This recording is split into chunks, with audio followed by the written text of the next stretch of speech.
but it's a matter of keeping up that momentum to get back going up the hill again.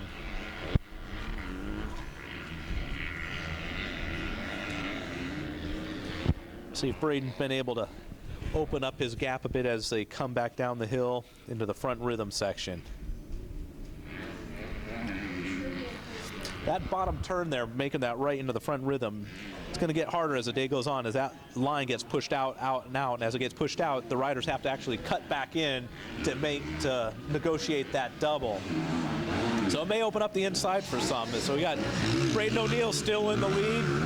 Number 29, Travis Damon in second, but the 525, Daniel Mills, trying to close up that gap. 424, Garrett Allen, I believe, is in fourth place.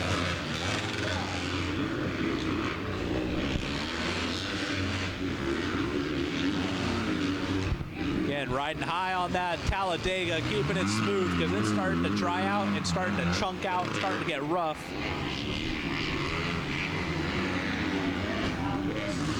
Actually able to start to see some shadows here. The sun coming out.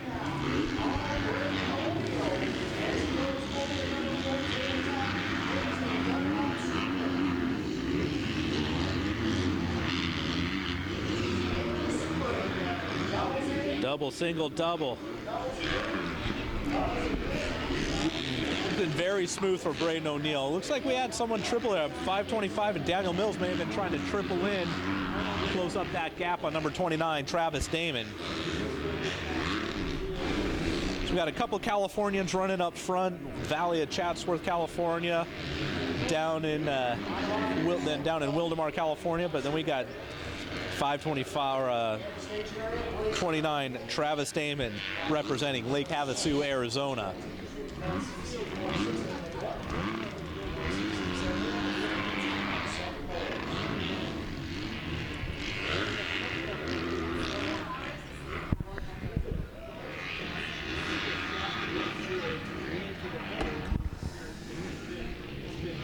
Braden O'Neill still holding on to the lead, riding smooth.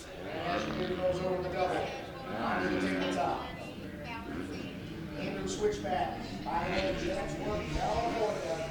Number 17. Braden O'Neill coming through the finish. And it looks like number 29, Travis Damon, in second place all alone. Not sure where 525 Daniel Mills went. So now we have number 672, Zach George, in third place. Zach being a true local out of Buckeye, Arizona.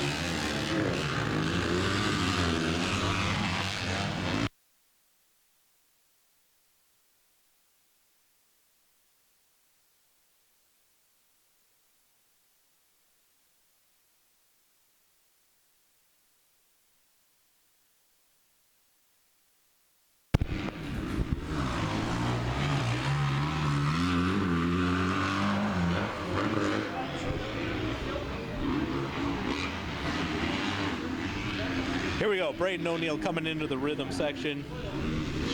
One more time.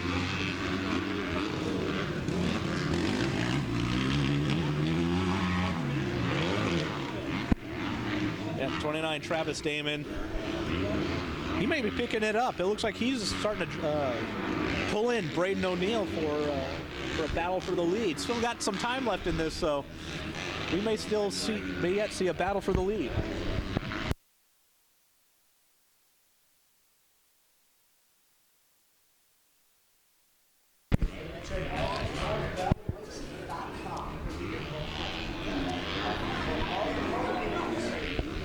Yeah, that uphill is starting to get whooped out. Last thing these guys are trying to do is get on the gas, but then they're having to negotiate those rollers. Taking a look at the right-hand section, right-hand turn into the rhythm section. There goes Braden O'Neill. Let's see what kind of gap he has on Travis Damon. Has still a little bit of a gap there. Something Braden I can manage, but if Travis starts to get on it, Braden makes a mistake or two, could still have a race for the lead. Run down Braden O'Neill, number 17, out of Chatsworth, Arizona, followed by second place Travis Damon, number 29, out of Lake Havasu City, Arizona. And we may have a battle for third coming up here. 672 Zach George, 424 Garrett Allen out of Riverside.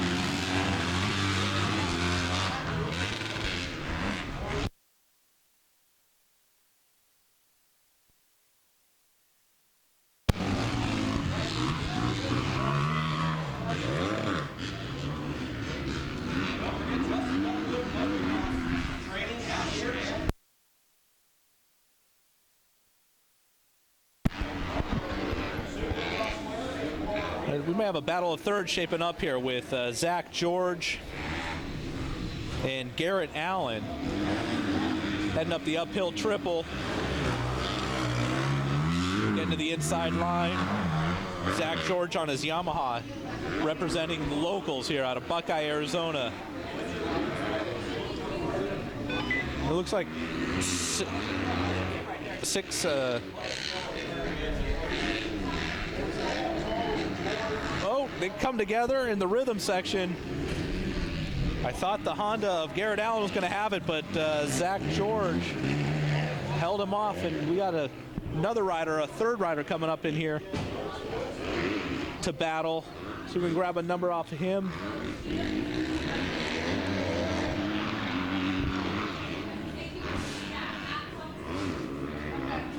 Coming down number 8, we'll see who. It looks like George to the outside, trying to keep it smooth, while Allen is keeping to the inside, trying to keep the short line around the track.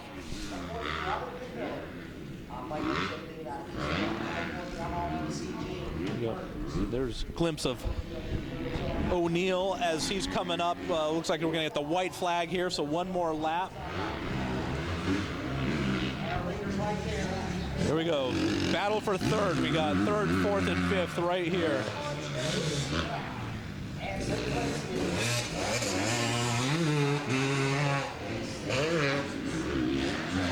Right now in third place, we got the 672 of Zach George, the 424 of Garrett Allen, and the 153 of Carson Carr out of Escondido, California, riding North County Yamaha.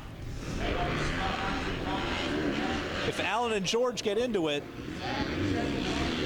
Carson Carr is going to be able to capitalize and maybe go from fifth to third and capture that last step in the podium.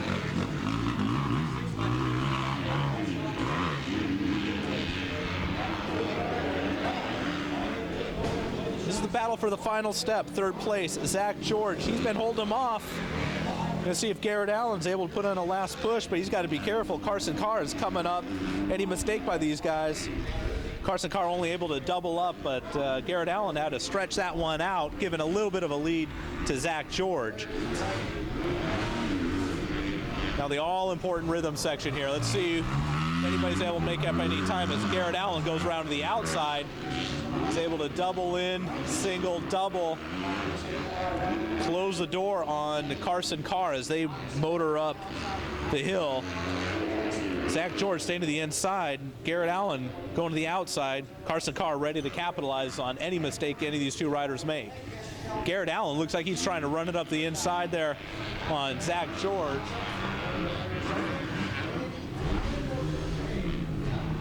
Back down the hill, we'll see if the line, what lines will take. George goes to the outside, Allen the inside.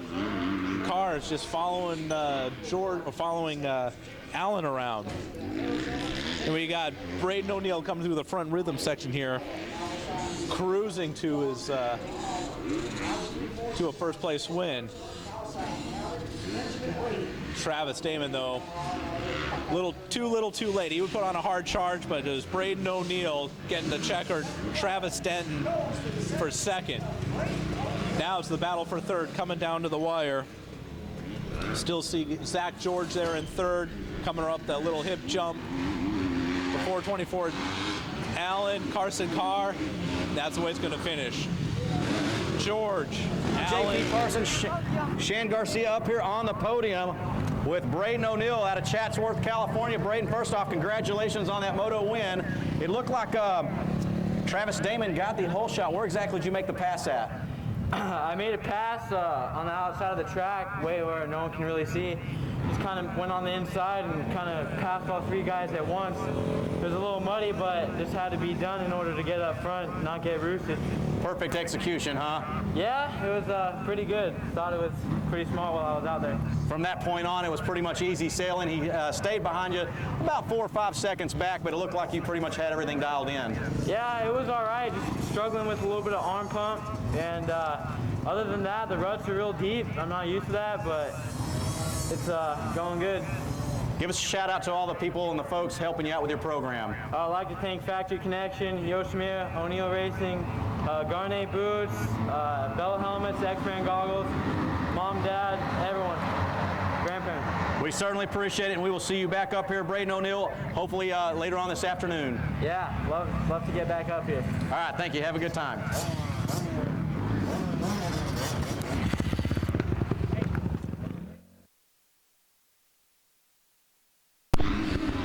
All right, wrapping up the 250 B Limited. We just heard the gate drop for race number 12, 250 C Limited, the 2014 AMA AZ Open Motocross Championship at Arizona Cycle Park. And it looks like another 17 up front. This time it's 17 of CJ Hearns out of Eastvale, California.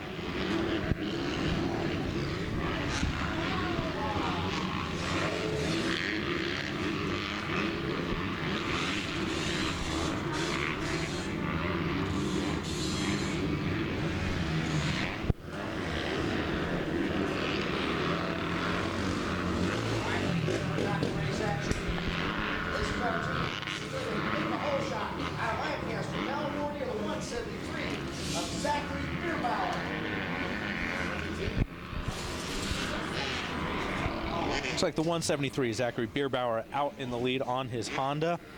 Lancaster, California, riding for O'Neill FMF, who is providing this live feed for us. Thank you very much, FMF. X-Brand, Hinson, Factory Connection. And he's opened up quite the lead. We'll get a rundown for you as soon as Zach makes his way through the finish line.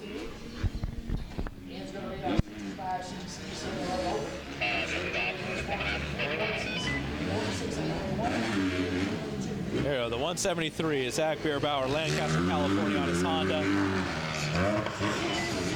And coming up into second is the number 94. 54 of Zach. Another Zach is Zach, or Austin Zambach, local here in Peoria.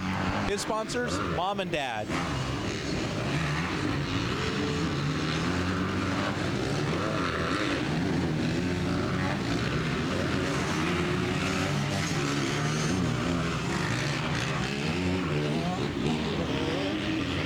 Yeah, it looks like the 173 of Zachary Bierbauer out of Lancaster has this one in hand.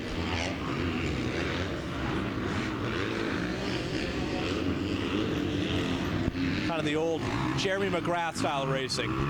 Get out to a lead the first lap, run and hide.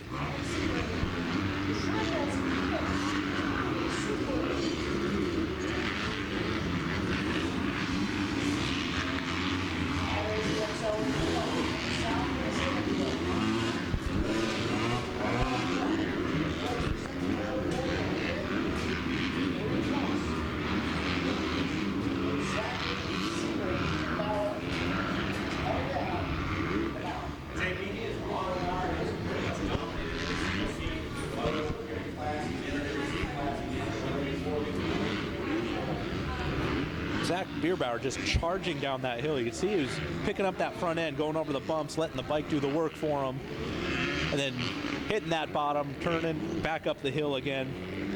Looks like a battle for second, third, fourth, and fifth. See if that closes up anymore. We're going to get a look here of Zach as he comes into the rhythm section here for all the spectators.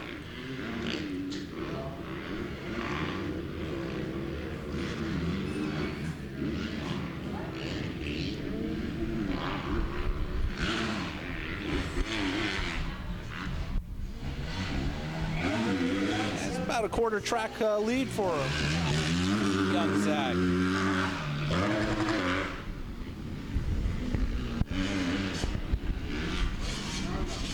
Here we go, number.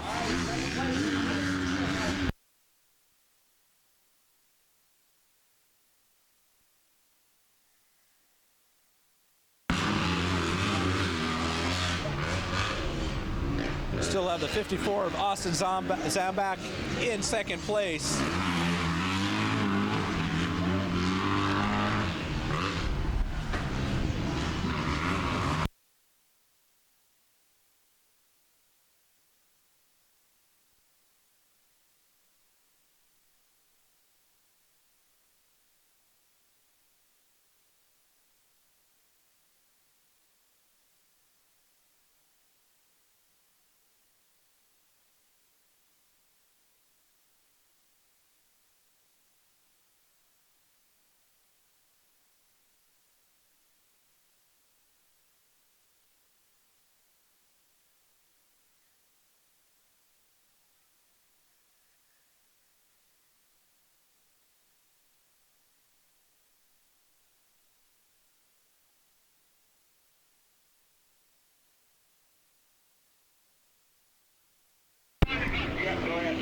All right, there we go. The battle for second place right now.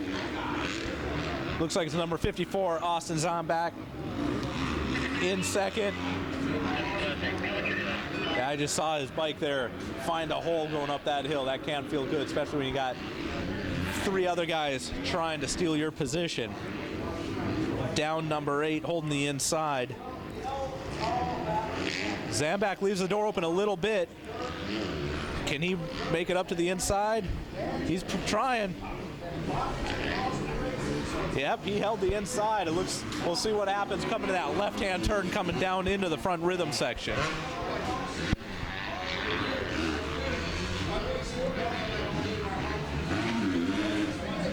We got Zach Bierbauer coming through the lead, but the battle right now is for second place.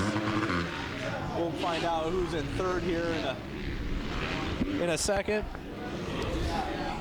Got the 54 Austin Zambak out of Peoria. And the number 312 of Trey Palmer, St. George, Utah, fighting with number 55, Bryden Schlecht out of Phoenix. So Zambak holding the inside with Palmer going around the outside. We'll see how it goes through this. We'll see how it goes through the whoop section here. Zambak going to the outside.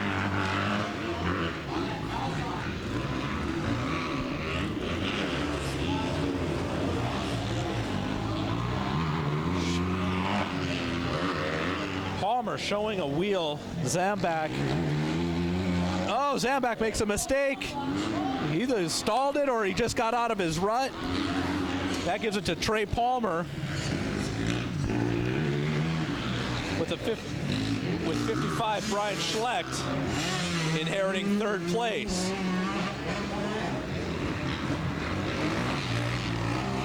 Trey Palmer out of St. George, Utah, riding his Kawasaki, and he goes down in the rhythm section. That gives 55, Bryden Schlecht, second place. That rhythm section is going to be a decider for a lot of these races today.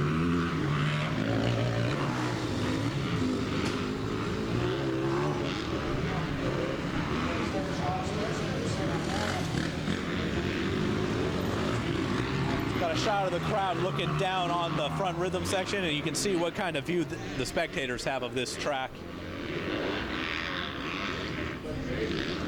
Here we go. Leader Zach Bierbauer out of Lancaster, California, making his way through. We're going to be getting the white flag this time through. One more lap.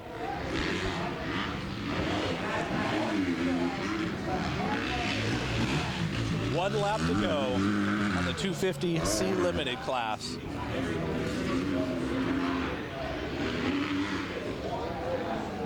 Zambak going down the lap before, and then Trey Palmer going down. We'll see who's in third or in second place now. And it's the 55 of Bryden Schlecht out of Phoenix, Arizona. 117 CJ Hearns coming through.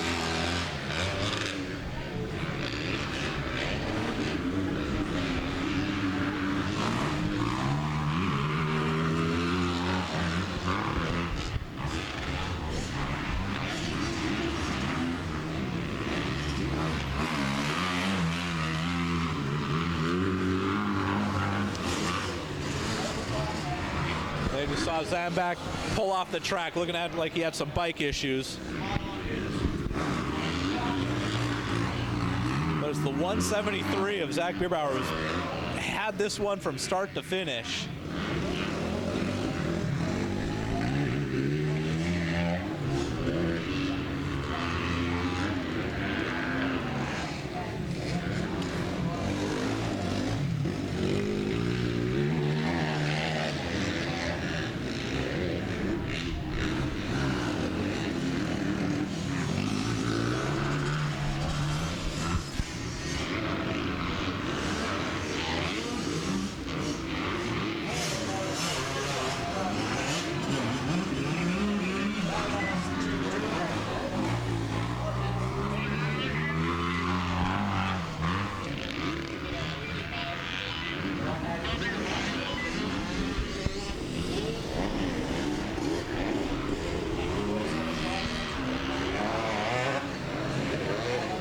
Here we go, Zach Bierbauer.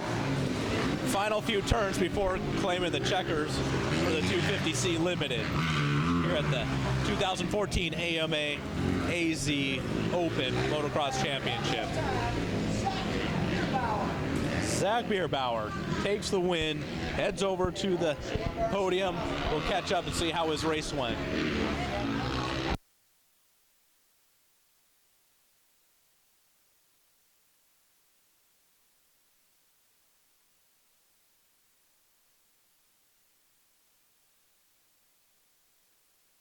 Arizona Saco Park, Zachary Z-Ray Bierbauer out of Lancaster, California, man. Pretty uneventful moto there. It seemed like you just pretty much checked out on the boys. Yeah, I was pretty bummed after that last moto, losing it on the last lap. Well, not losing it, but didn't get them on the last lap. And so I really just had to put all that energy that I had built up into this moto, and yeah, it worked out good. Very smooth, very wise line choice, man. You look like you're really in tune with the track and in tune with your bike. How's that suspension handling? It's good. My trainer, Kyle Lewis from Lucky 23 MX Academy, helped me out on that, and yeah, it's good. Any other sponsors you want to thank? Who's helping you out with this program, bud? My mom, my dad, Lord Jesus Christ for keeping me safe, Vortex, FMF, Fluid Designs, X-Brand, O'Neill, Bell Helmets, and anybody else that I forgot. Thanks. All right, man, there it goes, the 173 Z-Ray, Zachary Bierbauer out of Lancaster, California. We will look forward to seeing you again, I'm sure, up at the podium sometime soon.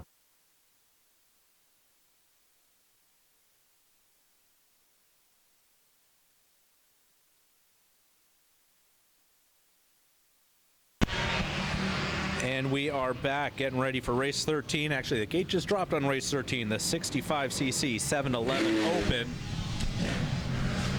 There's heard one of the previous riders excited to have their race end.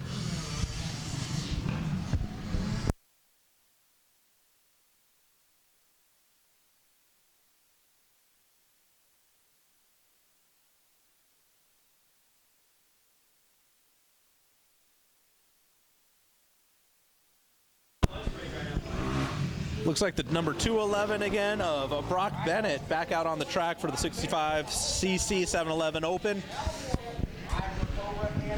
This is his second moto of the day, I believe, and picking up where he left off in the lead.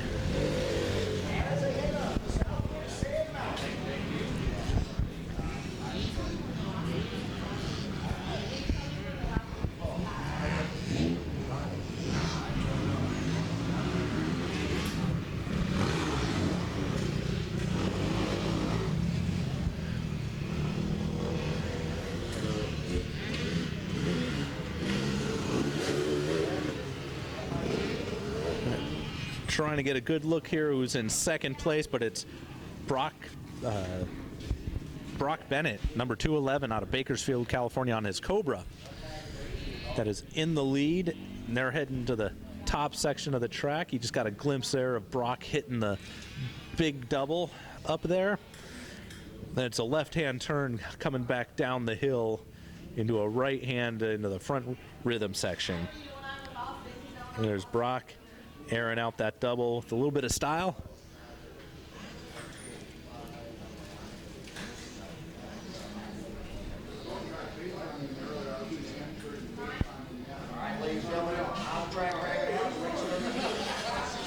Here goes Brock Bennett finishing up lap number 1 in the lead with number 45, Slade Varola from Simi Valley, California. Number 10, Brett Deering, or I'm sorry, 101 of Gage Wilcox in 3rd place.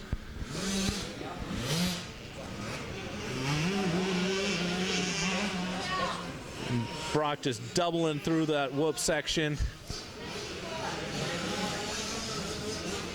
The 45 Slade Varola.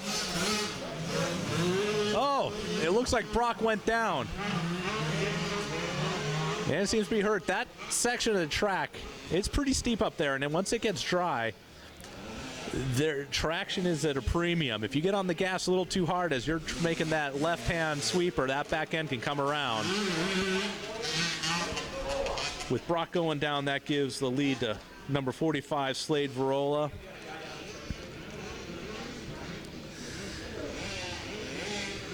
Here comes Slade coming into the rhythm section. Brock looks like he's getting up to get to his bike.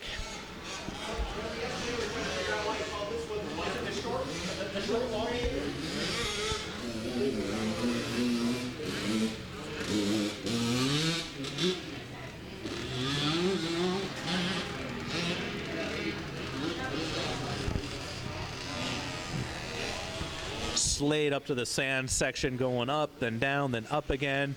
And Brock is back on his bike, but off of the track. Looks like he's joining the race again. Seems to be okay.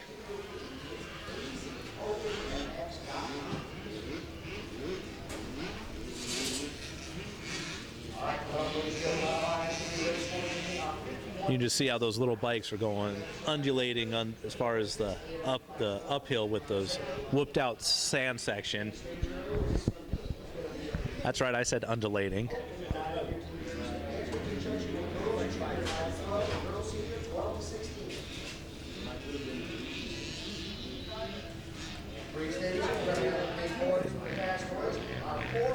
Here comes Slade Varola through the front rhythm section, getting ready to lead his first lap.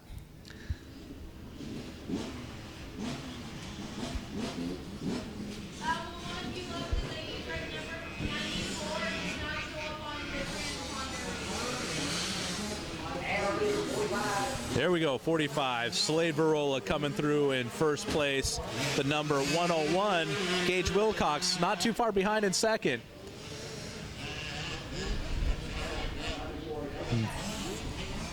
Third place looks like 94, Rydell Holtoff out of Glendale, Arizona.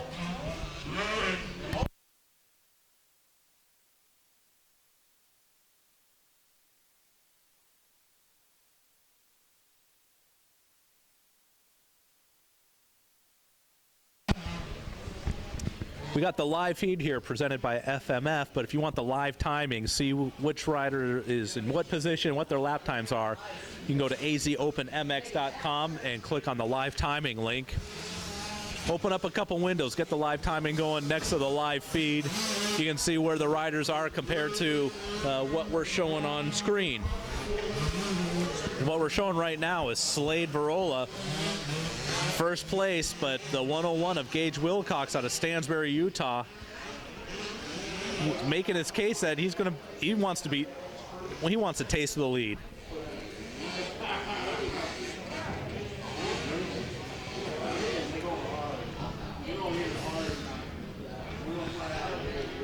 So check out that live timing. I bet you Gage Wilcox has shown a little bit quicker lap times than Slade right now.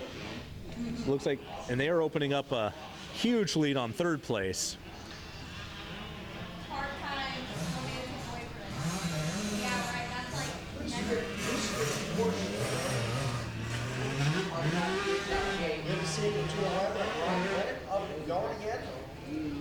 down the big downhill around the off-camber sweeper and then back up the uphill again. Slade Varela still in the lead, riding out of Simi Valley, California for TreyMX.com, One Industries, X-Brand goggles, Atlas neck brace.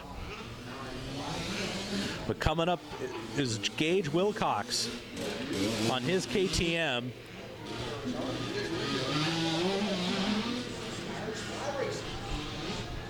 It looks like Slade has picked it up a little bit. Gage has dropped off the pace a little bit, or made a mistake somewhere, because Slade has opened up that lead.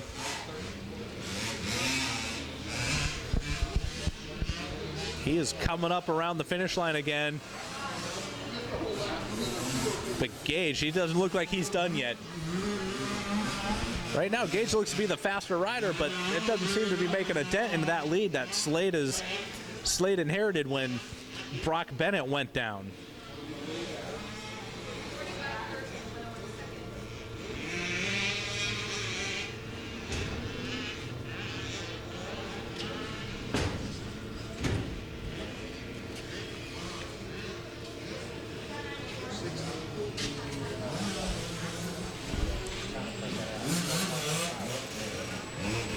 There's Slade getting around a lapper, making his way around a right-hander right before the uphill triple. These little guys are doubling up on.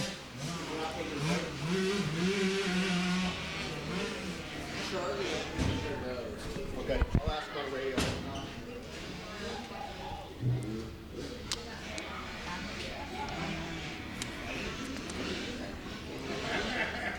Slade Varela making his way through that rhythm section. Single, single, single, single for these little guys.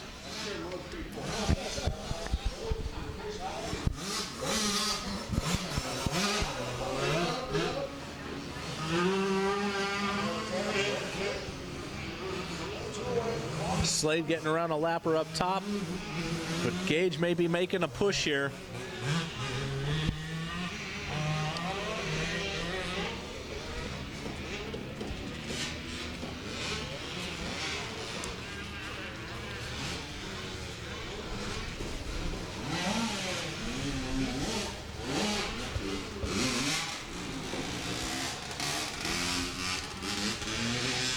These little bikes are just trying to find the smooth lines, riding the edges, whether it's the far inside, far outside. The bumps that are out there now, these little bikes, that suspension, certainly getting a workout if not being overtaxed.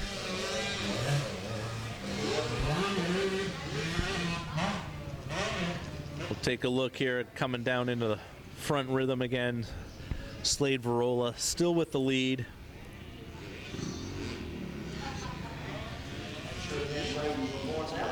Number 101, Gage Wilcox, still back there, but not cutting into Slade's lead at all. And Slade coming around for one more time with the white flag out, giving him one more lap. Seems his front section, Gage Wilcox, is making a case that he should be in the lead, but he must be losing some time where Slade's picking it up on other parts of the track.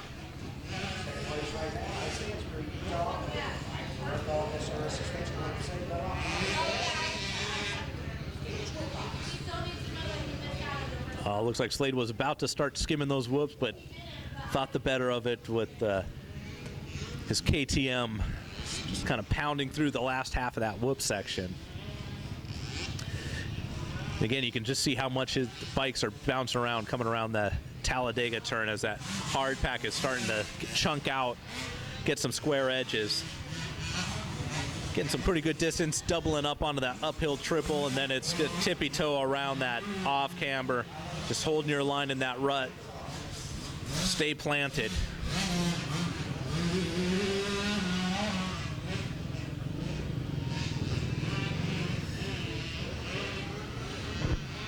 Unless we see a big mistake out of Slade, I think he's got this one. He just, Gage Wilcox just not able to cut into that lead.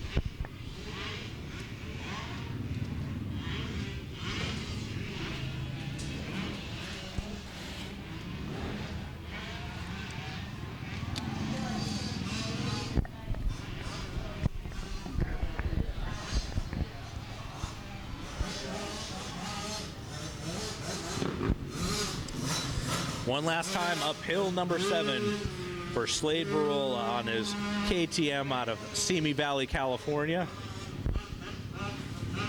Coming up to a yellow flag. It looks like we got a down rider. And that soft sand right at the base of the hill with these little bikes, it's tough to get them going again. That momentum really helps coming around that turn to get back up that hill.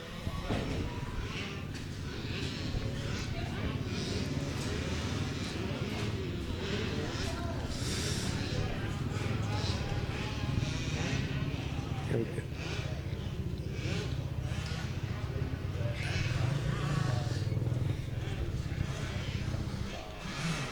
Here we go with coming through the finish line. Brock Bennett still out there after taking that tumble. It's almost a lap down to race leader Slade Barola, who's going to be coming through.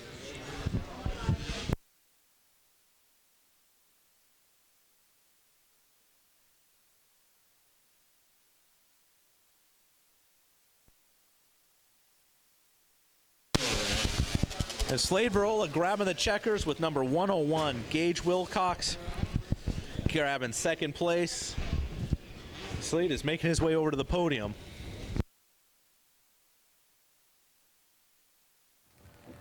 All right, JP Parsons, I got Slade Barola. Move this over here, buddy. There you go. Slade Barola up here on the tower. Slade, congratulations on that 65 711 Moto win. How did it go out there for you? Well, I didn't get the whole shot, but I was trying to make it smooth, waiting for Brock to make a mistake. He was running great out there until he fell, and that's it. Once he fell, you just knew you had this thing in the bag. If you kept it smart and kept it upright? Yeah. All right, any sponsors you want to thank, buddy? Who's helping you out with your program and who puts this bike out front? I would like to thank TRE, MX, One Industries, Pax Racing, Clean Laundry, X-Brand, Goggles, NOS Suspension, and everyone else. Thank you. TRE Racing out there in California, Jason Eck? Yeah. All right, man, that's good. Those are good folks out there, the Racer's Edge. So congratulations, man, and hope to see you back up on the podium. All right, thank you. All right, there we go, folks. That is going to be your 65 7-11 Open winner, Slade Barola.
We are back, and this is actually moto number 2 for the 51cc 4 to 6 and 7 to 8 age group. Back here at the AMA AZ Open, Arizona Cycle Park. The live feed brought to you by FMF. And we'll get a quick look and see who's actually out in the lead.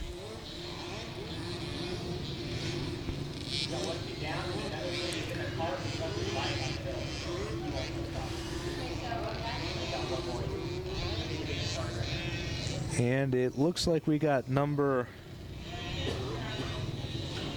I can't see those numbers.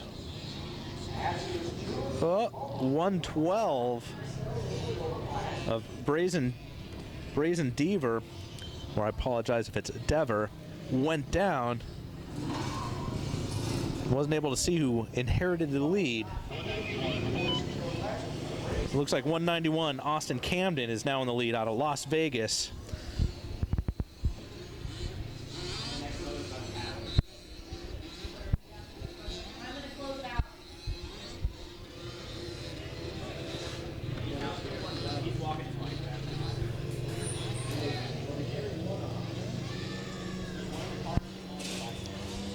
Again, this is Moto 2 for the 51cc, 4 to 6 year olds, 7 to 8 year olds.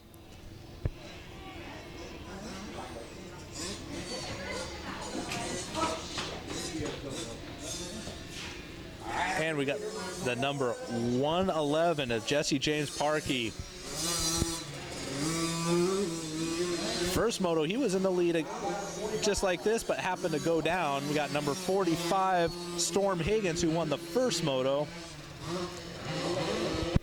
But he's in a battle there for second place as they're chasing down Jesse James Parkey out of Canutillo, Texas.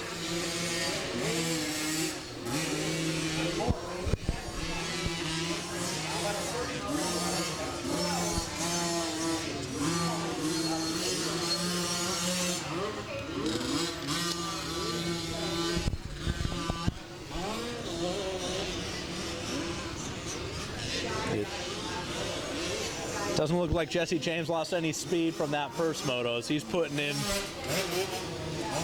it looks like number 220.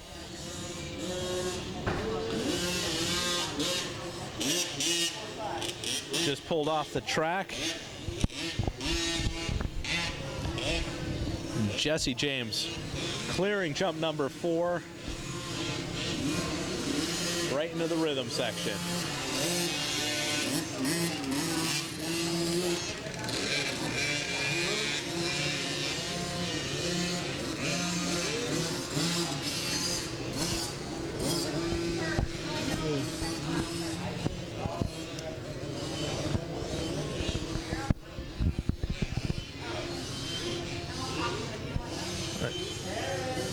Got Jesse James Parkey out in the lead. We'll take a look and see if Storm Higgins is able to hold on to second place.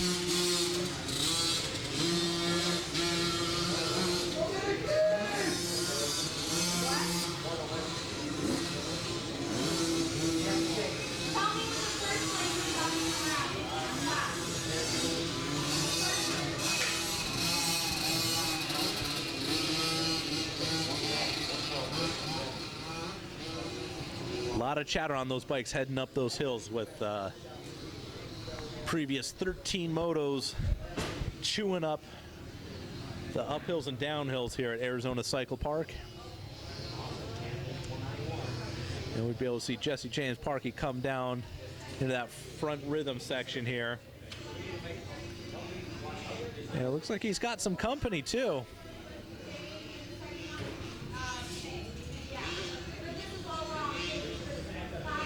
Check and see who that is behind Jesse James, if it's Storm that's making a charge or if it's a lapped rider. And by the speed,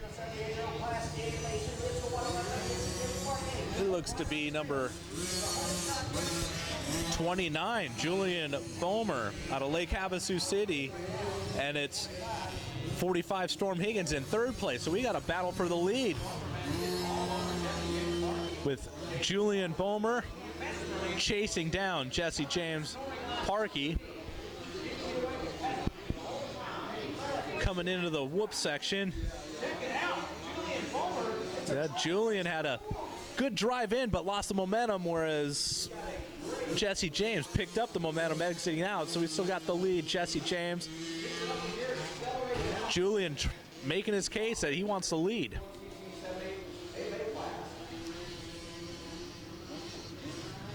Coming up to this uphill triple. Looks like Julian had a little bit of a mistake losing the back end coming up to it. We'll see what happens coming over jump number 4 into the right-hand turn into the rhythm section. This rhythm section's been a challenge for these little guys as they're not able to double through it, so it's kind of who can go slowest the fastest as they're rolling through.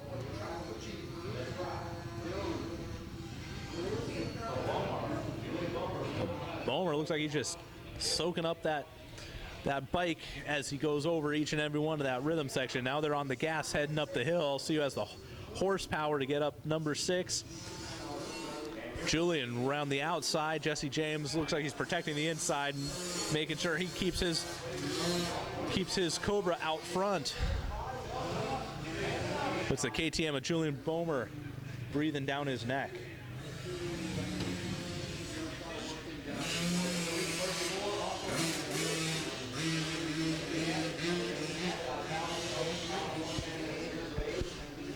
Coming down the big hill around the right-hand sweeper, going back up. Oh, looks like Julian's got a little more horsepower out of that KTM, closing up the gap up the hill, but made a mistake in that left-hand turn. Let Jesse James open up the gap a little bit more. They're coming in some lapped riders as they're going to come down into this front rhythm section.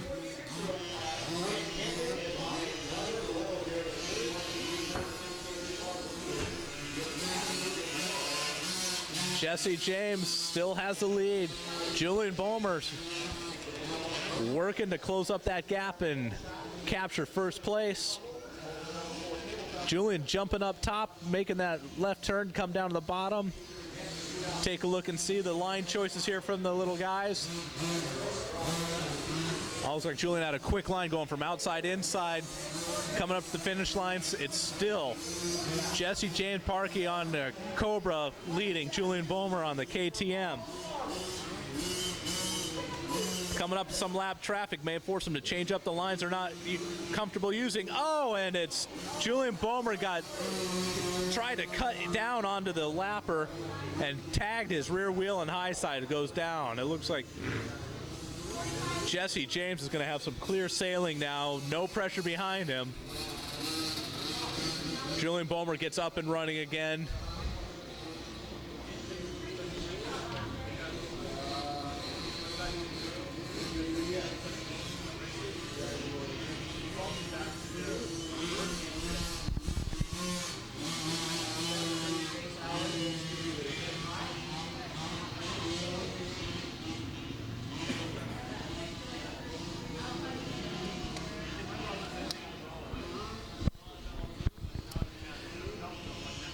Jesse James holding on to the lead when he had, with the pressure from Julian Boehmer. Julian going down and allowing Jesse James to get away, open up that lead. Now it's Jesse James heading through the rhythm section over jump number 5, and it's on the gas heading up the hill up into the soft sand of Arizona Cycle Park.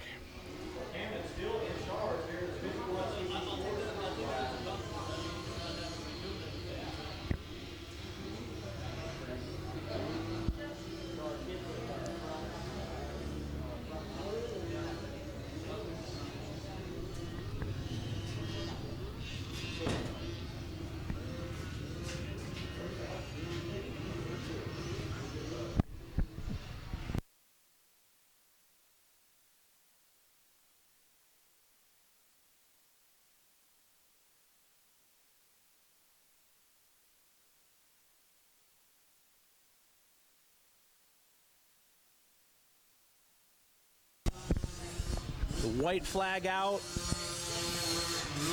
Gonna wrap up second moto for these guys. 51cc, ages 4 to 6 and 7 to 8.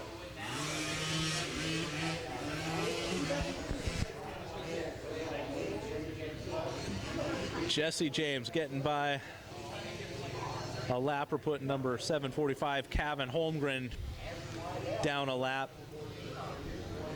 We're getting ready here to give Jesse the checkers.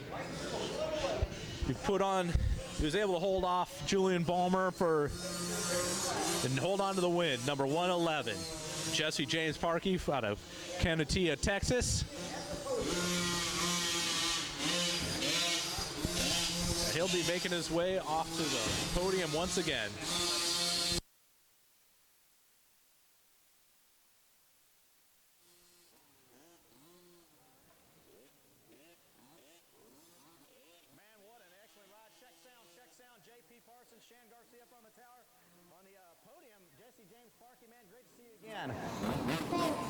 You had a little bit of pressure going on earlier from Julian Boehmer. It looked like he was almost going to make a pass on you, and then all of a sudden he fell over. Did you hear him back there?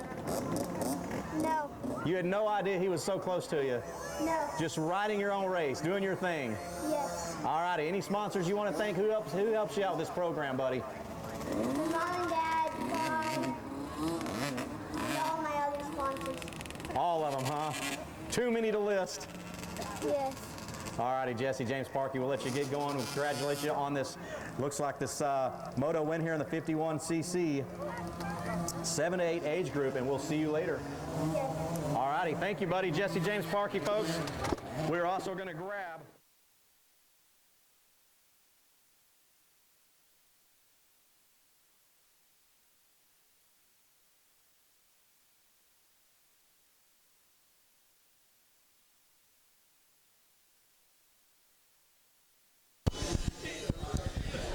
We're back again after finishing up the second moto of the 65cc mini guys.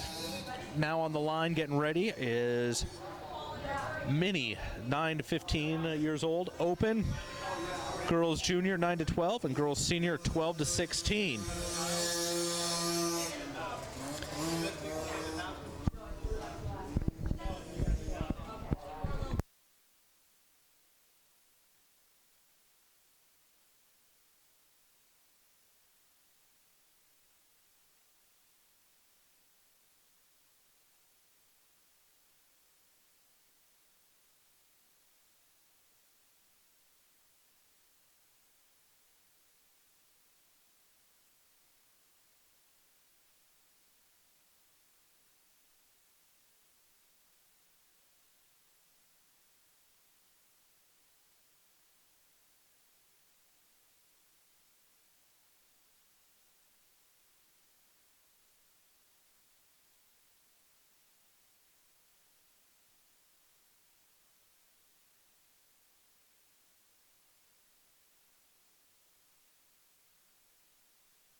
Just waiting a little bit. Bobby White out there on the tractor doing a little bit of prep work around that start straight, as well as once the race is underway, that left-hand turn up into the Talladega section, getting it smoothed out, especially for these little guys coming up. Mini 9 to 15 open, as well as girls junior 9 to 12 and girls senior 12 to 16.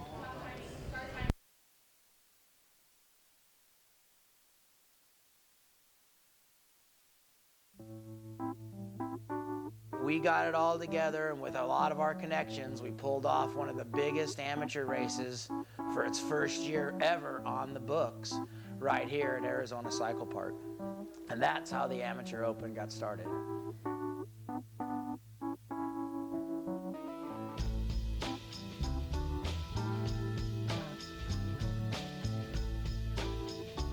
The Amateur Open has been one of the first races because, you know, Loretta's kind of ends the season and everybody switches bikes, switches brands, moves up to B, moves up to A.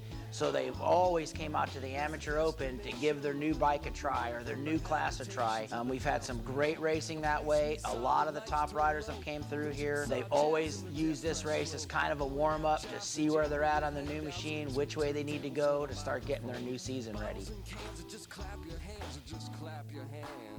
The years of the Amateur Open, we've had a lot of top riders come through here in their amateur ranks. Riders like Eli Tomac, Trey Kennard, Jason Anderson, Weston Pike, Blake Wharton. Many famous riders have came through the Amateur Open, cut their teeth out here in the Arizona dirt, and made it on through their pro careers.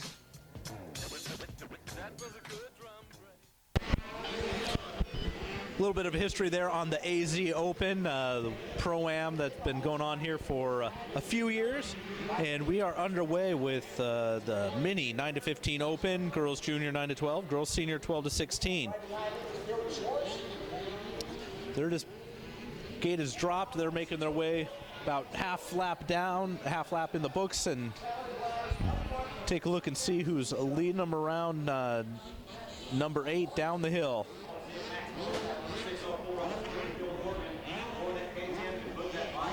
Those bikes are just jumping around. They're going to be trying to find those smooth lines, because I think even though inside might be quicker, smoother might be faster.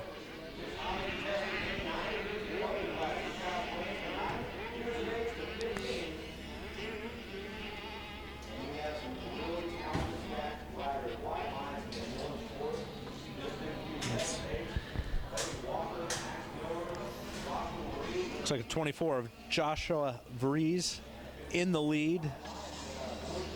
Number 53 of Wyatt Lyonsmith in second, and hot on his wheels, the number 74 of Dylan Schwartz. We got 1, 2, 3 here. 24 going to the inside. Joshua Vries trying to hold off Wyatt, as Wyatt made a case to go to the inside. Over the jump number 1, 1, 2, 3 of Joshua Vries, Wyatt Lyonsmith, and the 74 of Dylan Schwartz.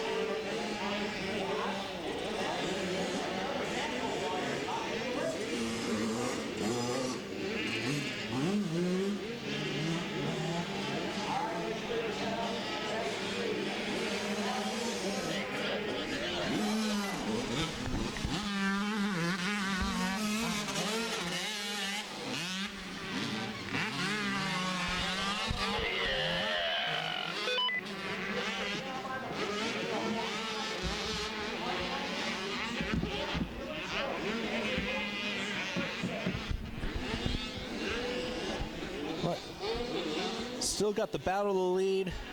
Joshua Vries trying to open up a bit of a gap on Wyatt Lyonsmith.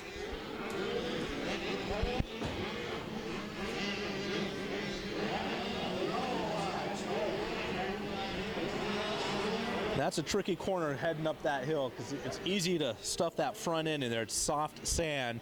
Unless you're carrying momentum around, it's not a stop and go type of corner. Wyatt Smith going, Lyonsmith heading around the outside, trying to put it up on the inside there on the left-hand turn up top. It looks like Dylan Schwartz may have gotten by Lyonsmith. We'll find out as they come down the hill in the rhythm section, see who got who.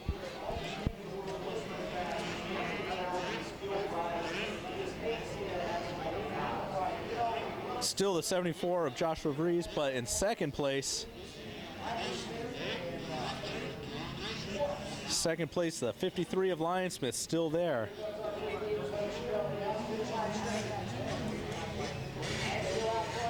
The 74 Dylan Schwartz trying to get by Lyonsmith.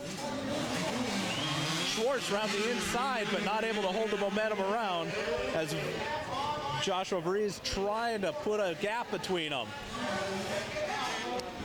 And that corner goes out wide, sets you up for the inside, but you got to come back to the inside. So unless you have the momentum to get around there faster than the guy you're racing, he's going to keep you behind you. Through the whoop section, Schwartz pushing Lyonsmith. Lyonsmith going the high line to the smooth line, and now he's getting up on the back wheel of Joshua Vries. Maybe a case of Dylan Schwartz here pushing Lyonsmith, and Lyonsmith just looking to get around Vries to get Schwartz off his back.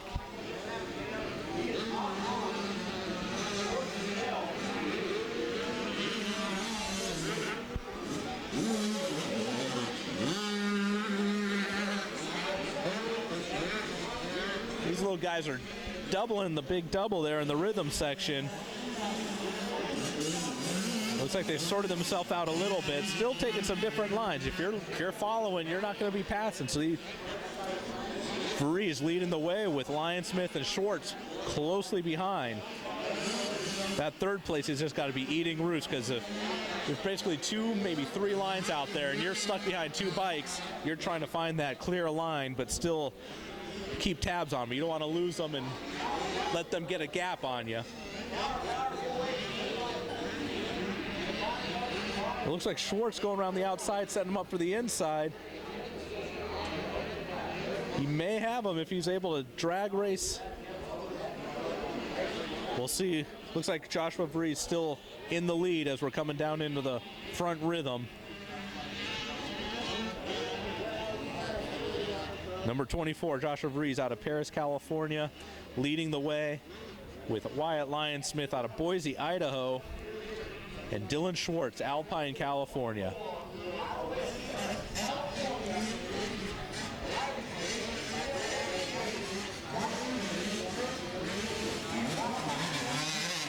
Looks like 74, Dylan Schwartz has gotten by Lyons-Smith for second place, but doesn't look like Schwartz is done. He's putting a charge on to get up to the rear wheel of Joshua Vreese.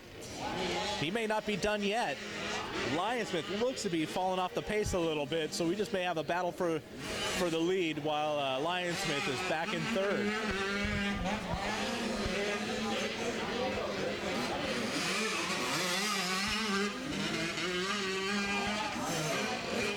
This is the point in the day where line choice is going to be critical for these little bikes. Smooth lines, carry momentum, outweigh the inside lines where choppy or ruddy, you might be losing time. Joshua Vreese still leading the way over number 74, Dylan Schwartz.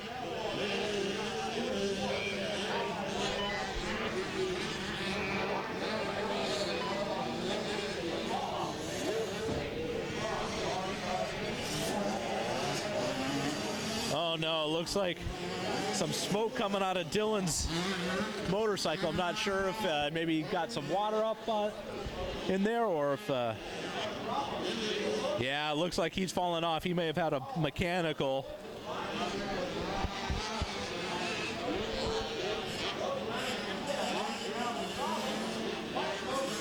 Yeah, Joshua Vreese in first all by himself, no pressure. And I believe it's Wyatt Lyons-Smith who's inherited second place. See if he can put on a push to catch up with Joshua Vreese.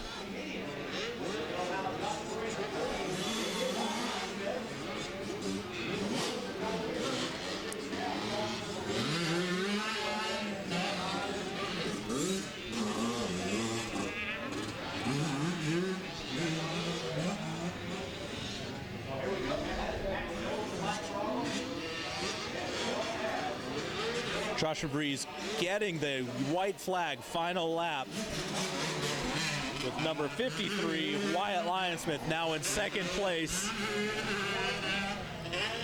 Lyons-Smith has Vreese in sight, but I'm not sure if he's going to be able to overcome the gap that Vreese has put on him for this final lap.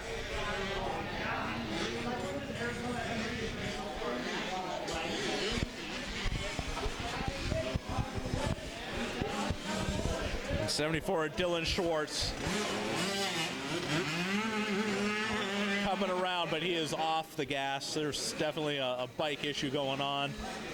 He's just trying to milk it home for one more lap. Joshua Vreese is out front. Wyatt Lyons-Smith still in second.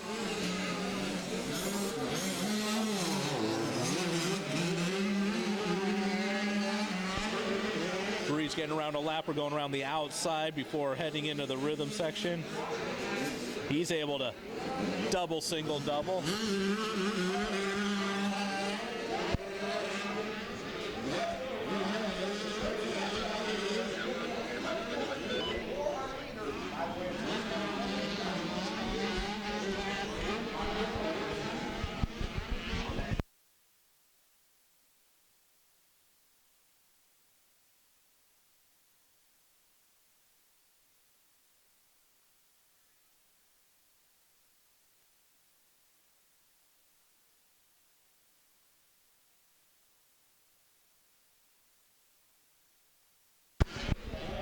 Joshua Vreese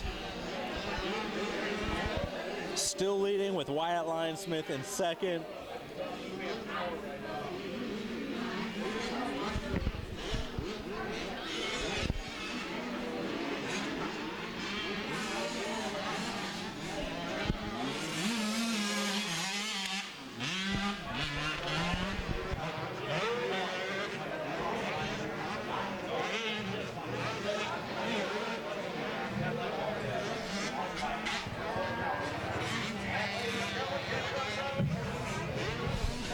Here's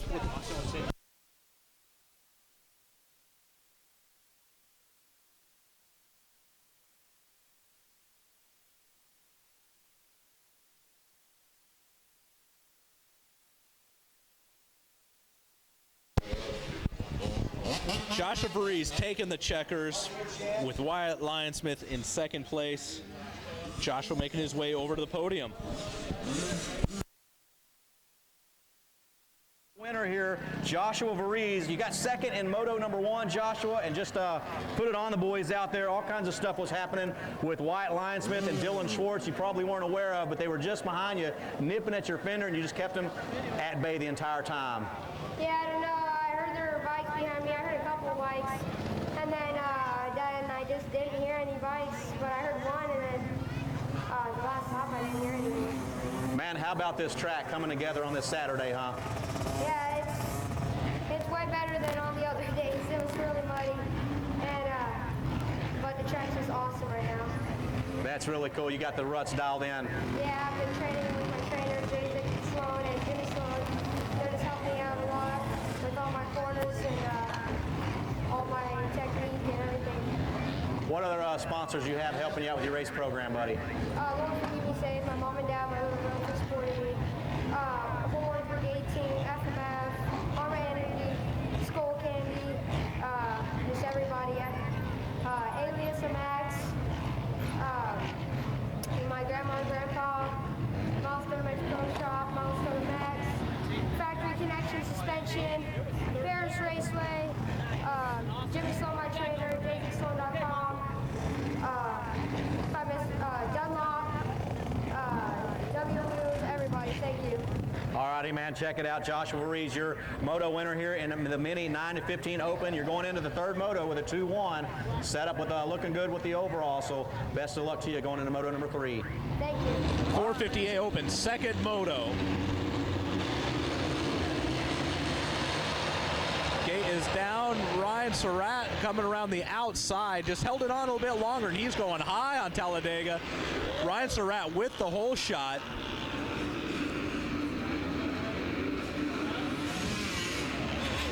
Making his way on the uphill triple.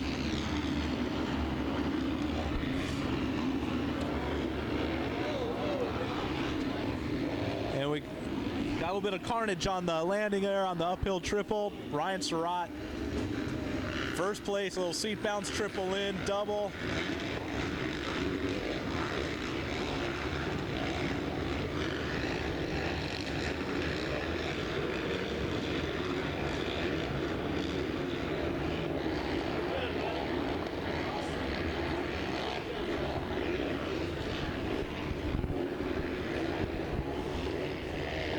Already only about half a lap in, Ryan Surratt making a case for the overall here today.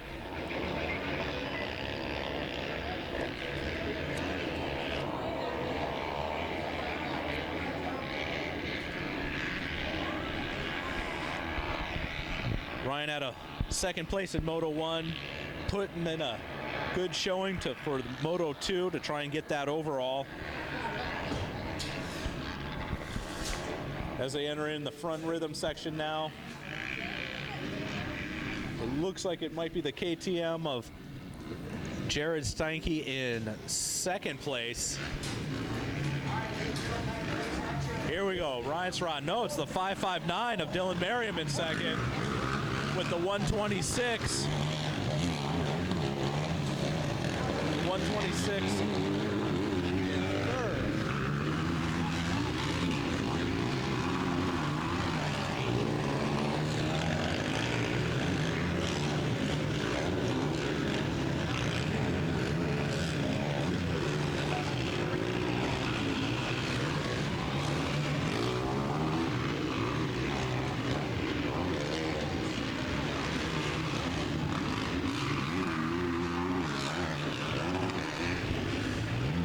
It looks like the top three are checking out. Ryan Surratt leading the way, not too far behind.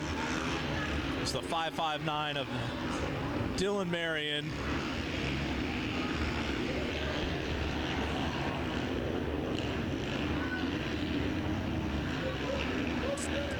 There's Ryan Surratt just inching away.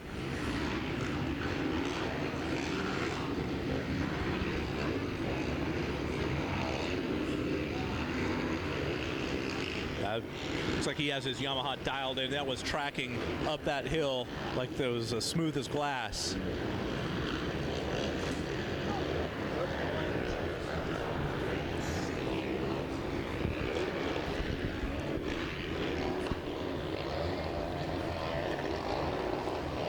Entering the top section, Ryan Surratt still in the lead.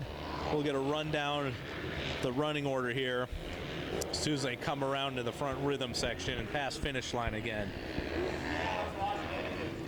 So Ryan Surratt first, Dylan Merriam second, Jared Steinke third. If you recall, it's Jared who won the first moto, so he needs to make up some room here to try and get Ryan Surratt, who's trying to go for a 2-1 and possible overall.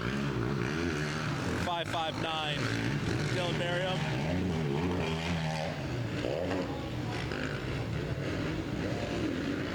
.726 as Jared Steinke in third.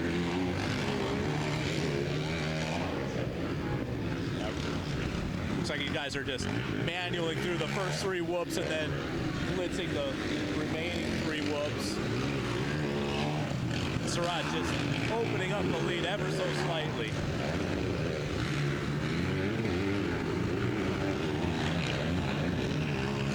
Looks like the battle's going to be for second place coming up here between Steinke and Merriam.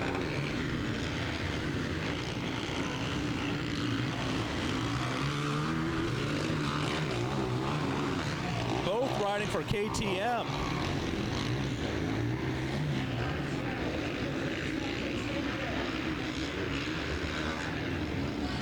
And Ryan Surratt just making that track look a lot smoother than it actually is out there today.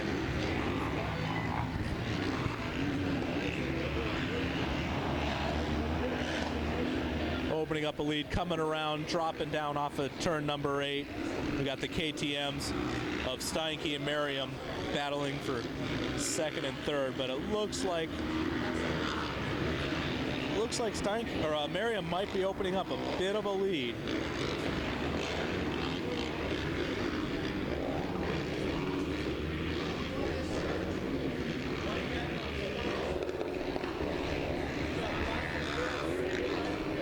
Final downhill, Surratt coming through.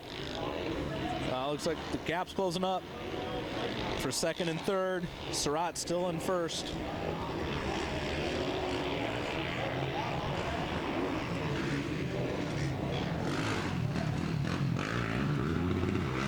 .559 of Dylan Merriam coming through the finish line. 7:26 of Jared Steinke.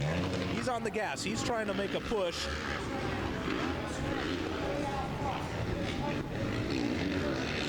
So with these three up front going 1, 2, 3 in the first moto and them mixed up now in the second moto,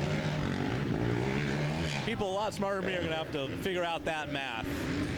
So it looks like Ryan Surratt's starting to run away with this, but Steinke and Merriam, they're fighting for an overall position.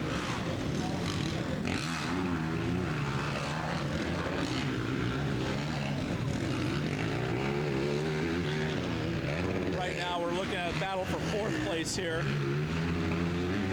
Front three are starting to make their way, pull a gap.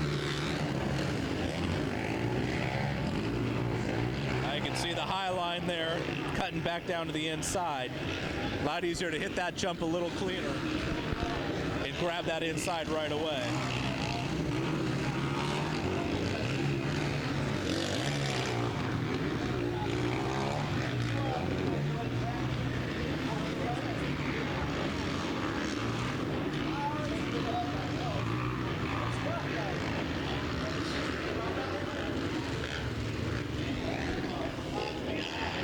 Here we go. This is the battle for second place.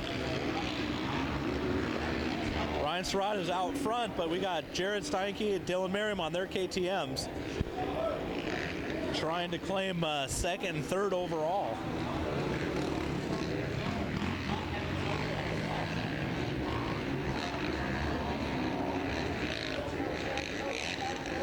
That top section, I believe Jared Steinke Dylan Merriam has the faster line through there, but we'll see if Steinke can catch up to him on the second half of the track. Dylan Merriam in second, Jared Steinke in third, Ryan Surratt still pulling out a lead.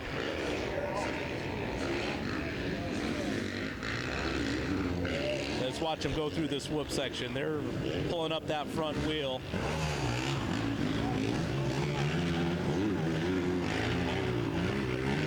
I think that's where Steinke's losing a little bit of time in entering those whoops. He seems to be a tad slower going in, which means he's a little bit slower coming out, but he's making it up coming into these other sections. Ryan Surratt coming up for number 4. Cruising around the outside, a little blip of that 450, triple, double. Standing up around that sweeper and then on the gas on the way up to the sand.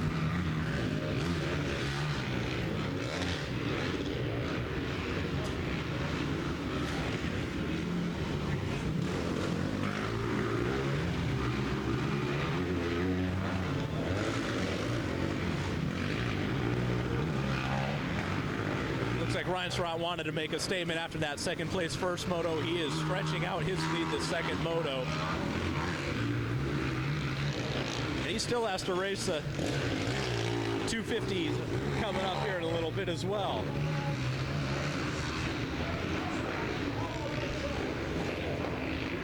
All right, the southwest part of the track, Ryan Surratt coming down into the front rhythm section now.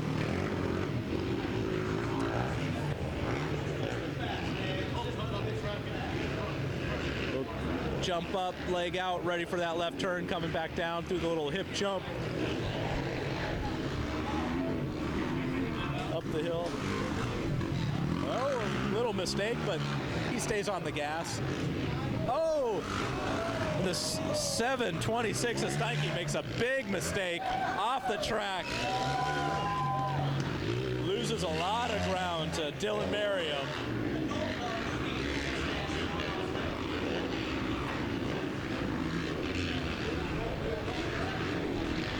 Looks like first, second, and third are pretty well settled in now that Steinke went off the track.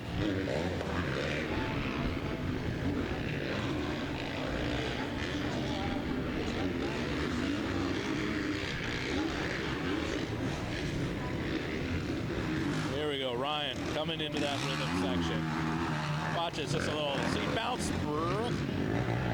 Up, triple. Double out. Just hold on the gas, up into the sand, around the outside. Looks like he's not only found the fast lines around, but he's got the smooth lines as well.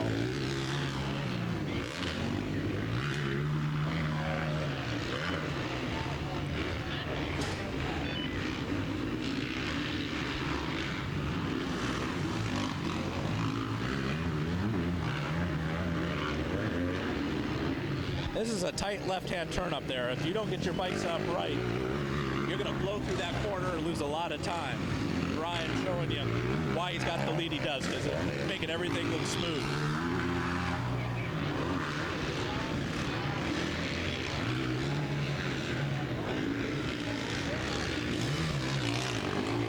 Ryan's starting to get into some lappers now.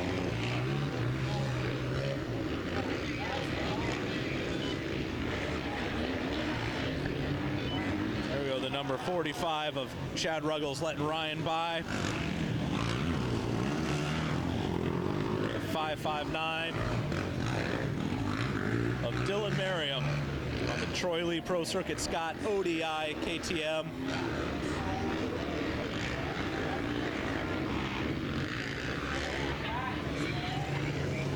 Giving you an idea of the lead, here's number 7:26. Jared Steinke just passing through the finish line now.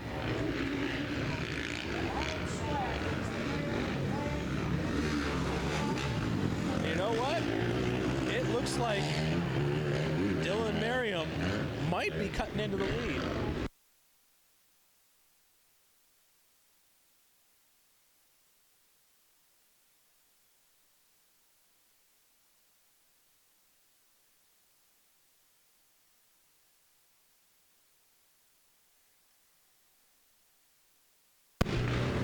If you're checking the live timing, Merriam is putting in quicker test times than Surratt right now. He's cutting into that lead. We'll see if Surratt just taking a little bit of a break will pick it up, or if Merriam's going to reel him in before this moto's over. If he's able to reel him in, Surratt and Merriam, they're going to be battling for the overall win today. Surratt getting second in the first moto with Merriam third, and Moto 1 winner Jared Steinke currently in third.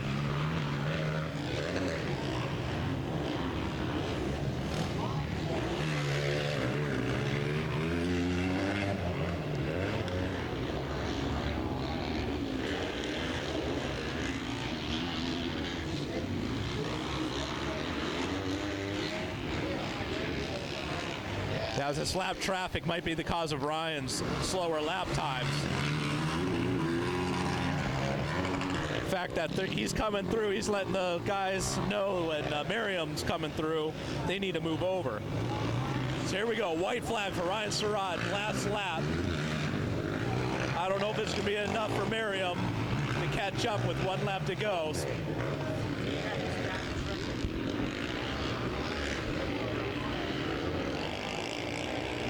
So Surratt, pick up that left wheel, pop, pop, pop, right through the whoop section, up into the Talladega turn.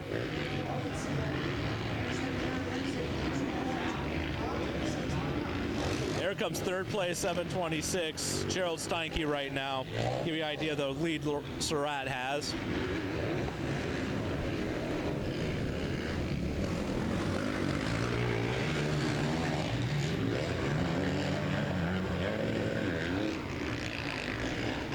Ryan's been using this line through the rhythm section all day. That 450 just up and over, triple, triple, double. Making it look easy from up here. But if you ever ridden Arizona Cycle Park, you know that section is tricky. Not only is it just tricky to get the rhythm down, but it's turning to the right, which you got to keep up on. Otherwise, you'll fall off to the left.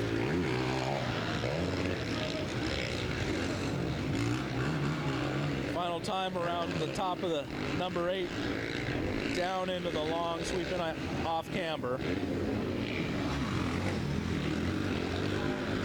Ryan Surratt on his Yamaha Horton Racing Sever X brand goggles.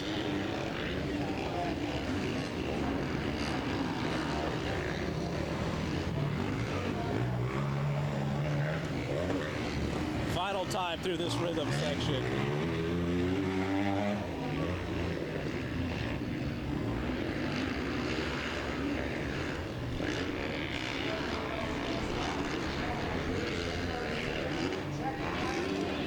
Checkered flag out for Ryan Surratt. Second moto win. That should give him the overall, a 2-1 first overall.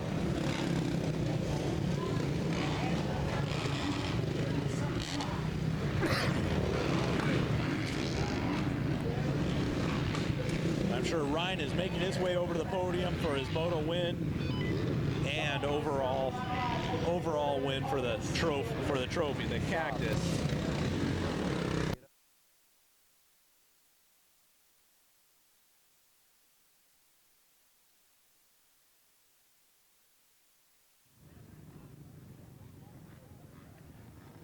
JP Parsons, you went up there on the bike too?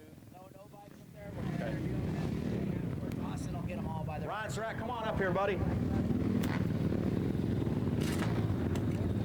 First and foremost, congratulations on that second moto win. You got second in the first moto, a 2-1. Looks like you have the overall wrapped up as unofficially speaking. We'll just let the officials handle that, but we definitely want to present you with this #1 moto medal again. You got a second moto medal, and now you got one. So 2 of them heading out of the Arizona Open. Yeah, I know. Got a lot better start this time and just rode my own race and took it to the win, and hopefully I can do that for the next 250 class. We're going to be rooting for you, buddy. You had a whole lot of people on the fence line just cheering all you guys on, but especially you, man. It seems like you're in everybody's heart. Thank you. All right, check this out. We're going to grab should be Dylan Marion. Where's Dylan Marion at, number 559? And we need Jarrett Stanky back up here. Jarrett Stanky, please make your way back up here. The 726. Dylan, great ride. We want to present you on behalf of the Arizona Open to present you the second moto medal there for second position. How'd that moto go for you? Not too bad. I got off to a good start. I just kind of settled into a little slower pace, and Ryan got up front and put down some good laps, and just a little cat and mouse when we got into the lappers. But it was good. I believe you got second overall. That's unofficial, but we'll let the officials calculate everything up, and let's see if we can get attention in the pits. We need to get Jarrett Stanky up here. Jarrett Stanky, please make your way up here. Did you just get third or second that moto? That moto? Yeah. I got second. Okay, that's what I thought. So Jarrett Stanky, please make your way up here. Jarrett Stanky. The mustache man, Jarrett Stanky, we are needing you up here, the 726 on the Unless we check that. KTM out of Woodland, California.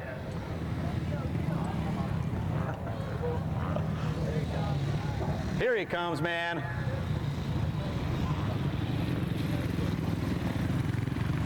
The 726 going to make his way up here, Jarrett Stanky. Jared, first and foremost, great ride there. It looked like you almost threw that son of a gun away coming up about four laps in, right here just before the finish line. Do you remember that going off the track? Oh yeah, I remember going off the track. I'm just out there having fun. At the end of that first moto, I could tell my clutch was slipping, but I'm just privateer out here, got one bike, no parts. So I was like, screw it, I'm gonna go out that second moto with a fried clutch, and I'm here just to make money, so I can buy myself a new clutch now. Wearing your heart on your sleeve. We like that style here. Congratulations. Hey, Bobby White. Good job. Guys, we're going to get you guys up on that right Let's step here. on up here. Surratt. Third. Yeah, Stank, you got second overall. We'll give you number 1 plate. Man, we've got Ryan, congratulations, dude. Good job, buddy. Bobby White up here providing the cactuses for first, second, and third, and then Alex Hunter with the AMA providing Ryan Surratt the number 1 plate for the champion here at the featured event, the 2014 AMA Arizona Open. Man, let's give a round of applause to all 3 of these guys here. What a fantastic showing they put on. And we've got more action coming up from these folks. We got the 250A class coming up later on.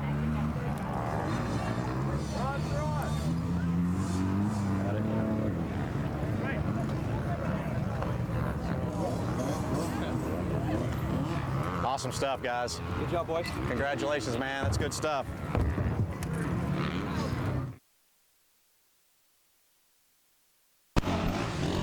That was your podium for the 450A Pro-Am. And on the track now we have Open B Limited and Open C Limited.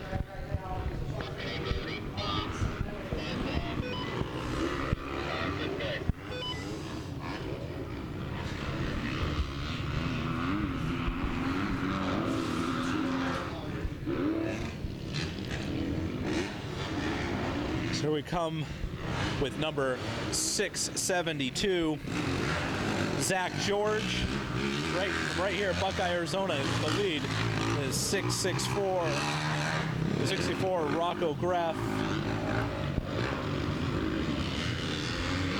Looks to be in second place.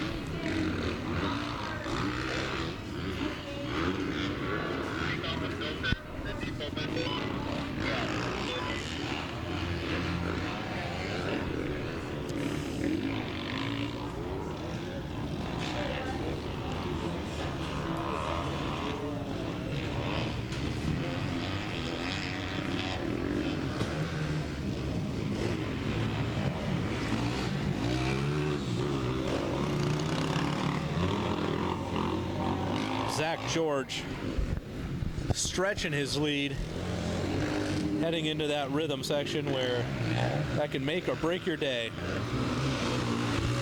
He's getting through nice and clean.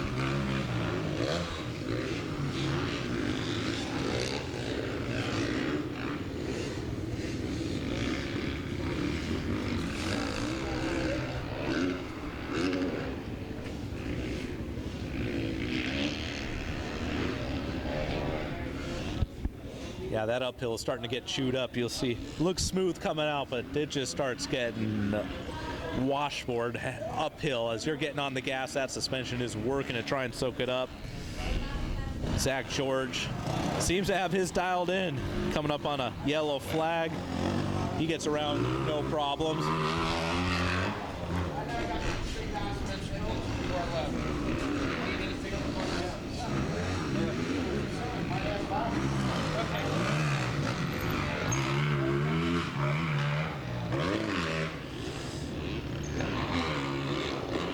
Here we go, race leader 672, Zach George.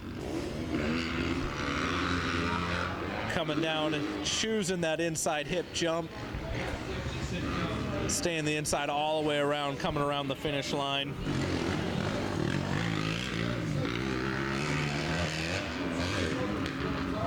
And looks to be in second place, the Kawasaki of 664. Perhaps 684 of Michael Whitker.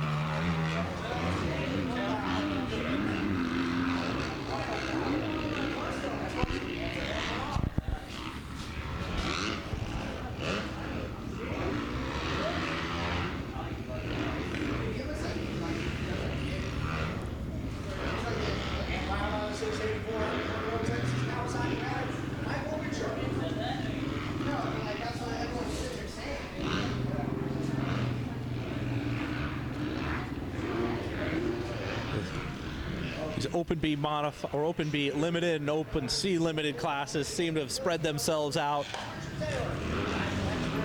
If you're not used to riding ruts, you're just concentrating on keeping that bike upright. You're not concentrating so much as who you're battling with or putting up battles. You're just trying to get through this track, keep it up, keep it safe for second motos. We still have 672 Zach George in the lead.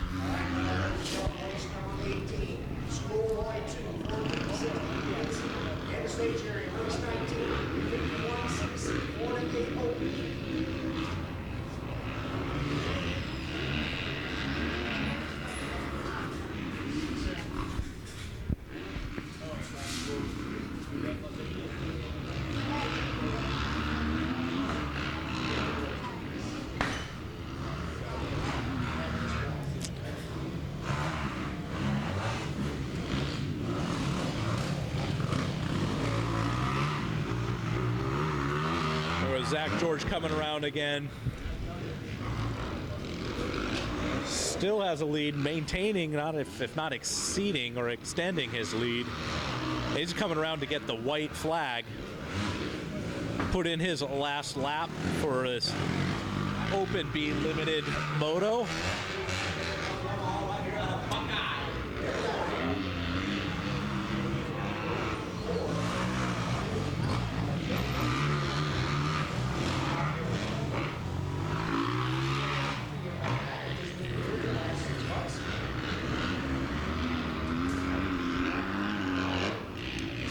Zach George one more time around the Talladega style turn.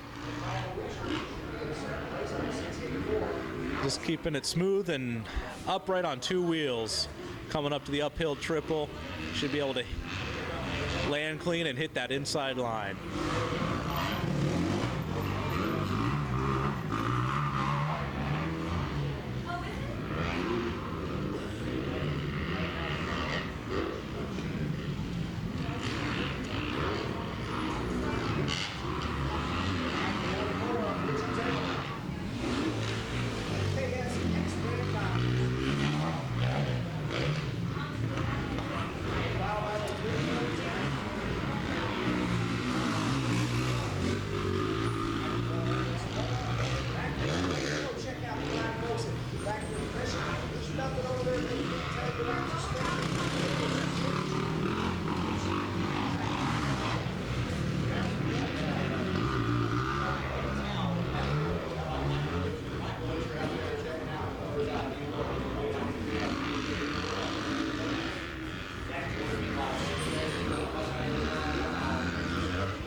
comes Zach George, number 672, out of Buckeye, Arizona, getting the checkered flag, taking the win in the Open B Limited.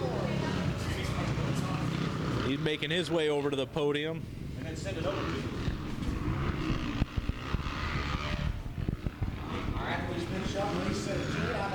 Give Zach a chance to get over to the podium, get that helmet off, drink of water.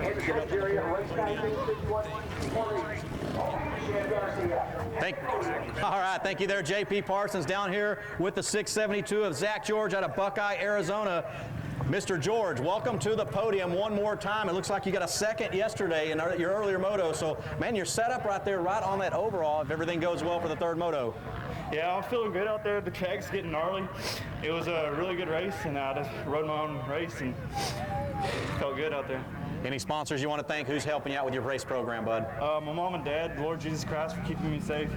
FMF, Lucas Oil, Engine Eyes, Answer, Pro Taper, just everybody. Jason Rains.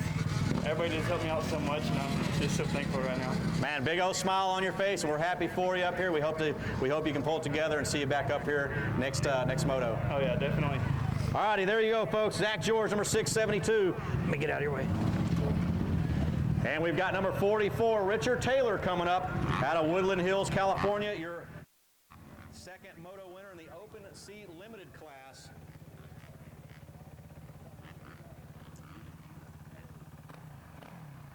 So Richard Taylor on that EKS brand Suzuki Transworld MX.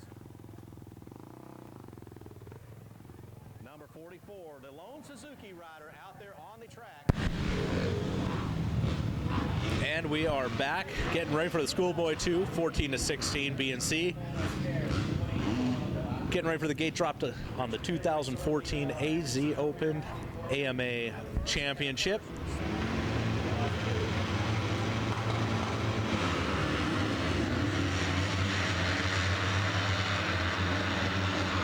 And looks like to be a pretty big hole shot. Let's see if we can find out who that is. I believe it's Sean Cantrell on the Troy Lee Designs Lucas Oil Red Bull KTM.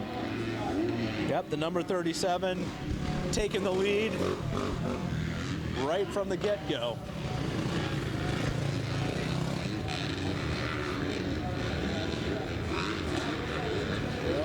Battle for third there. A couple lines getting crossed up coming out of that rhythm section.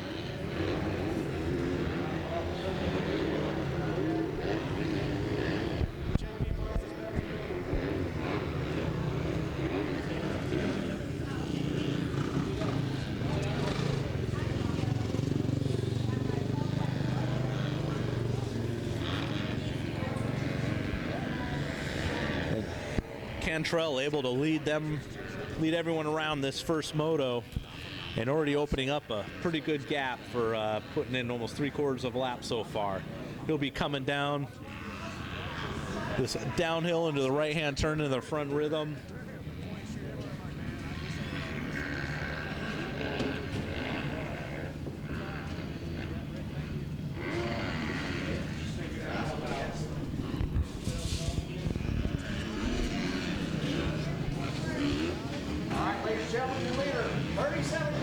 There we go, Sean Cantrell coming around the line in first, followed by the number 188 of Gage Scher out of San Clemente, California.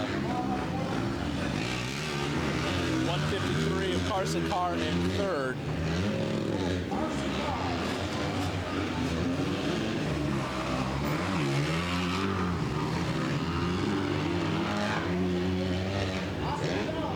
Looks like Cantrell's got his bike dialed in. It looks choppy out there, but that KTM looks like it's just floating over everything. See if Gage Scher can put in a little bit of a push and reel in Cantrell.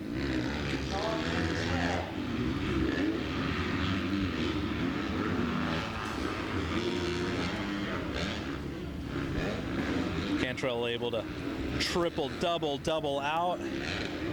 Gage Share losing some time by going double, single, double.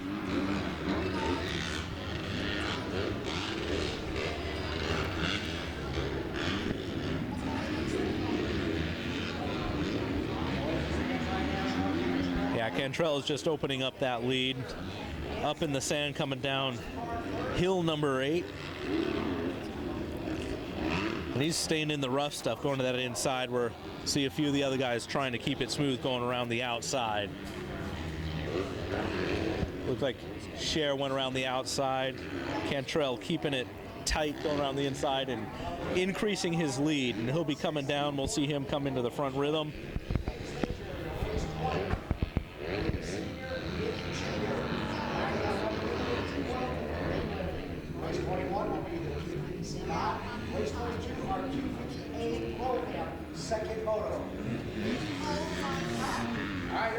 Here comes Cantrell, outside, inside, coming up to the finish line. He is on the gas like there's someone right on his rear wheel. Gage Share coming through in second place, number 188. Third place, number 53. 153 of Carson Carr. He may be closing in a little bit up on Gage. Check those lap times, see if my eyes are deceiving me or if it looks like Carson is starting to make a little bit of time up on Gage.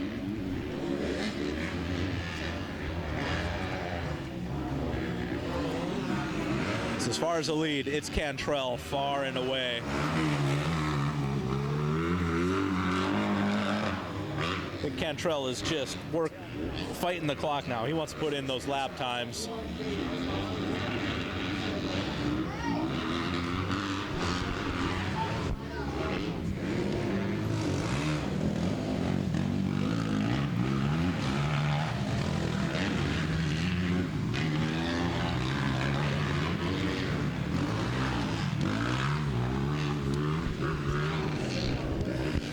Watch Cantrell go to the rough stuff. No, he's taking it easy going around the outside. It's easy to say taking it easy sitting up here looking down on everything.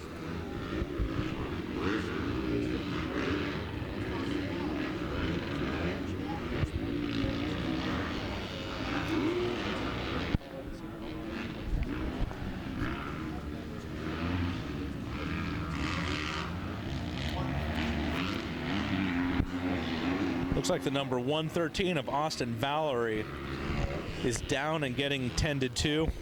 He's out of Tucson, Arizona. As far as the race leader, Sean Cantrell on his Troy Lee Designs Red Bull Lucas Oil KTM. Still putting in strong laps. He's definitely opened up that lead on Gage Share in second, but Carson Carr might be closing up. Still got a few laps in there. If Gage doesn't pick it up, Carson's going to be fighting for second place.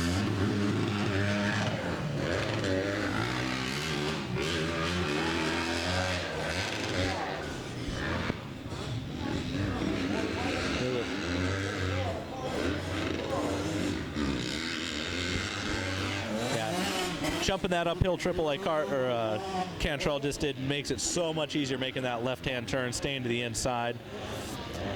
Feet up, on the pegs, standing up. Double, single, double.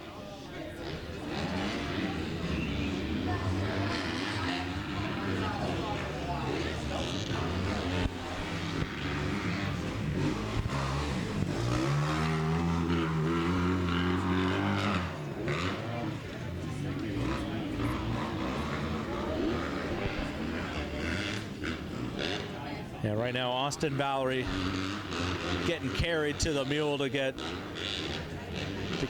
hauled up out off of the track. Hope everything's okay with him.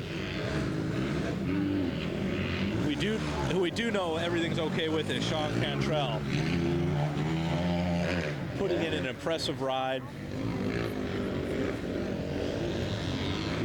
coming down into that front rhythm section.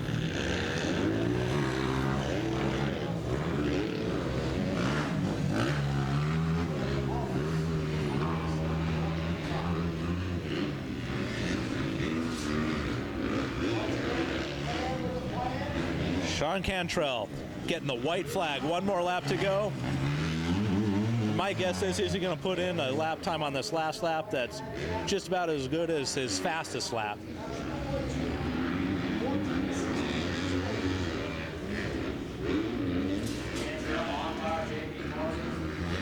He's certainly put in a gap on Gage Share, still currently in second place.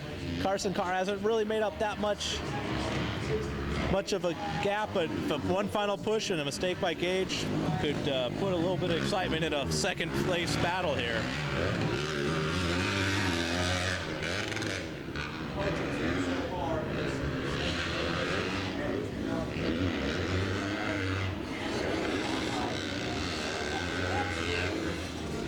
One last time for Cantrell going through this rhythm section. There's a lapper in the way. He decides to just go ahead and triple in.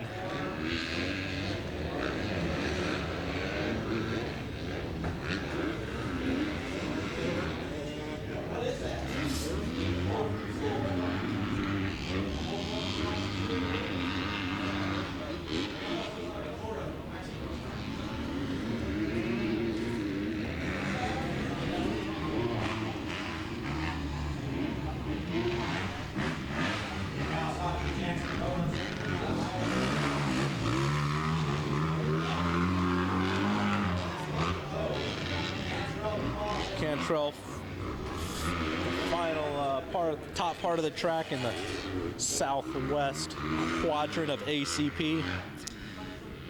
Been making his way down again to the rhythm, front rhythm section for the final time today. At least final time this moto.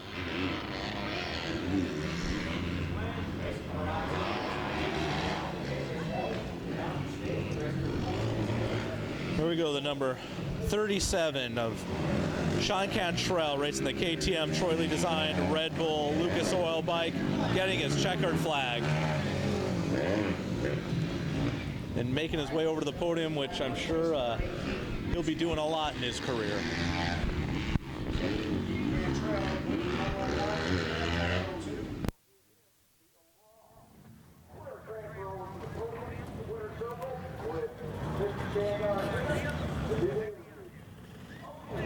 Thank you there, JP Parsons, the mouth of the South. Check it out, Sean Cantrell, Schoolboy 2 winner, Moto number 2 winner, as well as Moto number 1 winner. Everything looks like it's in check for a Moto number 3 win as well, hopefully tomorrow. What are your thoughts on that, Sean? Yeah, it was a good moto. Probably the best start of my life right there. But I felt good. Track's really fun. And just can't wait for the next race and tomorrow motos. Man, you're rewarding the guys there at Troy Lee Designs, Red Bull, Lucas Oil, KTM on these orange bikes. Really cool to see the transition. We only get to watch you about once a year from Texas, so it's cool to see you on the big bike, and you're making the orange guys proud, I'm sure. Yeah, that's my job. Just can't wait for the races this year. Hopefully I can win some titles and just have some fun. That's all I can do. And Troy Lee is awesome.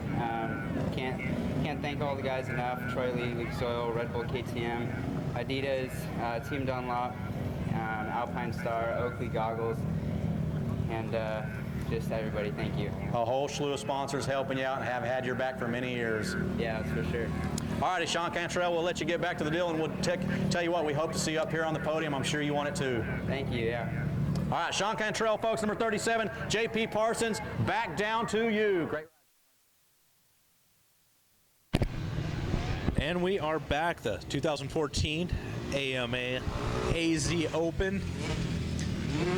Gate just dropped on the 51cc Open, ages 4 to 8.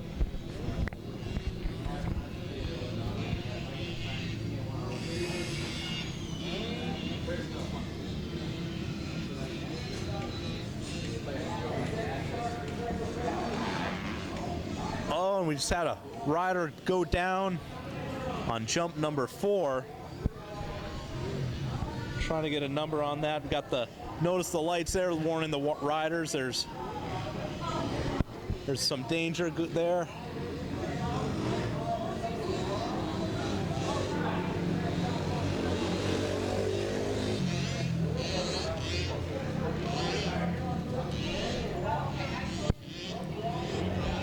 Meanwhile, it looks like we got a battle up front for second place. First place pulling out a lead. We'll see if we can grab a number here as soon as they come around.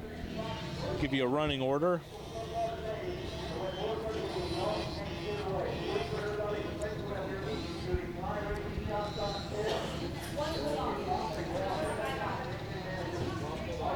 Thank you.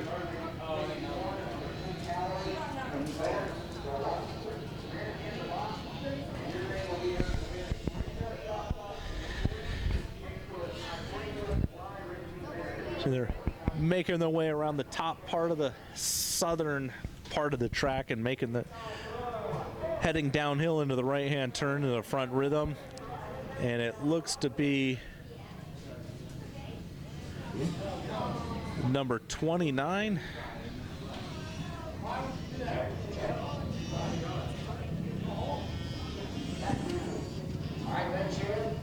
Right now on track, we got race number 1991cc Ford Open. And with the whole shot, it was the 45, Stormy Higgins. Our big leader is 29 in the lead. Oh, and he sticks it in the rut with number 11, Jesse James, taking over the lead.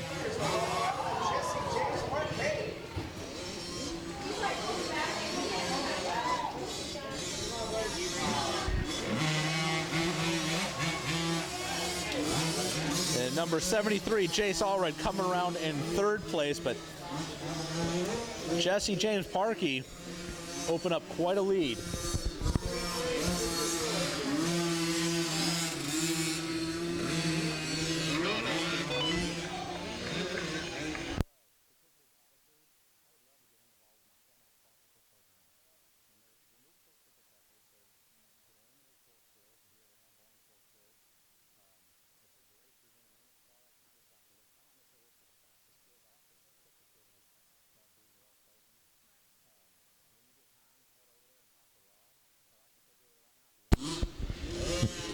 Jesse James still holding on the lead. Coming around into the rhythm section, which these little guys are a bunch of singles for them.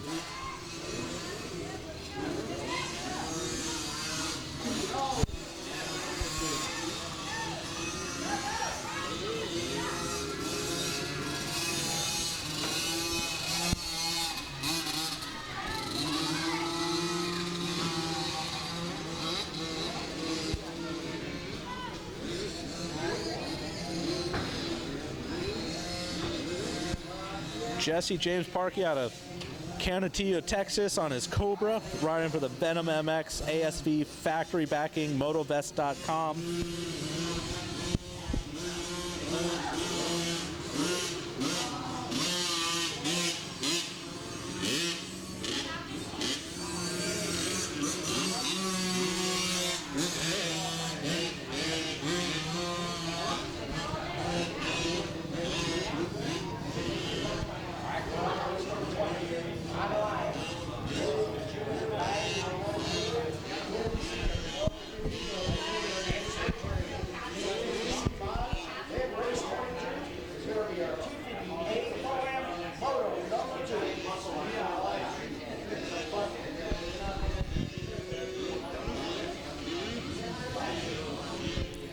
Jesse James Parkey, I'll call that name all day with these 51cc classes. He's putting in quite a ride today and leading this moto.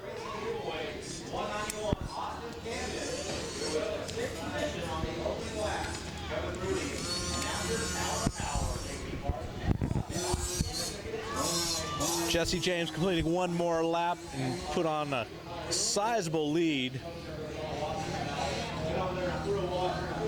Take a look and see who is in second here. Number 29.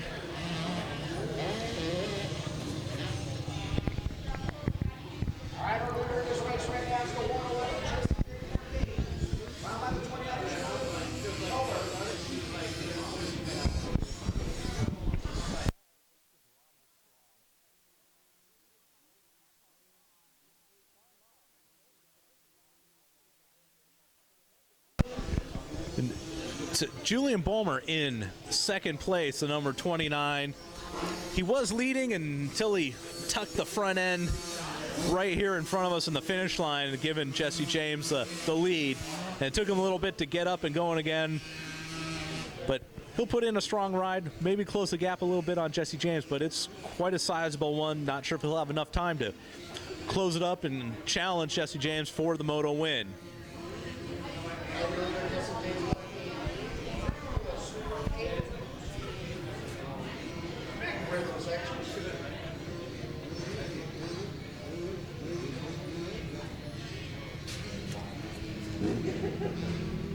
Goes Boehmer through the rhythm section, just trying to go as fast as he can.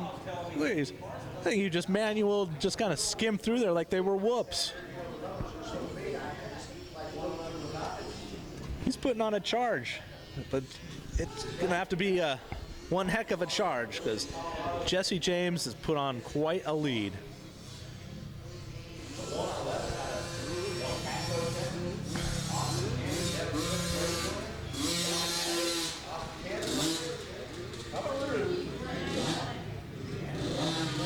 Jesse James making his way up the whooped out uphill there, the southwest part of the track. Kind of a sweeping left turn into a single table. It's kind of a pretty good size double, but jumping up to the flat part for these little guys should be no problem. And then drop right back down again into a tight right-hand turn and into a double. And Jesse James able to get over that no problem. Double up before heading up just a little half uphill before making a quick turn back down again into the finish line section where you got an option to go inside, and Jesse decides to go over the hip jump and then go to the outside to get around this lapper.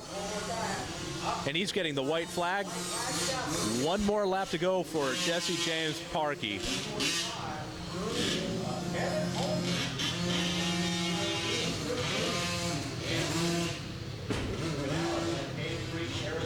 And Julian coming around in second place, getting the white flag. But it might not, that fall in that first lap, giving up the lead was put him at too much of a detriment to try and overcome with the riding that Jesse James Parkey's been putting in today.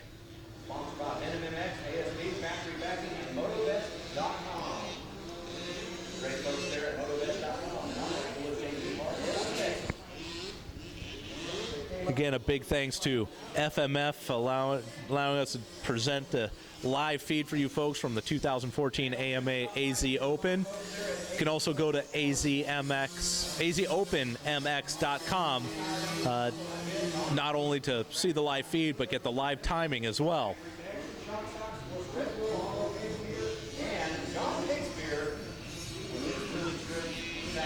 We got Jesse James again coming around into this rhythm section.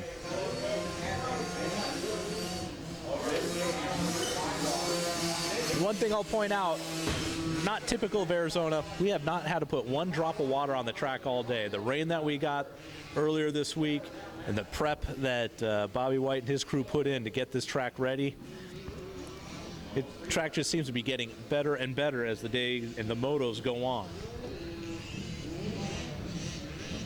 There's Jesse James coming out from the southwest part of the sand track area and then back up the hill again. These little bikes are getting taxed, trying to get as much horsepower, get them up the hills, and then those brakes are getting worked as they're coming down the hills.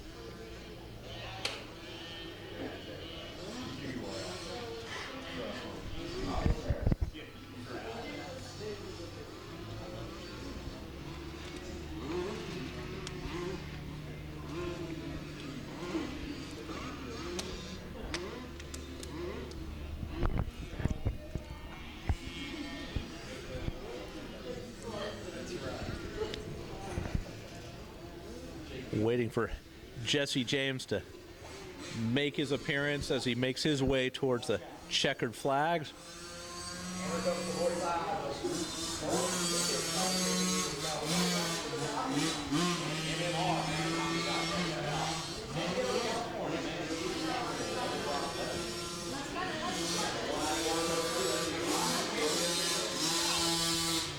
Jesse James Parkey riding his Cobra to the checkered flag and riding his Cobra to the podium. We'll catch up with Jesse James and see how that moto went, and if he felt he had it in him to win, even though Julian tucked that front end coming up, as Julian disappointing moto, even though he got second place. Check this out. We've got the 111, actually, Jesse James Parkey out of El Paso, Texas. Welcome back to the podium, buddy. Just saw you about, what, 2 hours ago? Yes. How'd that moto go for you? Good. It looked kind of uneventful as far as not a lot of pressure from the guys behind you. It looks like you pretty much just clean house in that moto. Yes. That was the plan? Yes. You don't want anybody trailing you. You want to just be out there all alone. Nobody forcing any kind of issue behind you, man, rubbing into you. You just want to have some clear vision and do your own thing, correct? No. No? Okay. Well, we'll just act like it's yes. Wait. Hey, check this out. Who are your sponsors helping you out, buddy? My mom and dad, God, ASV, Cobra, and all of my other sponsors. All righty, Jesse James Parkey, one more time up here on the podium. We look forward to seeing you, hopefully in moto number 3. All right. I love his style. We'll see you, Jesse James Parkey. And we're going to wait and try to grab the 191 of Austin.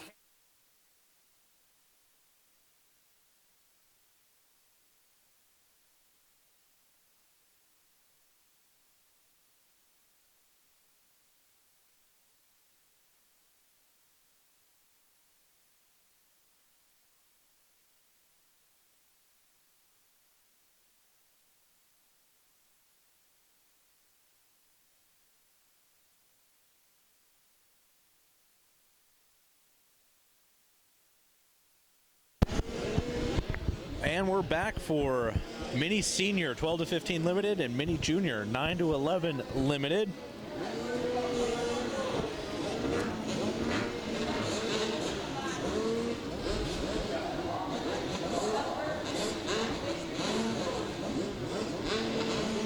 Got about 19 riders going to be dropping the gate on here.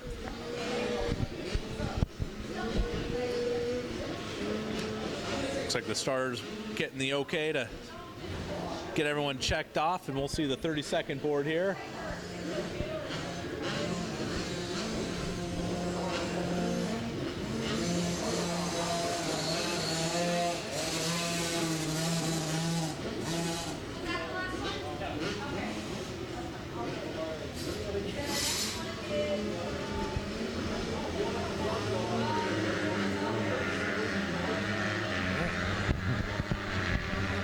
Gate 1 drops.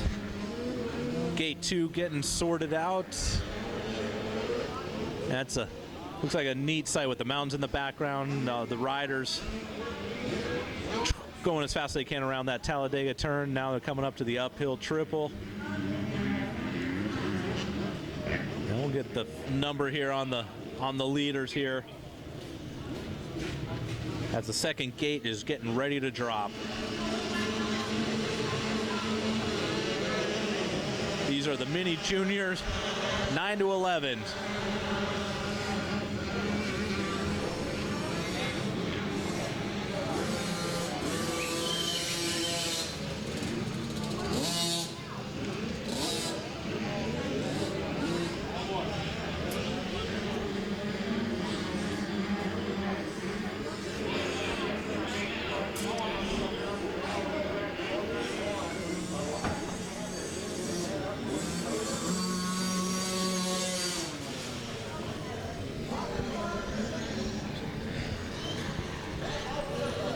Taking a look at the Mini Juniors right now as they're making way through their rhythm section, while the Mini Seniors are just about to wrap up their first lap. We'll get you running order here as they come by the finish line.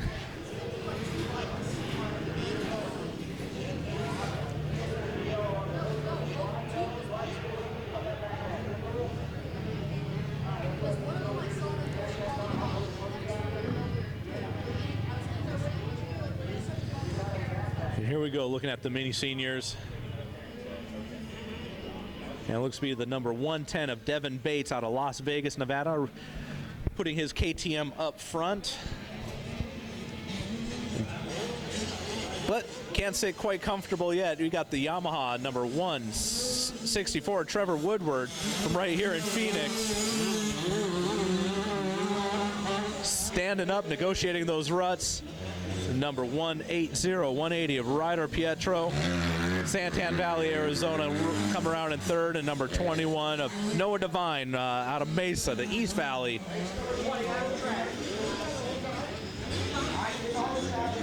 We'll take a look here at the battle up front between Trevor Woodward in second and Devin Bates.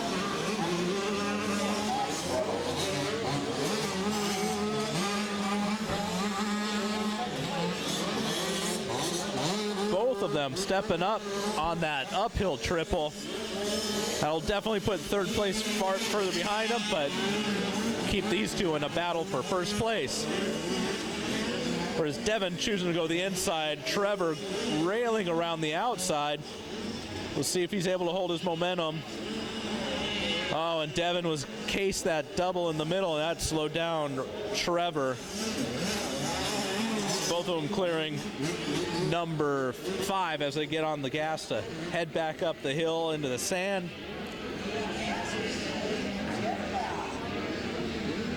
Here we go. Looks like Trevor is trying to size him up, maybe show him a wheel, find a spot where he can put up the inside, but Devin just had a little more power to the ground heading up the hill, putting in a couple bike lengths.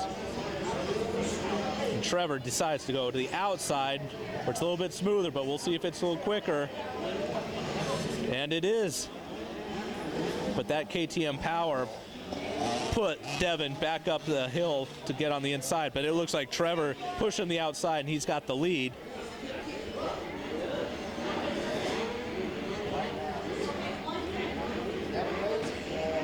Waiting.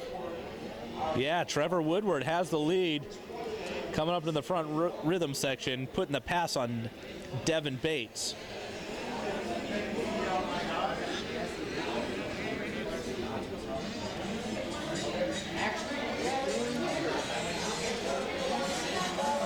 Trevor Woodward and his Yamaha completing another lap, but this time in the lead, 110, Devin Bates. Looks to be off the pace a little bit, giving up some time to Trevor. And they could put quite the lead on third place in this mini senior class. Third place being number 180, Ryder Pietro, riding for O'Neill. We do have a battle between number 24 of Joshua Varese and 604 of Max Miller in the mini junior class.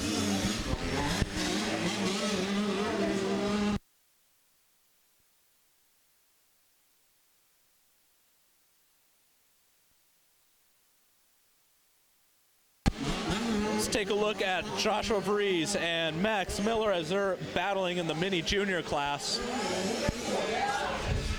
Looks like Max Miller's losing a little bit of time.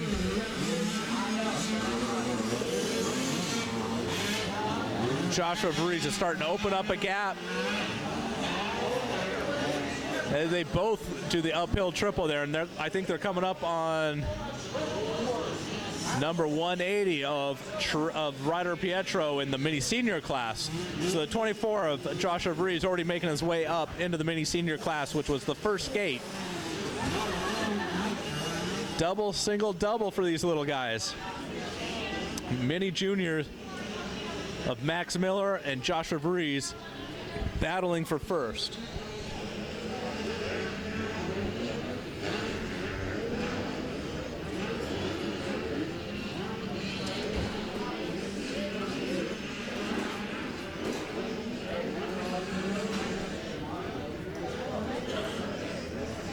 Hey guys, all you pros here today, tomorrow is the Open Pro Sport, and for a lot of money. So There we go, the battle for the lead. Joshua Varese on his KTM, Max Miller also on a KTM. Heading to the top part of the track. Side by side, we'll see who was able to hold one off and make it to the inside as they're coming down the downhill right-hand turn. And it looks like Max Miller has the lead. The 24 of Varese not giving it up easily as we're coming into the decision maker here. Both of them over the hip jump. Varese is going to try and run it up around the outside. Max Miller holds him off and opens up a lead heading down to the rutted, just after the straightaway, just after the rutted finish line. Max Miller puts a few bike lengths on Varese.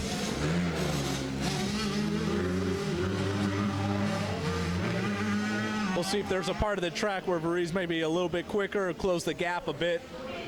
See if we can't get this battle shape up.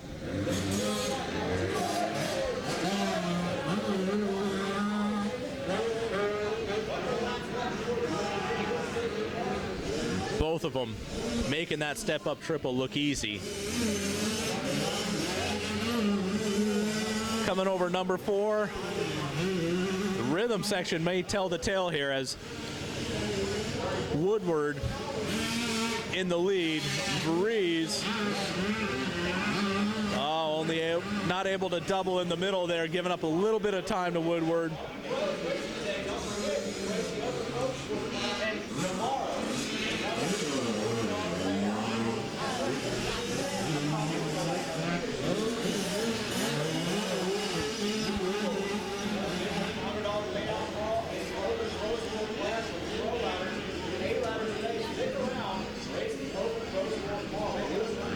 And 6:04, Max Miller still able to hold off Varese, putting in a few bike lengths. Got about 1.5 laps left to go in this moto.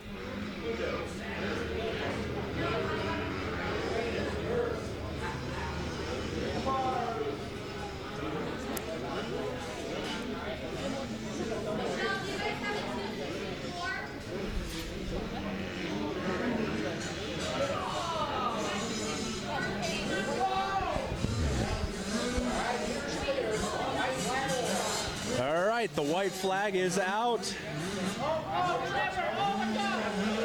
We'll see how this mini junior race pans out. That's 6:04 of Max Miller with Joshua Varese, 24, racing the junior class, putting the pass on Devin Bates, who was in the first gate drop in the mini senior.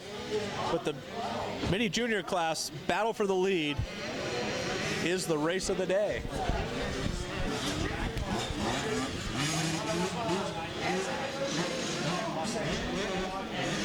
Both of them getting through that whoop section, no problem.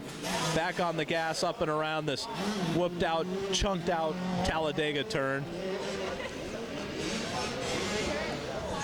See if they get the uphill triple cleanly here, or one will maybe allow the other to pull away. Joshua Varese bouncing a little bit on the landing, caused him to go a little bit further outside, I think, than he wanted. Miller to the inside, Varese to the outside, coming into the rhythm section. Throwing a little style in there to get that body English, to get the bike corrected. That put a bigger gap on Varese. Miller able to get through that rhythm section a lot more effectively.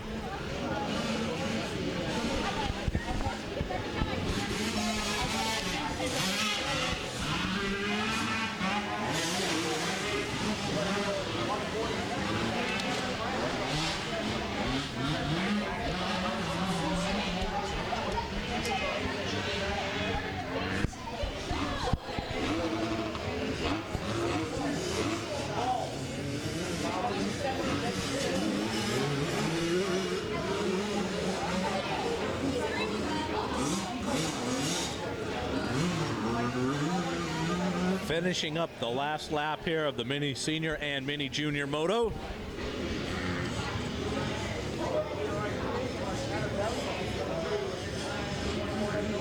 The 164 Trevor Woodward should be getting the checker flag here for the mini senior. And it's a 604 Max Miller getting the checkered in first place in the mini junior with Joshua Breeze close behind. Let these guys make their way to the podium and tell everyone who they want to thank for getting them there.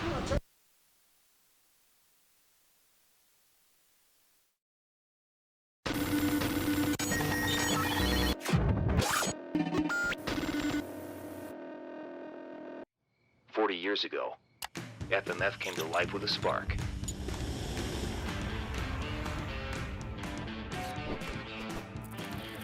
Today, FMF is the leader in performance exhaust. FMF is driven to ride. FMF is 100% American-made horsepower. 40 years of riding hard and having fun. Time flies when you're going fast. Testing is the key to everything. That's why the greatest guys are the greatest guys.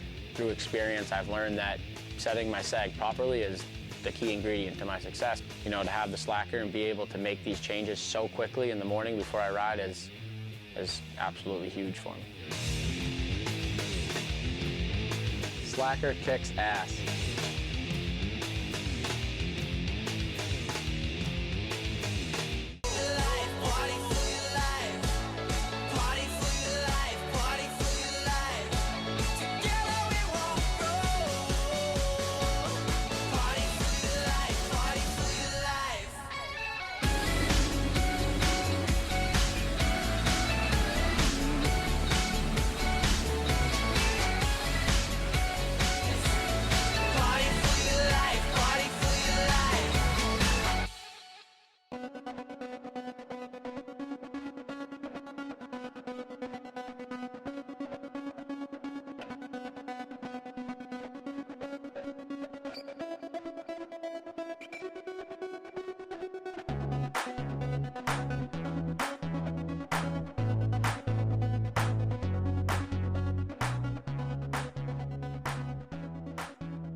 And we are back with the gate dropping on the 250C mod. So they're making their way through the rhythm section. First time going up the hill, up into the sand. See if we can't get a number here for you folks to see who is in the lead.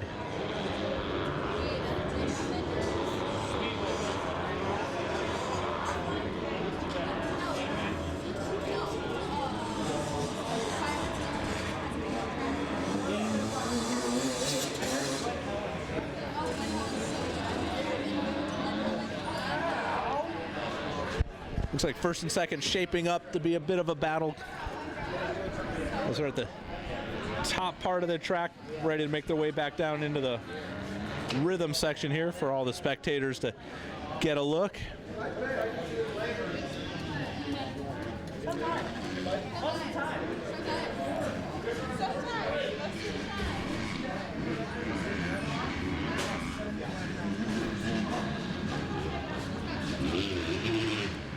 And it is the 173 of Zach Bierbauer in first place, with number 254 of Chris Rowan.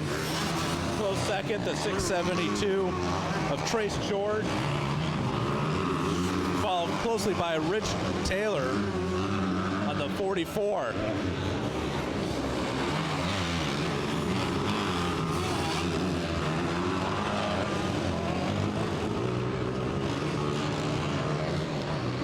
You can see Zach Bierbauer's already put in a sizable lead after a first lap.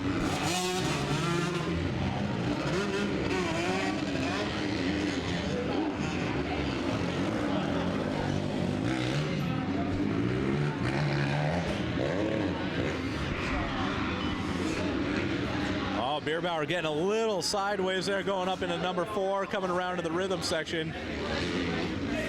lines it up, he is able to triple in and double. And that's certainly going to open up the lead for him that he's putting on second place.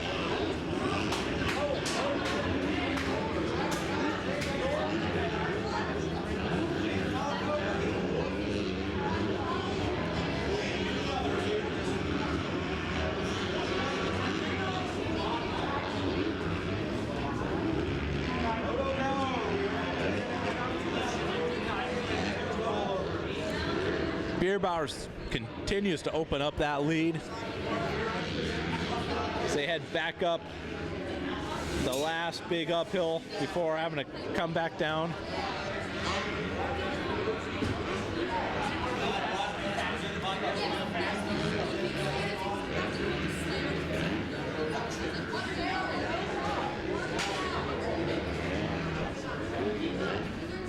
Here we go, Zach coming through again on his Honda, backed by O'Neill, FMF, X-Brand, Hinson, Factory Connection, Vortex, Flu Designs, and Maxima. It's the 173 of Zach, followed by the 254 of Chris Rowan. Number 44, Richard Taylor, making a run for second place.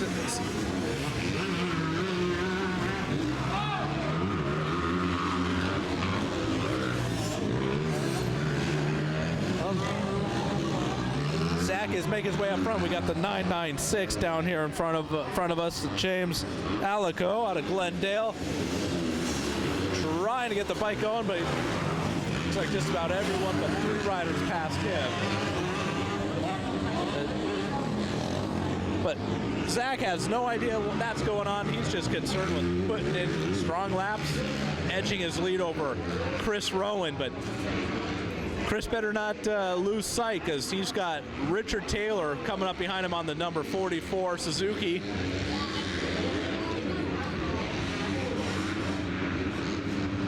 Yeah, both Rowan and Taylor able to get through that rhythm section the same way. Zach just powering up that hill, up into the sand, back down, right-hand turn on the gas, and hope that suspension's dialed in, because that is rough going up that hill. Just when you think you're done, back down again, and then back up.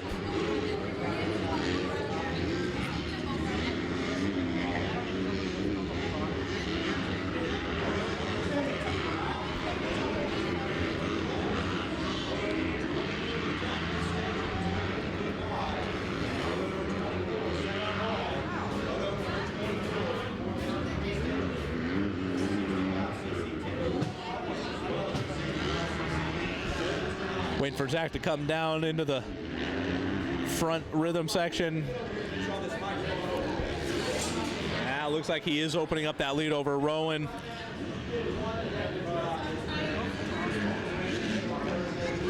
Choosing to go the outside, coming up into the finish line. Rowan going inside. Zach looking smooth as he's riding those ruts. Rich Taylor looked to be dropping off the pace a little bit to Rowan, but Rowan makes any kind of mistake, Taylor will be there to capitalize. Try and move up one more step on that podium box.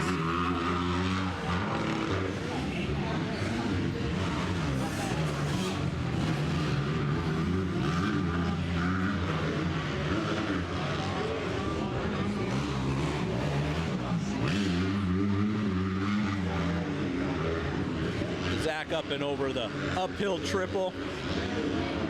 You notice around some of the other parts of the track here as Zach's making his way around. Looks like other parts of the track that are closed off. It's the type of changes ACP makes. Keeping it fresh.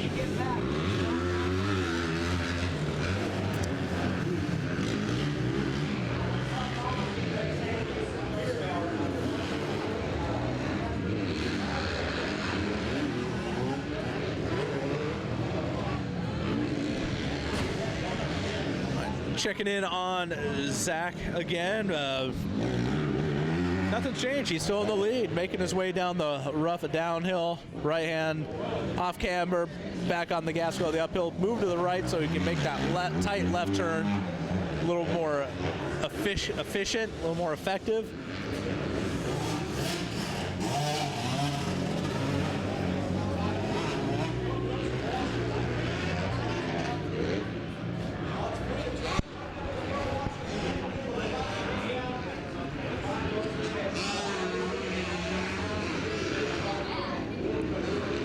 Zach Bierbauer making his way through the finish line again, leading one more lap, about to get the white flag. Keeping that lead about the same on Chris Rowan. Richard Taylor still there, capitalize on any mistake Rowan may make.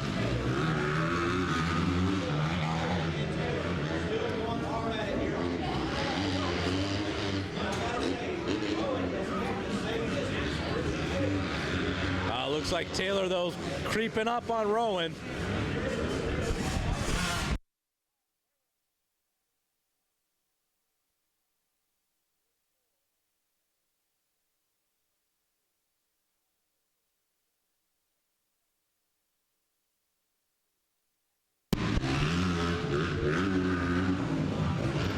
There we got Rowan, Taylor. Rowan inching out a bit on Taylor, but it looks like Taylor's going to close it back in. May have a battle here to the line for second place because Zach Bierbauer has this one wrapped up as long as he keeps it on two wheels.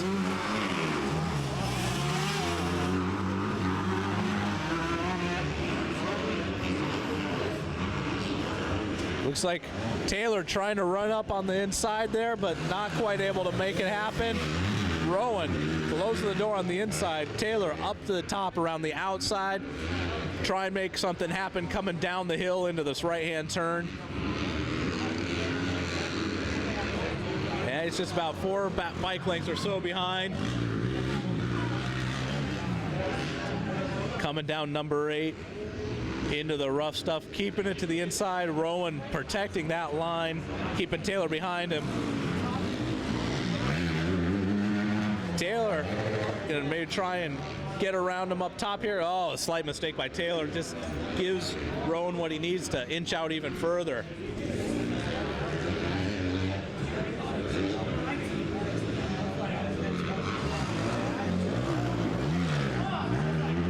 Here we go. Zach Bierbauer from Lancaster, California, making his way to the checkered flag.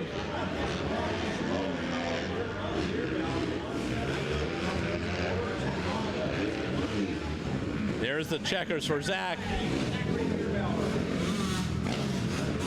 Oh, and Rowan and Taylor take it down to the last corner. Rowan able to eke out second place. We're taking a look at Zachary on the podium. Let's hear what he has to say. Making my way up to the podium, and one more time, man. It's you and I are getting to know each other pretty well, Zachary. How about that? Yeah, it's good. How'd that moto go for you? It looked like Rowan and Richard Taylor were back there fighting it out and just kind of left you alone. You had about a 5 or 6 second gap on them the entire time. Yeah, got out of the gate super good, and then yeah, just went from there. They were charging the first lap, and I was like, oh, guess we're going fast this moto, and so I just calmed down and went on for it, and then yeah, they were battling it out, and I just stuck by with the win. Kind of found your rhythm, did your own thing, didn't sweat what was going on too much behind you, and put this Honda out front one more time. Now check this out. You got first in Moto 1, you got first in Moto 2, and man, barring any crazy unforeseen circumstance, we hope you land a third Moto win and take home the championship here in this 250C mod class. Yeah, for sure. Just can't let it get to me, and just gotta stay smart. Yeah, good. Come hang out with Shan Garcia and JP Parsons tonight. We'll keep your nerves unrattled. For sure. All right, any sponsors you want to thank, bud? My mom, my dad, Lord Jesus Christ for keeping me safe. FMF, Blue Designs, X-Brand, O'Neill, Bell Helmets, and Honda, and anybody else that I forgot. Thanks. All righty there, Zachary Bierbauer, one more time. Great job. We'll hope to see you up on the podium. How about that Bell helmet stuff? And we are back with the 250cc A Pro-Am getting off the gate. Someone's scrubbing some speed out there. Keeping it low. A triple, double, triple past.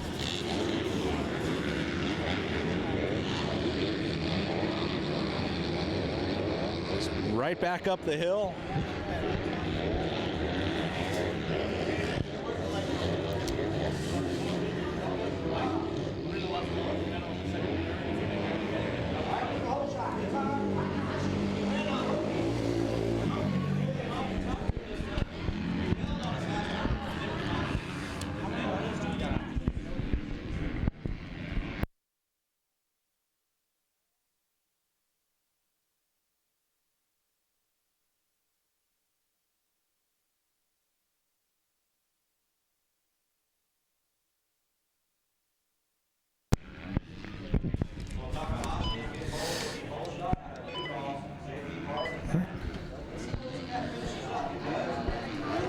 It is the 5.59 of Dylan Merriam, winner of Moto 1, leading Moto number 2. Followed closely by 701 of Kotaro and the 151 of Ryan Surratt. Kotaro Takahashi, a quick starter, putting his Kawasaki up front again in the second moto. Ryan Surratt having to do a little bit of work to get by him, but looks like 1, 2, and 3 are keeping it close, while fourth is starting to drop down behind him. Looking at the battle for second place right now between Ryan Surratt, number 151, as well as the 701 of Kotaro Takahashi. And leading it is number 559, Dylan Merriam on his KTM.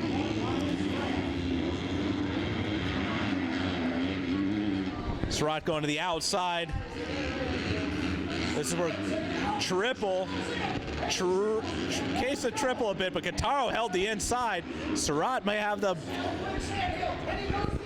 horsepower getting up the hill. Looks like he got there first. Kotaro may have cut it back underneath him. No, it's Ryan Surratt grabbing second place. Now setting his sights on Merriam, not too far ahead of him.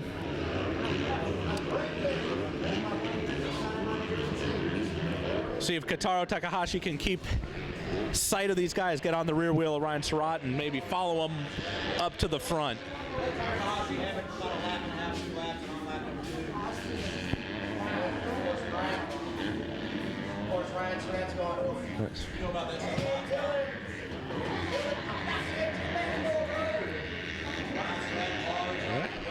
Dylan Merriam appearing first down to the front rhythm section. Surratt closing in. Takahashi not giving up. He's right there. Merriam can ride his own lines. Not too much defense, but Surratt, he's got to try and find some speed, but protect those fast lines from Takahashi.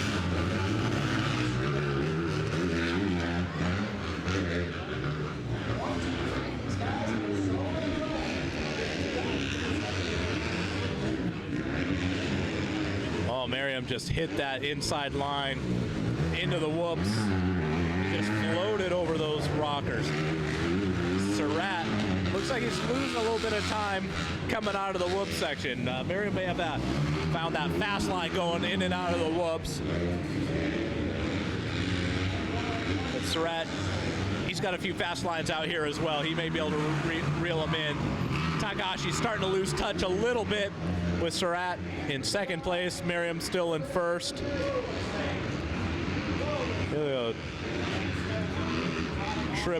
Triple, double. They're doing the same rhythm each and every time. It's going to be hard for Surratt to make up any time.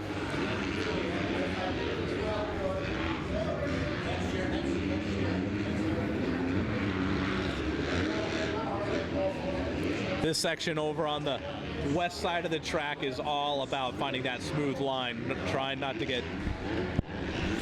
to lose any time by hitting all the bumps as they're going to the outside, trying to keep it smooth.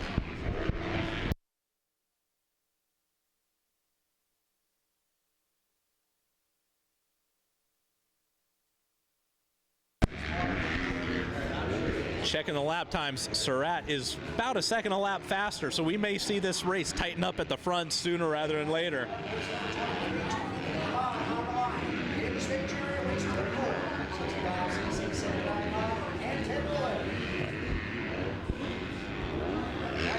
Here they come through the option section. Surratt moving to the inside.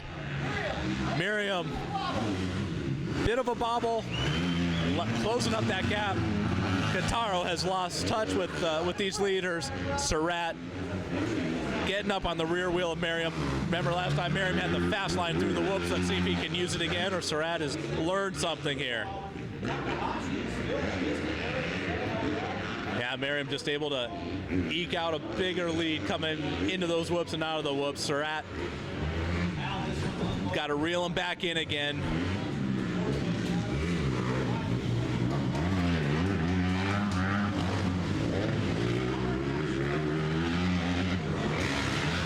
Surratt trying to keep it low over that step-up triple, but Merriam's maintaining that lead.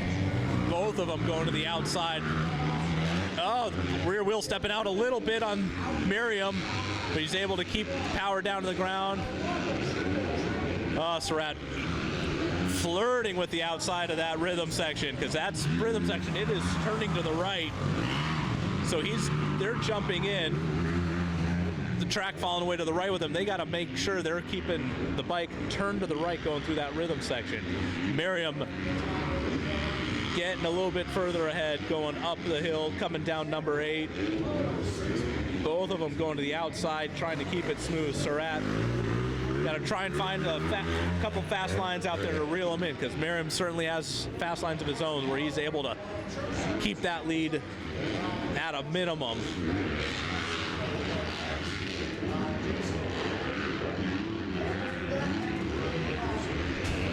Taking a look as Merriam making their way back down into the front rhythm section.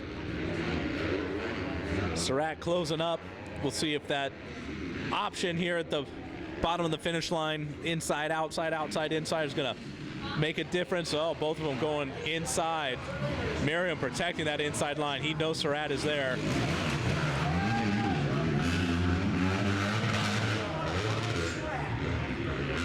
And we'll see if Surratt taking that slower line into the whoop section.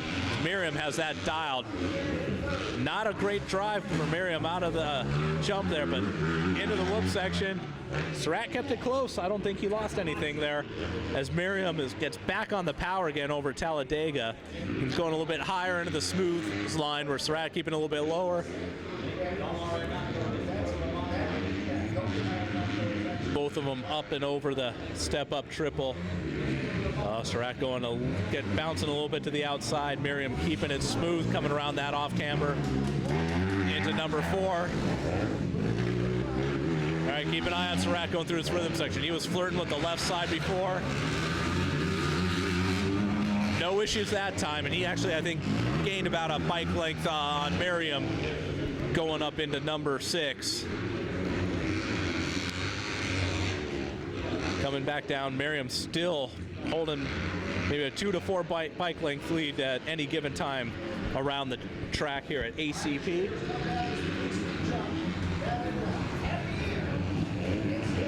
Oh, Surratt just launching down that hill. He's trying to push it.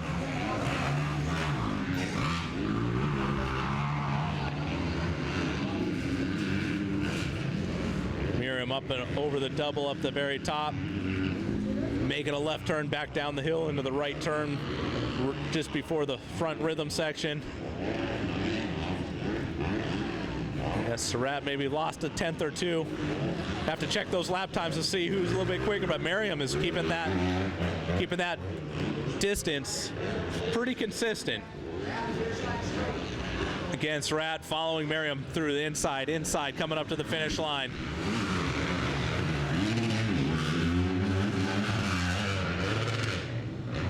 And getting the yellow flag, one of the lap riders down, but he's up and going again. Shouldn't cause an issue for these guys. Surratt closing up on Merriam. Boy, Merriam has that right hand dialed in right before the whoop section. He's able to carry that speed, but Surratt closes up, almost puts it up the inside, coming up around Talladega turn. I think Surratt's going to find a spot here to try and show a wheel. Merriam can't make any mistakes. Surratt's going to get right by him. This rhythm section might be the key. Who can do it the cleanest? Both go outside. Oh, and Merriam is down. Surratt off the track, get around Merriam. Back on the track. And he just triples and doubles out. Merriam back up and running in second place. They had such a lead on Kotaro Takahashi that going down didn't lose any place, but that's going to do it, I believe, for Merriam. I don't think he's going to have it in him to catch up to Surratt. And Surratt just putting in strong, consistent laps now to the end. If it finishes this way, Surratt will finish up with a 2-1. Merriam with a 1-2, tying on points, but Surratt again edging out in the second moto to grab the overall win.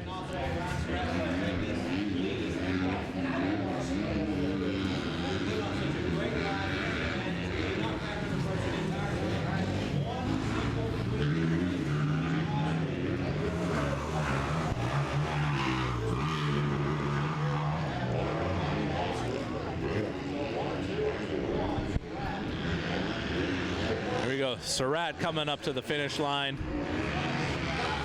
with the lead.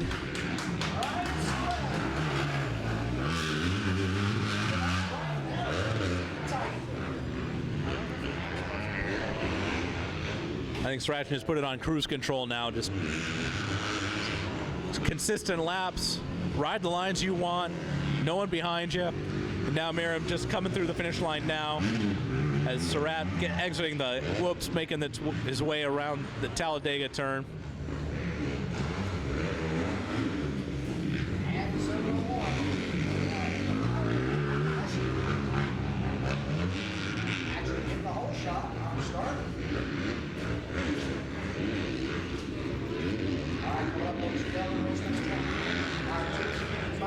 A little bit of style by Surratt over jump number 4 coming into the rhythm section.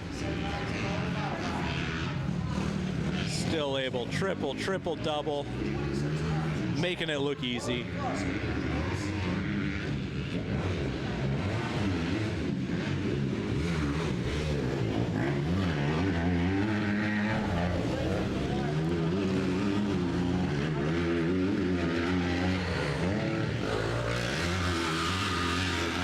I think that's about it, folks. Surratt just got to ride this one home. Merriam in second. Again, they'll tie on points, but Surratt with that second moto win is going to put him on the top box for the overall.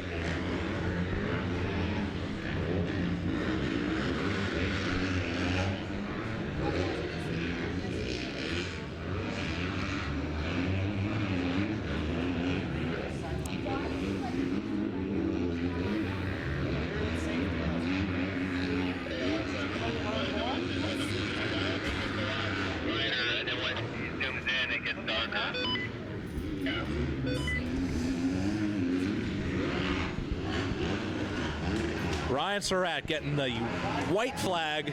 One more lap to go. And he'll be your 250A Pro-Am overall winner for the day.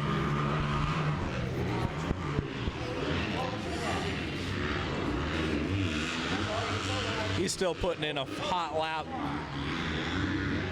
We'll see if he slows down a little bit. Nice little manual through the whoops there.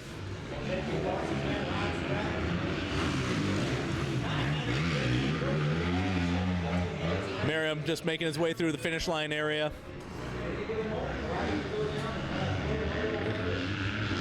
One little mistake coming up into the section Ryan is making his way into. Merriam tucked that front end, knifed the front end, and it went up and over the bars. Almost collected Surratt. He had to go off the track, re-enter again, but making his way through that rhythm section with no problems.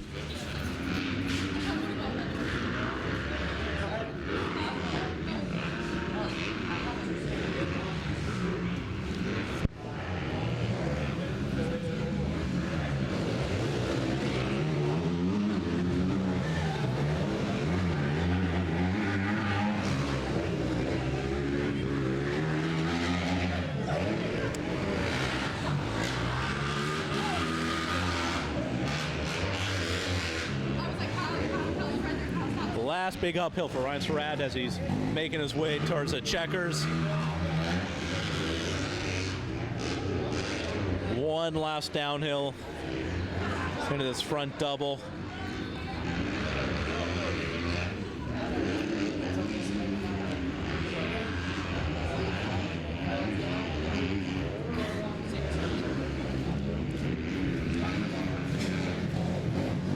Ryan Surratt out of Corona, California on his Yamaha for Horton Racing, Sever X-Brand goggles, collecting the checker flag and the overall for the 250A Pro-Am. And he knows his way to the podium.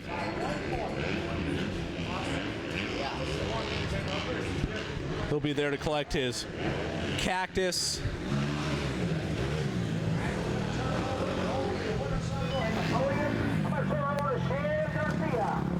Thank you, JP Parsons. We're going to wait for the other riders, Dylan Marion, to come off the track, as well as Kotaro Takashi. How about that from Buckeye? Takashi Buckeye. Guys, we're about to bring you the 250A podium for the overall and the second moto. So we appreciate you tuning in and watching us live, all you live broadcast viewers. So Surratt and Marion putting on a great race. And we will get these guys up here in just a few seconds. We're going to wait on to Kotaro Takashi. Where are those cactus at? Where are the cactus at? I think I'm going into JP mode. Ryan Surratt, come on up here. Great ride. We want to give you another moto medal here for first place in the second moto. And definitely know it's not the way you wanted to earn it. He kind of handed it to you with a huge mistake, but you were charging and kept him honest the entire time. And you had everybody on their tippy toes, just waiting for any kind of explosion or any kind of just crazy pass. But he kind of made it easy on you. Yeah, I kind of got held up on the first lap, and then we got around the kid, and then I was trying to catch him, and then hot arm pump so bad, and I was trying to hold on, and then he helped me to get the win, but he rode good, and it was fun. Well, you rode good too, and that's why you're up here, and that's why you have secured, it looks like unofficially, a championship. We're going to get Dylan Merriam up here, as well as Kotaro Takashi. Dylan, man, we're going to reward you with this second moto medal, and unfortunate, man, you provided the fireworks. You kept Ryan Surratt on his toes the entire time. He's searching for different lines, trying to get creative, and unfortunately, man, you kind of tossed that one away. We hated to see that. Yeah, I got a little ahead of myself. I was just trying to, as soon as he got real close to me, we were pushing so hard, and little mistakes here and there. And the lap before where I crashed, I took that line and kind of lost the front end. And next lap, I just heat of the moment, I took it again and caught the front wheel and threw me over the bars. Well, that's racing. You're no stranger to the A class, and that's part of it. Yeah, unfortunately. All right. Hey, where is Kotaro Takashi at? Did he head on back again? He was right here.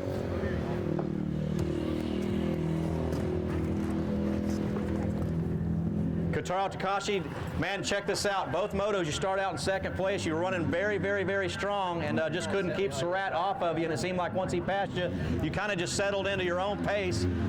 How did it go for you out there? Wish I could have kept up with these guys, but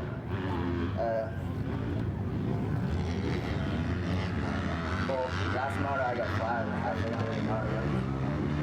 That was so. Well, you rode great, and third place is very commendable.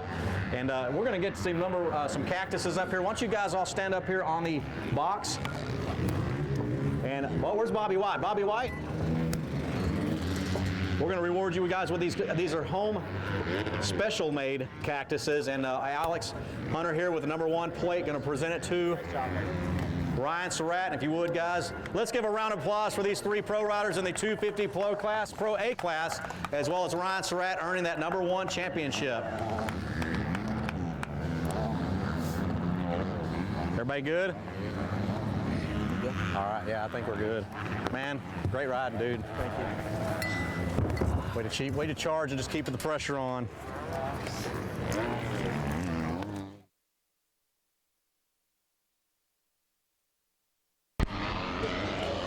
And we are back now looking at the 250B mod class. Sean Cantrell putting it out front again with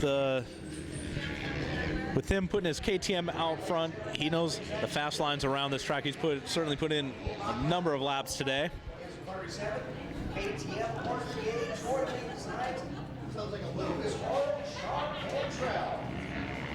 And you can see Cantrell now, and looks like he's just riding by himself. He's just a matter of a couple laps put in a pretty good sized lead. There's second in the back now, just entering the picture. I think at this point Cantrell is just putting in lap after lap. Get those lap times down as quick as he can and keep them consistent. Meanwhile, battle for second, third, and fourth between the number 424 of Garrett Allen, 525, and the Daniel Mills at 17 of Braden O'Neill. 153 on the old two-stroke. Carson Carr making his way up, try and tag in behind these guys. Yeah, Cantrell's heading one way. We got battle for second, third, and fourth coming another.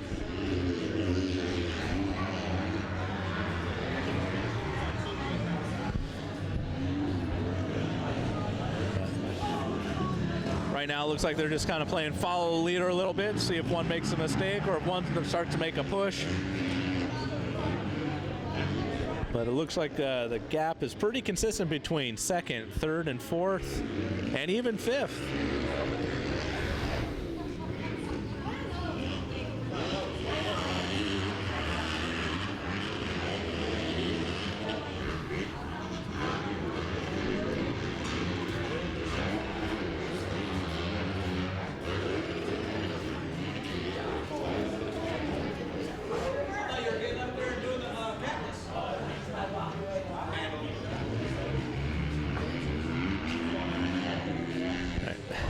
Second, third, and fourth starting to open up a little bit. Cantrell still way out front and putting in more time on second place.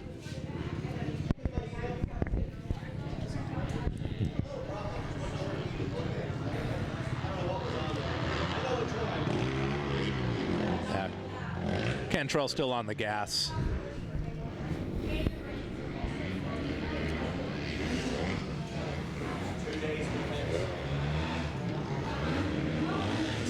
Coming up around the finish line now. More of a lead than what he had previous lap. The KTM looking mighty smooth going through those braking bumps. It's the 424 of Garrett Allen in second place. He's opened up the lead on Braden O'Neill in third. The 153 of Carson Carr in fourth.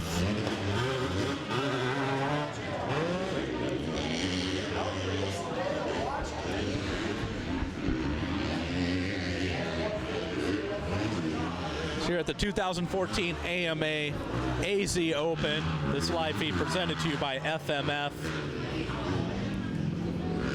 An AMA sanctioned event. Everyone out trying to win their cactus.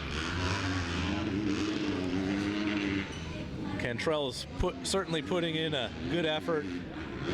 Be a future cactus recipient.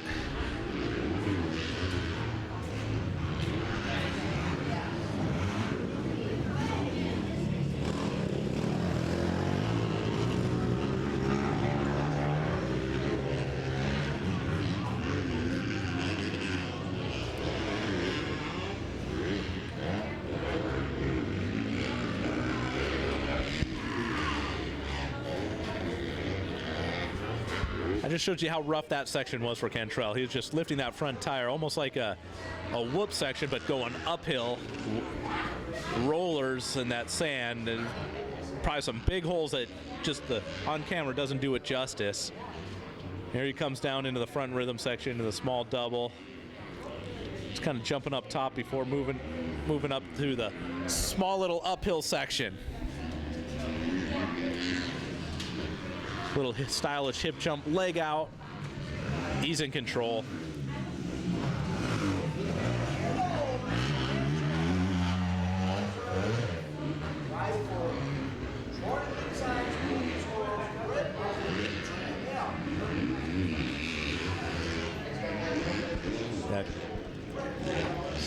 You just saw Cantrell come through the finish line a little bit ago. We're still waiting for second place to come through. The number 525 Daniel Mills out of Wildomar, California. I'm sorry, the 424 of Garrett Allen out of Riverside, California on his Honda. Cantrell's so far out front, he can cruise.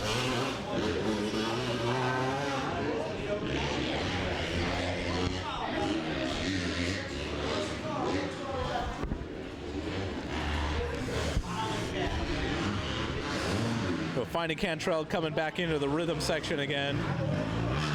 A little mistake there. He wasn't able to get that first triple in clean. He could lose half a day and still be in first place.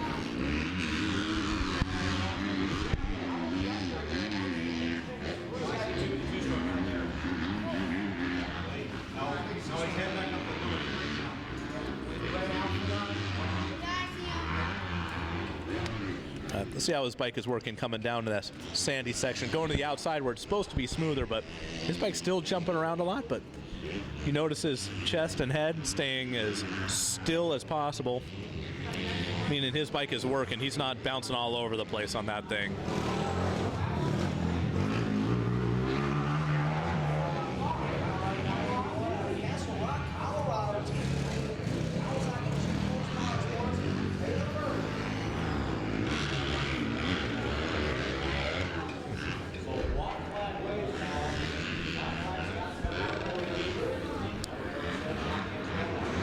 Cantrell on his Red Bull KTM. Troy Lee Designs getting the white flag. 1 lap to go.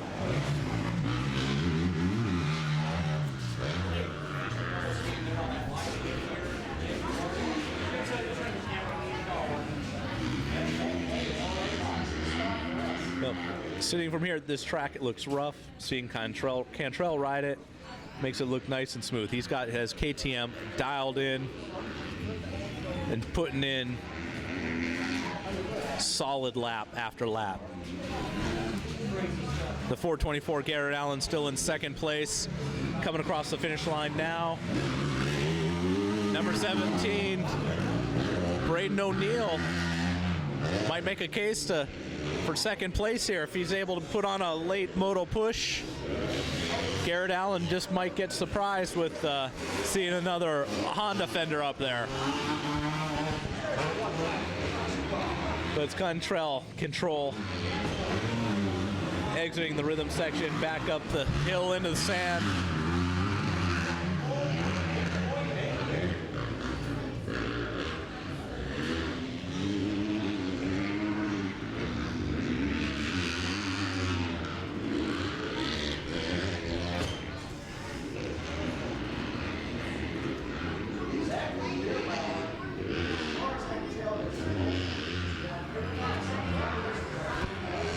Cantrell is riding for the Troy Lee Designs Red Bull, Lucas Oil KTM, Dunlop, Oakley, Renthal, and Alpine Star.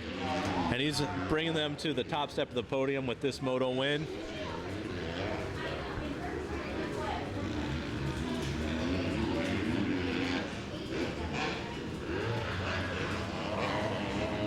Just a few more turns.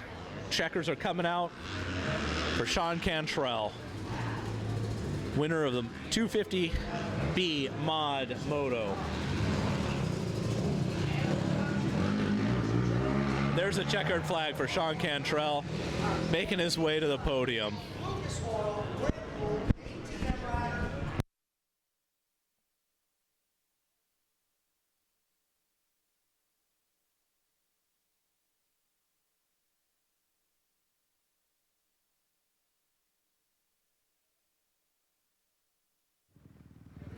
JP Parsons, thank you very much. Sean Cantrell, one more time up here on the box.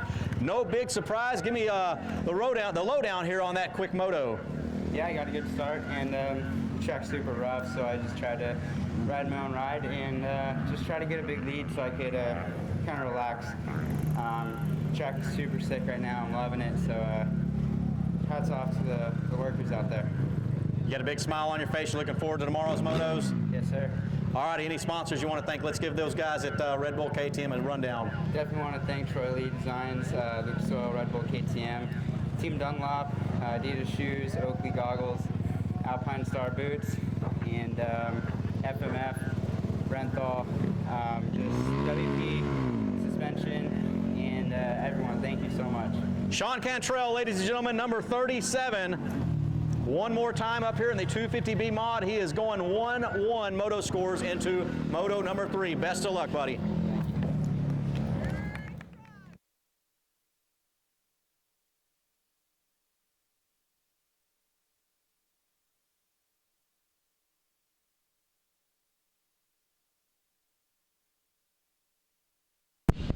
And we are back with the 65cc at 10 to 11 mod class.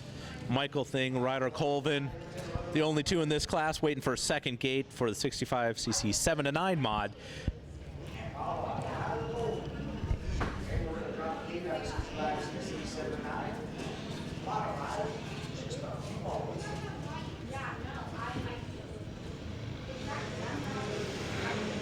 Here we go for the 7 to 9 65cc mod class. Everyone getting away clean. Looks like that outside start gate, something you can hold a lot more speed on. But if you can get up there with the inside, control, push everyone up further.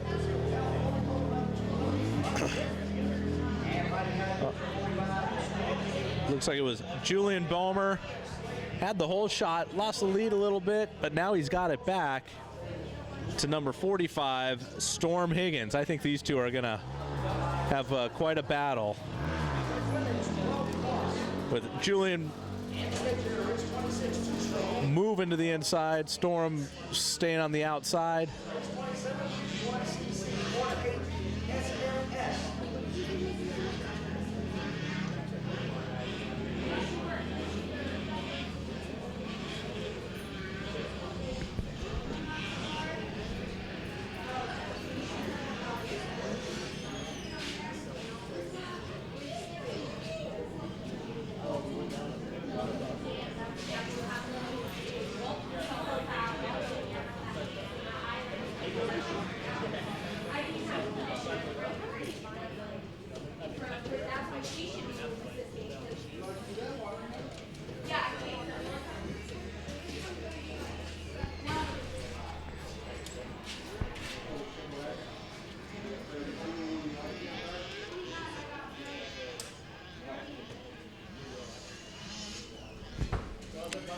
All right, let's check the running order here as they come down into the front rhythm section, see who is in the lead, who's challenging for the lead.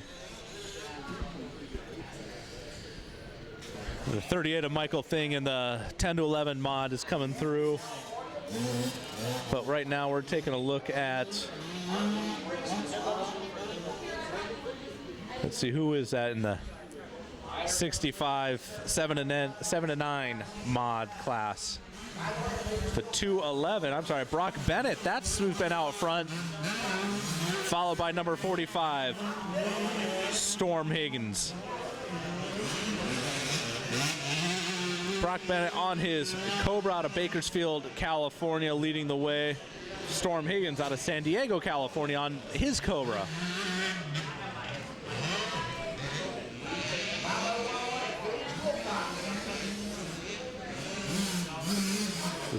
Smoothly getting through those whoop sections, not pounding through them, trying to save as much energy as you can. On this track, it's a premium because it is getting rough, and especially for these little bikes with these ruts.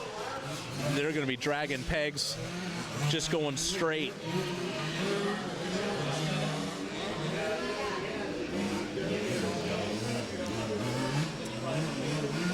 Brock Bennett making his way down to jump number 4.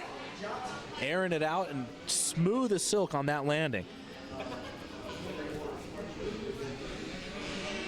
Able to double in on this rhythm section.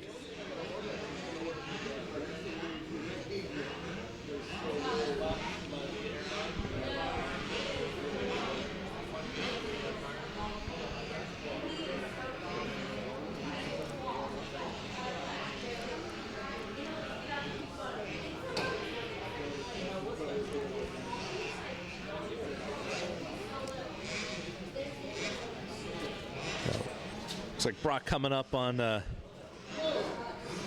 probably Michael Thing, I believe, or Ryder Colvin from the 10 to 11 mod class, but Brock Bennett making his way around this track, opening up the lead on Storm Higgins, number 45.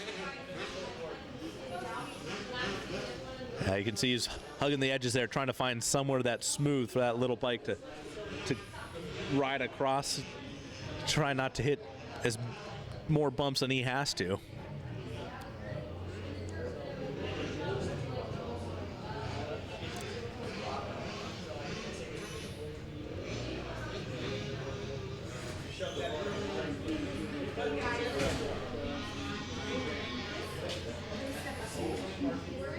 Here we go, Brock Bennett coming around again, leading another lap on his Cobra out of Bakersfield, California. Throwing a little style in that hip jump. Ever slow, slightly opening up that lead on number 45, Storm Higgins. Michael Thing in his 10-11 mod class, leading that class. Number 38.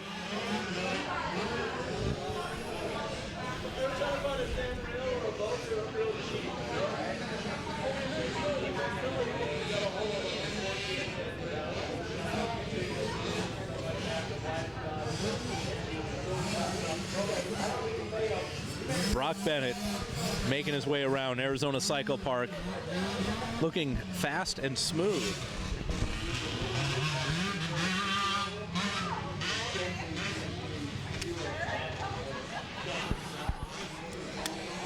You're saying it looks a little dark today? That's because it is. We've had cloud cover pretty much all day. The sun has peeked out a little bit, thinking it was going to warm up, at least warm up by Arizona standards, but still a little chilly. Still see a lot of people in the jackets or sweatshirts.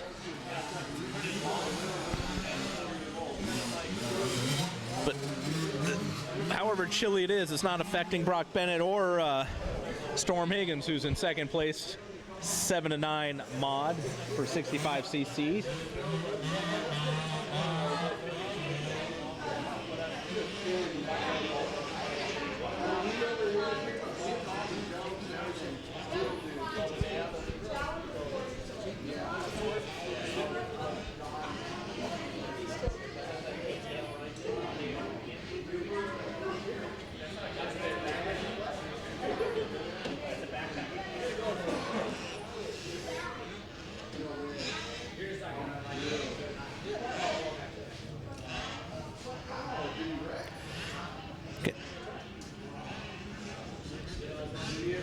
There's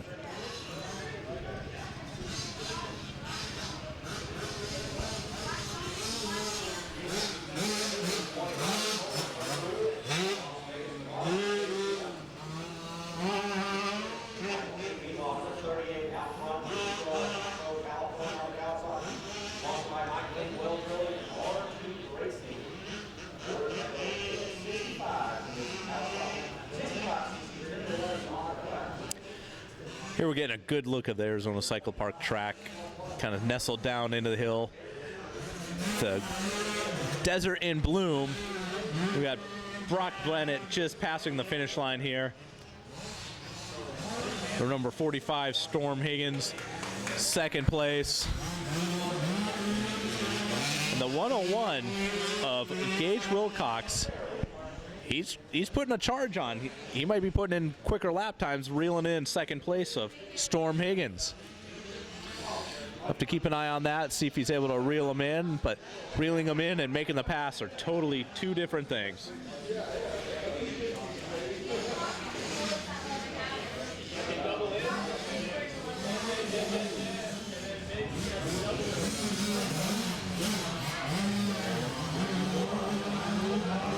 Now looks like Higgins is starting to pull out a little bit of a lead there on Wilcox. Wilcox is going to have to find some quicker lines, maybe some smoother lines to make the fight for second place a little more interesting.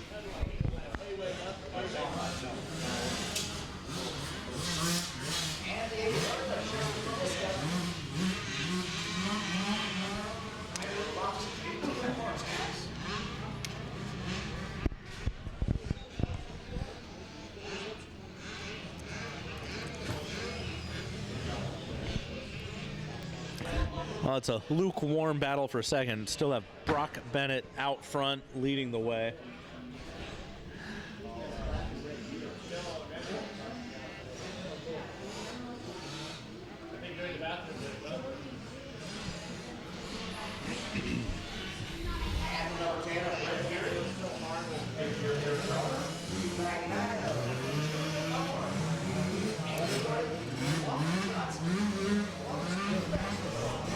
Storm Higgins' bike just bouncing around, coming around down that downhill, and must have a little bit of better setup than Gage Wilcox, as he's stretched out that lead for second.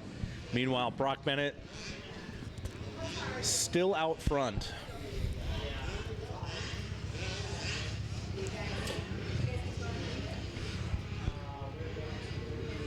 Yeah, as you can see, a couple seconds a lap faster Brock Bennett is over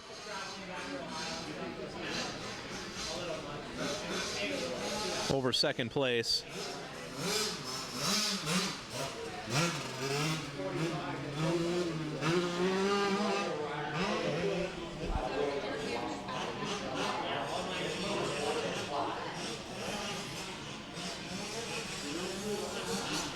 White flag is out. Last lap.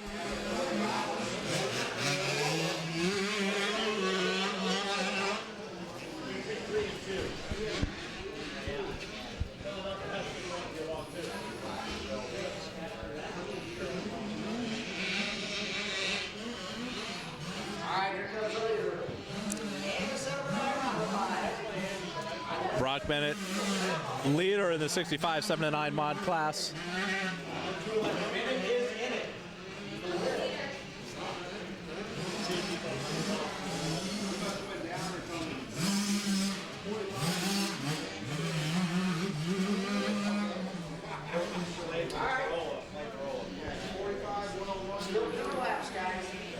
Actually, Slade Barola is our new leader. Thank you, guys. Hey, turn your head for a second. Bam! Help Barola. Help.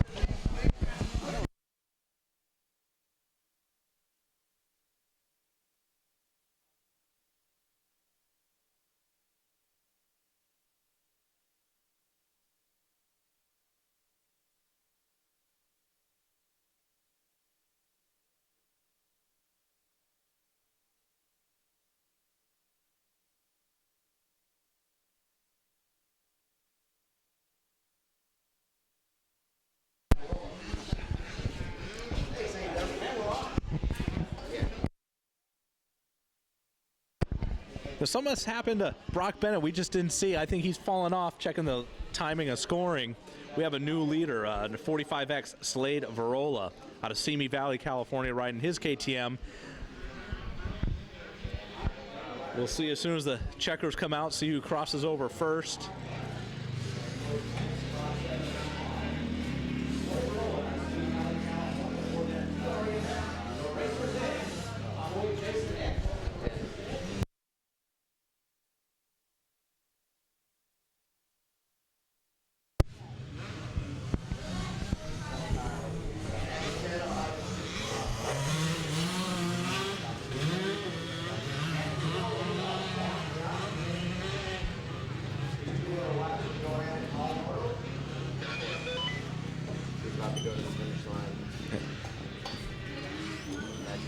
Checkered flag out, getting ready for, looks like the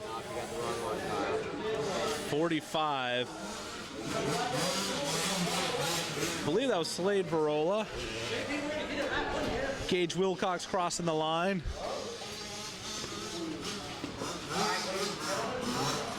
.220 Ryder Colvin in the 65 10-11 mod. Let's take a look at the podiums.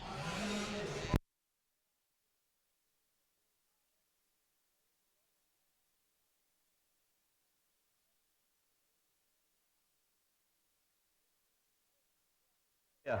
Good. I didn't get the whole shot. Brock did. His chain broke or came off the sprocket like lap 4. He rode great, and 101. Gage was right on my butt. Yeah, Gage brought it to you all the way down to the checkered, but guess what, Slade? You went 1-1, so you're set up going into the third moto, hopefully for that championship. We're going to knock on some wood for you. How's that? Good. Do you know what knock on wood means? No. Okay, we'll teach you. Your dad will tell you. Your dad knows what knock on wood is. But Slade, congratulations. Any sponsors you want to thank before you head into Moto number 3? I would like to thank Terry, Mouse Suspension, X Brand, Pax Racing, Clean Laundry, Focus Apparel, Atlas, and One Industries, and everyone else. Making Rich Taylor and Jason Eck happy, are you? Yeah. All righty, buddy. We'll see you soon. Number 45, Slade Virola, out of Simi Valley, California, racing under the Racer's Edge.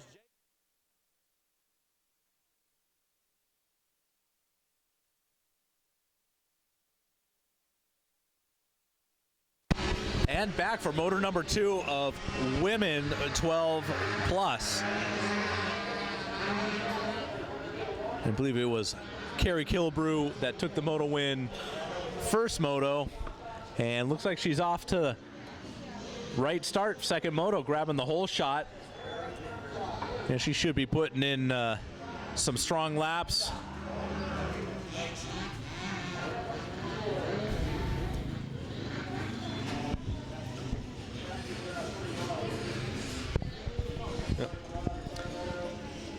No, Carrie Killebrew, whole shot. Oh, missed a shift there. It looks like she's slowing down a bit. Don't know if that's just to get through the rhythm section and then back on the gas, or she's having some bike issues. And that answers that. She is on the gas again.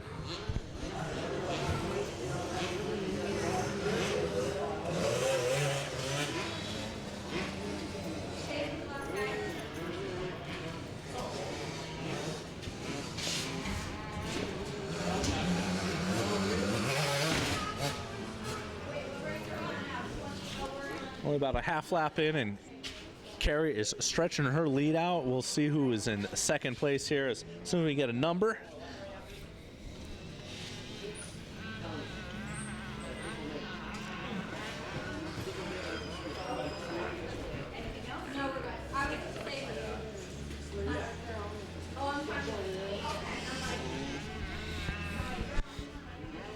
Carrie Killebrew making her way down into the front rhythm section here for the first time. Again, second moto, women 12 years old and older.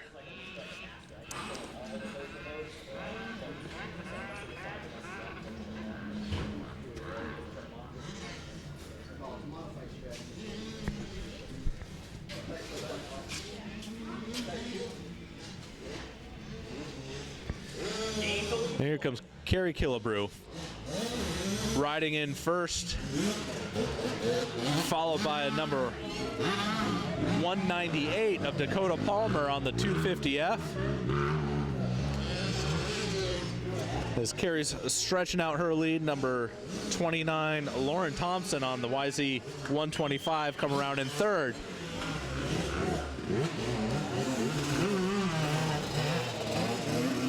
Number 74 Ryan Horney in fourth. But Killebrew continues to lead out front, leading Dakota Palmer out of St. George, Utah.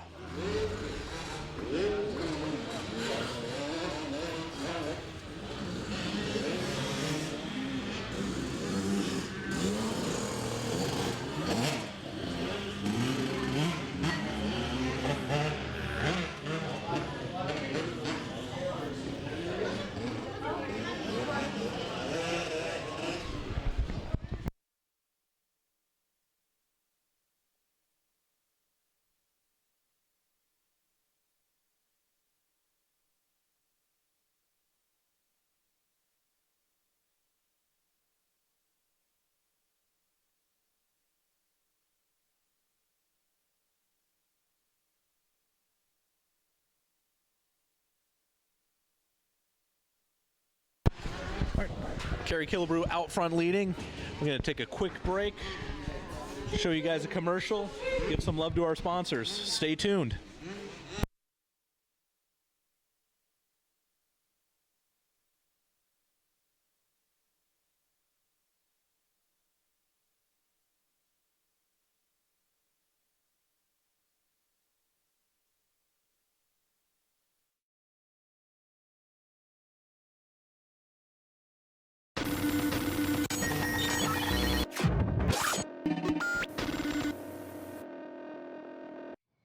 40 years ago, FMF came to life with a spark.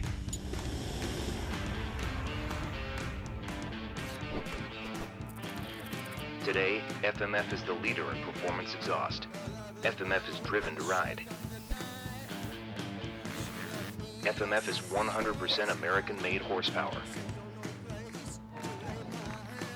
40 years of riding hard and having fun. Time flies when you're going fast.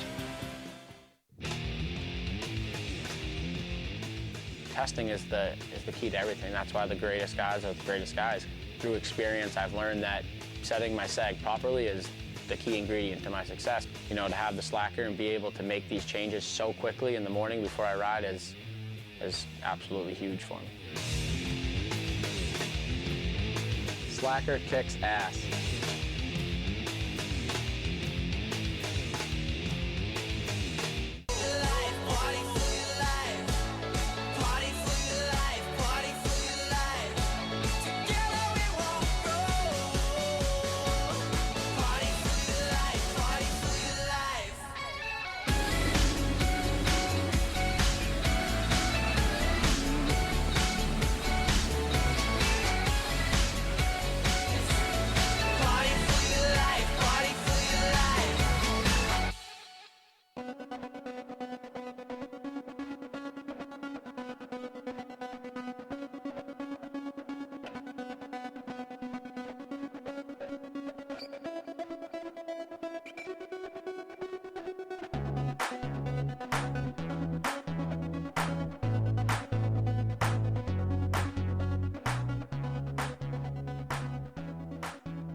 And we're back, and Kristen Killebrew still out front leading on her KX80.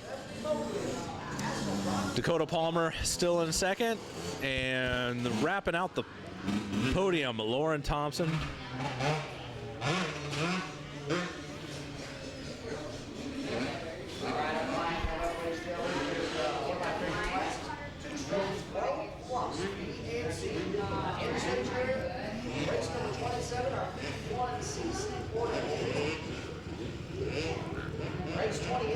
Keeping an eye out for Carrie coming into the front rhythm section. Looks like she got out of that rut a little bit, lined up that front double, and hit it no problem.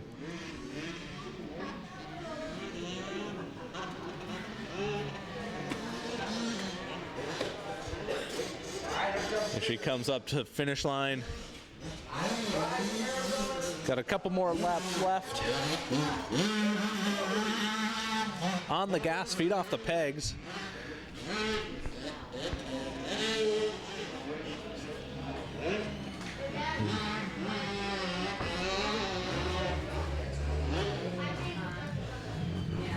And here comes Dakota Palmer in second.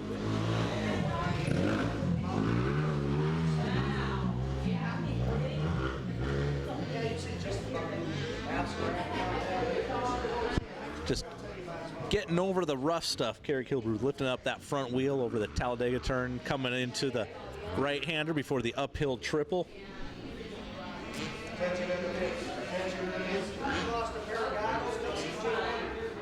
So it came up a little short, and she had to go a little wider. She wasn't able to tuck it into that inside line. But with the lead she has, she can afford to take a few leisurely strolls around the corners.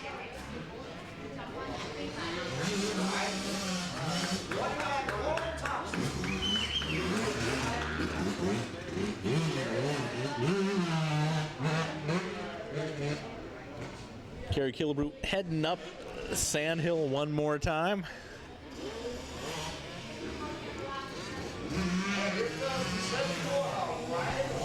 Then down the hill, then back up the hill.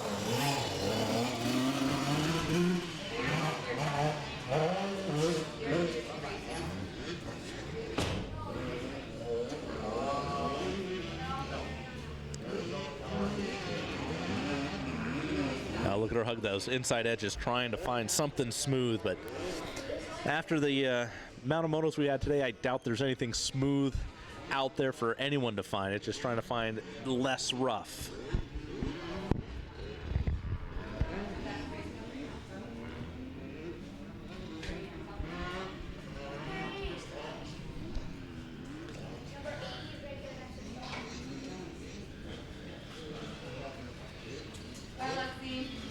We go Carrie Killebrew in the lead, coming up through the rhythm section one more time.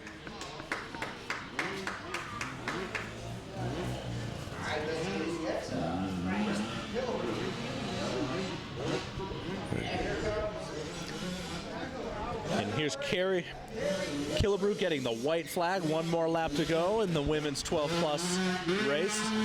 Second moto. This should be Carrie going 1-1.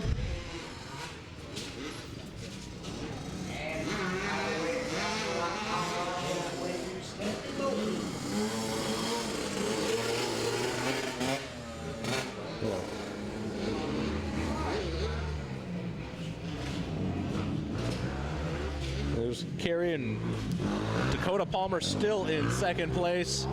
Just coming through finish line area now as Carrie is making her way towards the step-up triple on the northern part of Arizona Cycle Park.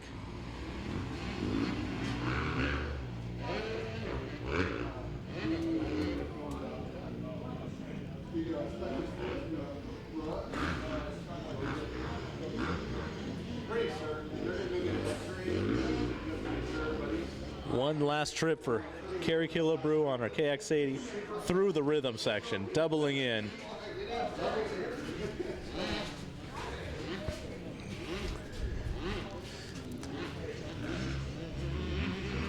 Carrie is a local rider out of Surprise, Arizona. She is riding for Scott USA, West Coast Motocross School, Apache, Cycle Gear, Guts Racing, and Sunstar.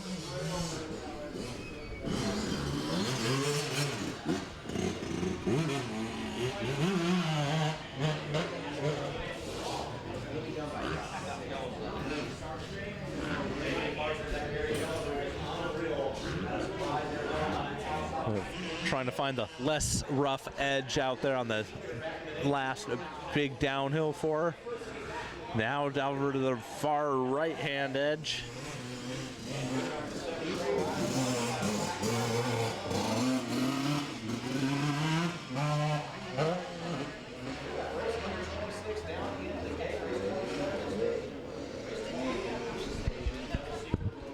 Here you go, Carrie Killebrew, riding for Kawasaki.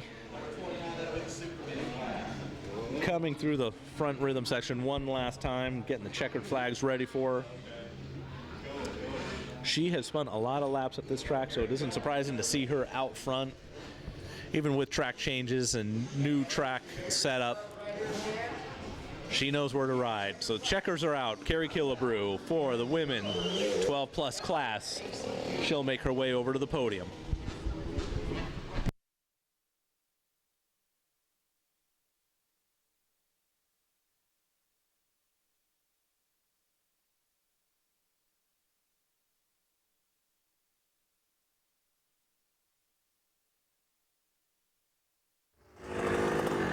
JP Parsons, check sound. Shan Garcia up on the tower. Look at little sister here waving at big sister. Carrie Killebrew on fire once again. No big surprise.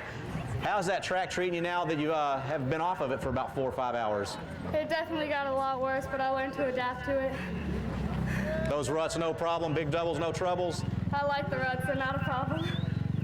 All right, let's give a shout out to some of your sponsors, Carrie. I'd like to thank God for keeping me safe. RC Suspension, West Coast Cement School. Hi, Jesse. Whole Shot Chains and Sprockets, Fly Racing, Scott, Vertex, and Hot Rods and Podium X Designs. And your little sister here. Yeah, and her. All right. Congratulations, man. You're set up, hopefully, for a championship. We want to wish you the best of luck tomorrow. Thank you. All right, Carrie Killebrew, number 80 on the KX85, looking extremely good out there. JP Parsons. Carrie with her sisters up on the podium, and we are back to racing action. We're looking at the two-stroke 12 plus BNC class. A little bit of sun shining through here to brighten up our afternoon.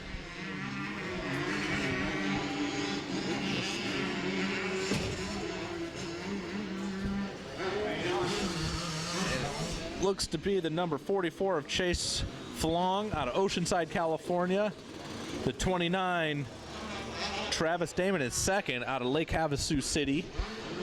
And Travis trying to put a move on the rhythm section here, and it looks like he did. He got by him, got by Chase.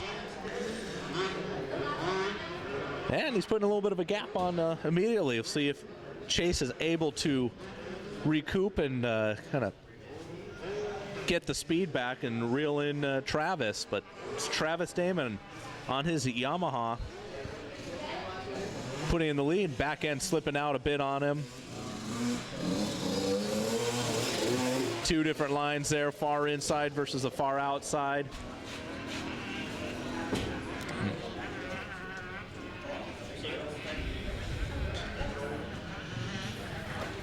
With Travis in first, Chase Falong in second. Up at the top, waiting for them to make their reappearance for the rhythm section here. A little bit of sun showing.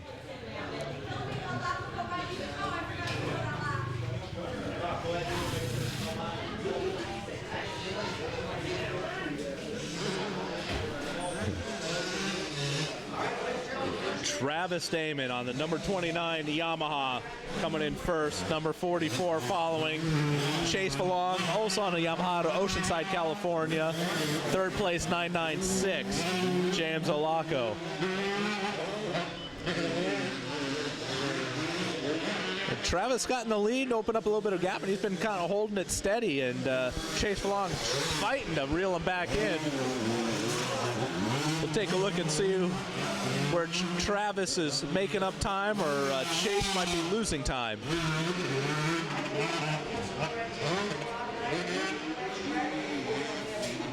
Going in the uphill triple. Able to land smoothly and hug that inside.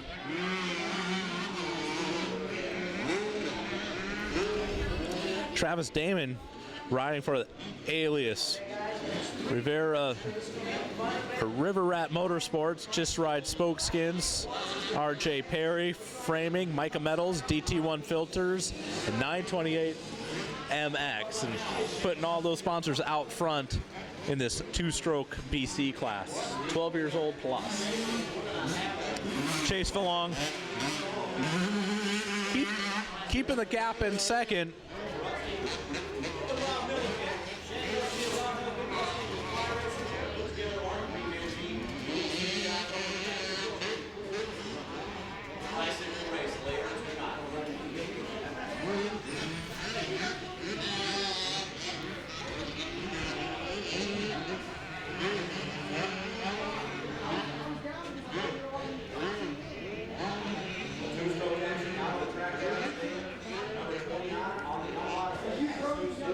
Now, if you have a two-stroke, you know you need to go to FMF. They're the ones that are presenting this live feed, so give the FMF some love too and go get yourself an expansion chamber. Travis Damon still leading, but Chase Falong might be closing it up a bit. Might make a race out of this yet.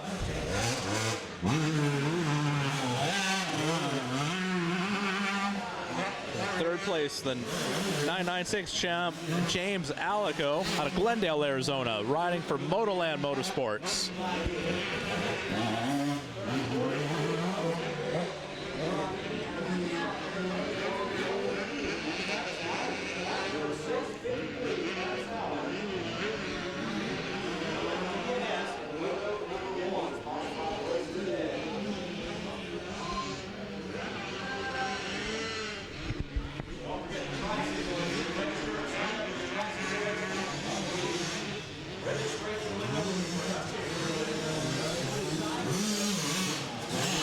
We got both Travis Damon and Chase Falong in the same shot. I think Chase Falong's starting to reel him in. Go through this rhythm section, see if... Oh yeah, both double, single, double. getting through clean, and it's just a matter of horsepower going up these hills. And who's willing to hold it on a little bit longer heading down the hills.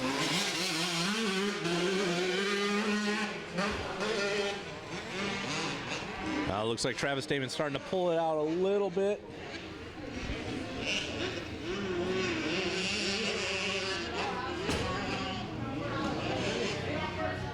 Two different lines. We'll see if one is better than the other at this point.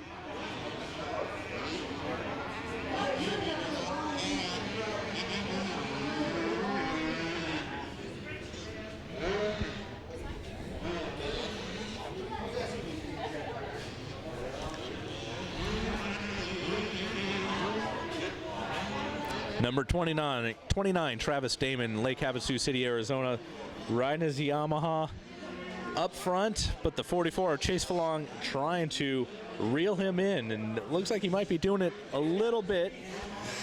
He's got about, I believe, 2 laps to go. This lap, the white flag lap. The 996, James Alico, also reeling this group in.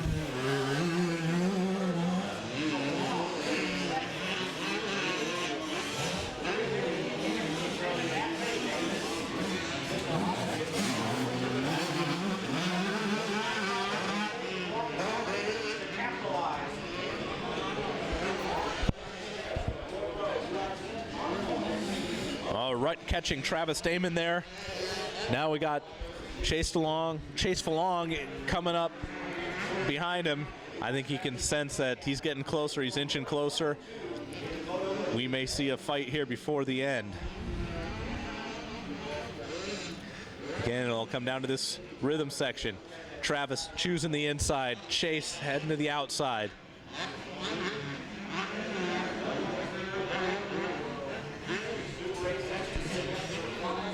Couple different lines heading into the rhythm, but pretty much the same line through it. Whoa, and almost saw a little bit of a knack there from Chase Falong, getting a little squirrely heading up that uphill.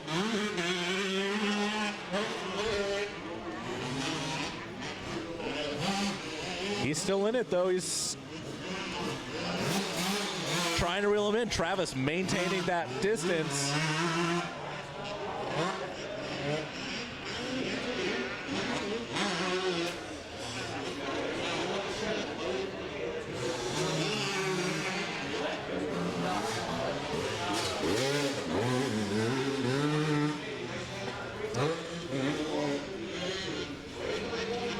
Waiting to see who's coming out. It looks like Travis Damon still in the lead, but Chase Falong, he can sense it.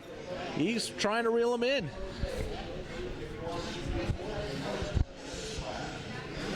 We got the white flag coming out. We might have a fight here before it's all said and done.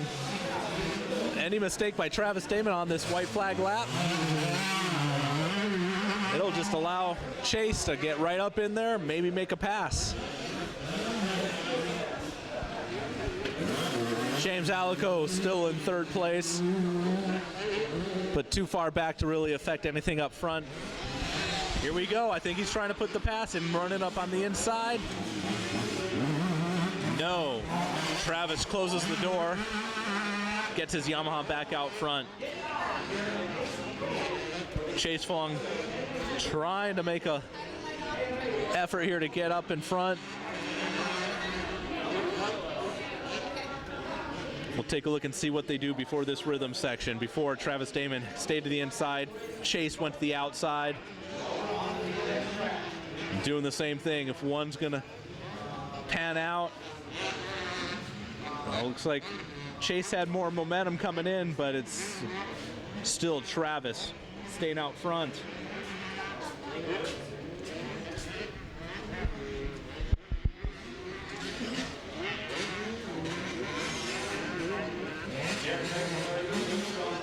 Looks like Travis Damon putting a bit more of a lead on Chase.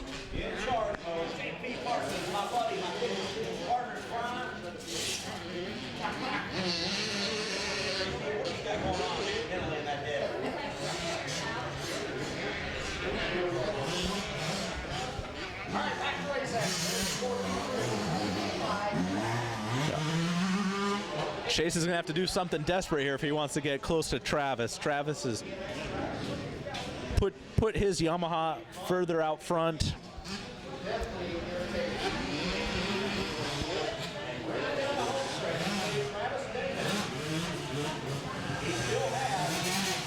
Here they come. One last little uphill, one last little downhill. Different lines. Let's see, is it going to be a race? Chase trying to make it a case. Not able to get there. Travis Damon inches out the win with Chase Falong in second. James Alico should be in third coming through. And Travis Damon making his way out to the podium.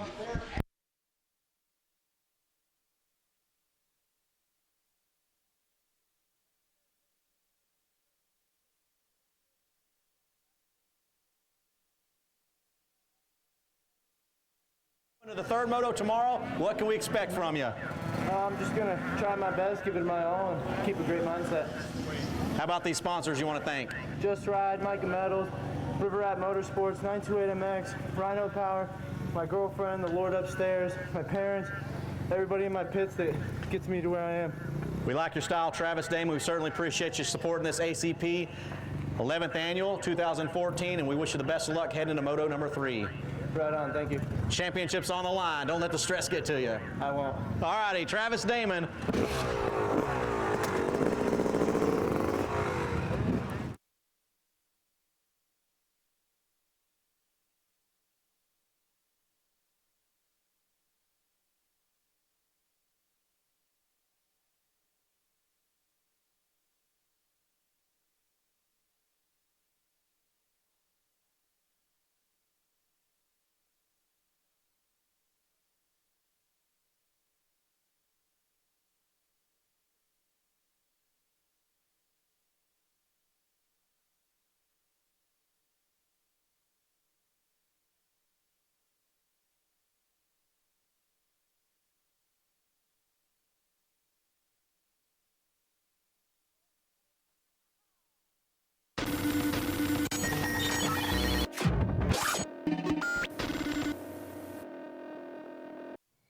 Years ago, FMF came to life with a spark.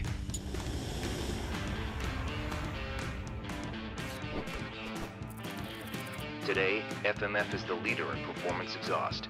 FMF is driven to ride. FMF is 100% American-made horsepower. 40 years of riding hard and having fun. Time flies when you're going fast. Testing is the key to everything. That's why the greatest guys are the greatest guys. Through experience, I've learned that setting my seg properly is the key ingredient to my success. You know, to have the slacker and be able to make these changes so quickly in the morning before I ride is absolutely huge for me. Slacker kicks ass.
Welcome back. We are looking at the 51cc 4-8. They are on the modified track.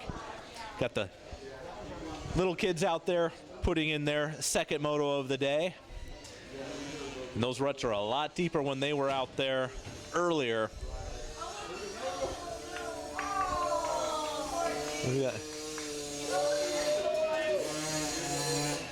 that. Looking at the number, I believe that's the 229 of Brody Dial out there.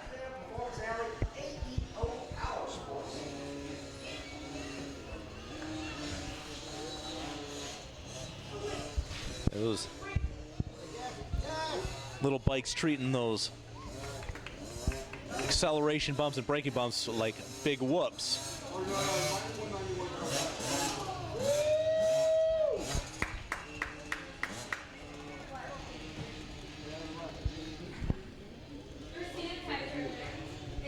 Actually, I believe that is the number 62 of Dalton Caudill out of Littleton, Colorado.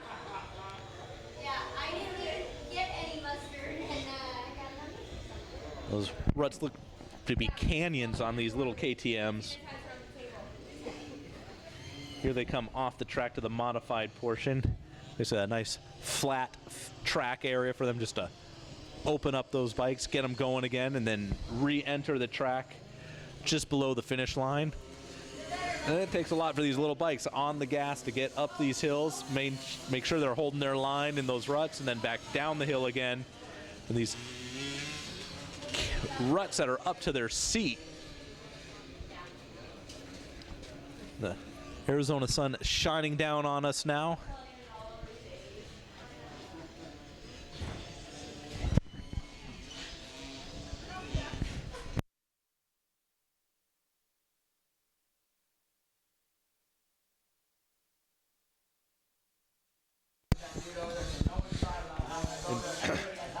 Here's number 229 of Brody Dial coming through finish line area. Hitting those ruts would be like hitting a wall for these little kids.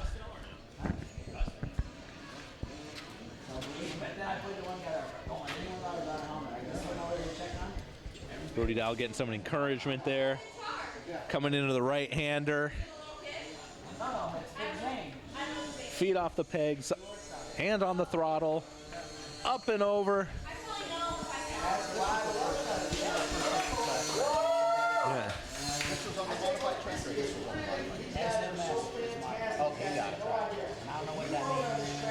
Brody Dial going through the whoops.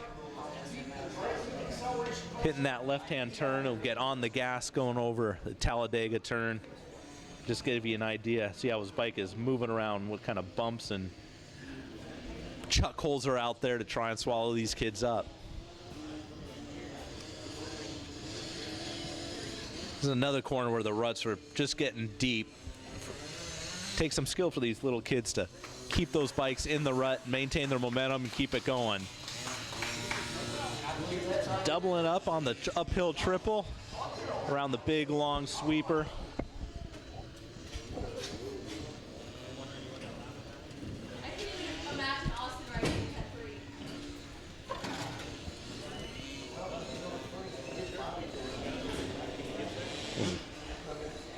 Brody Dial going over jump number 4 off the track, the flat speed area.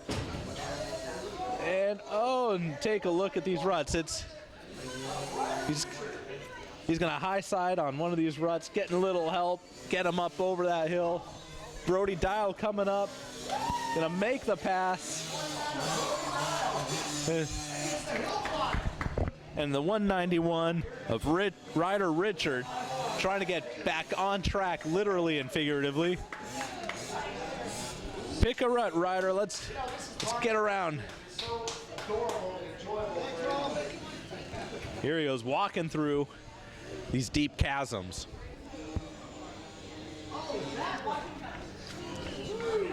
Yeah, the sun's starting to go away a little bit, starting to get chilly again. Ryder Richard making his way to the right-hand turn before the first tabletop or first jump on the track.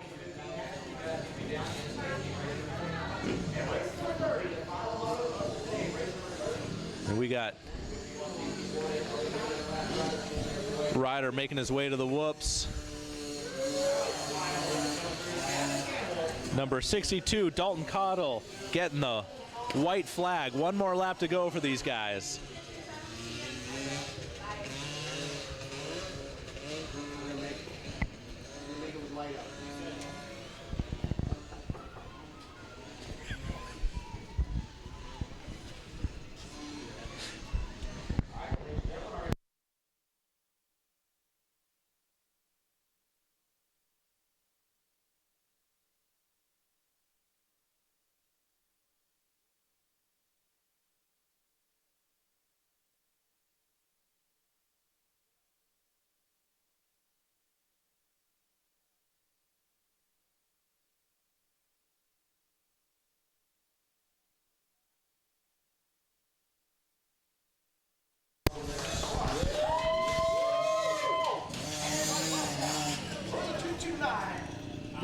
This 62 of Dalton Caudill making his way to the uphill triple one last time.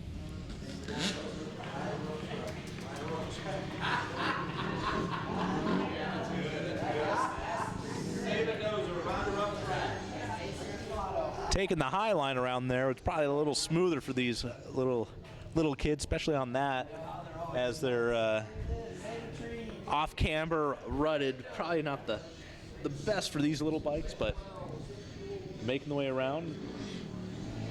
Dalton maybe looking to put Ryder Richard one lap down. There we go. He just gasses it. Keep that momentum up to come up the hill as he gets the checkered flag for his second moto of the day. And, that's trying to get his bike out of the rut to make his way off of the track over to the podium.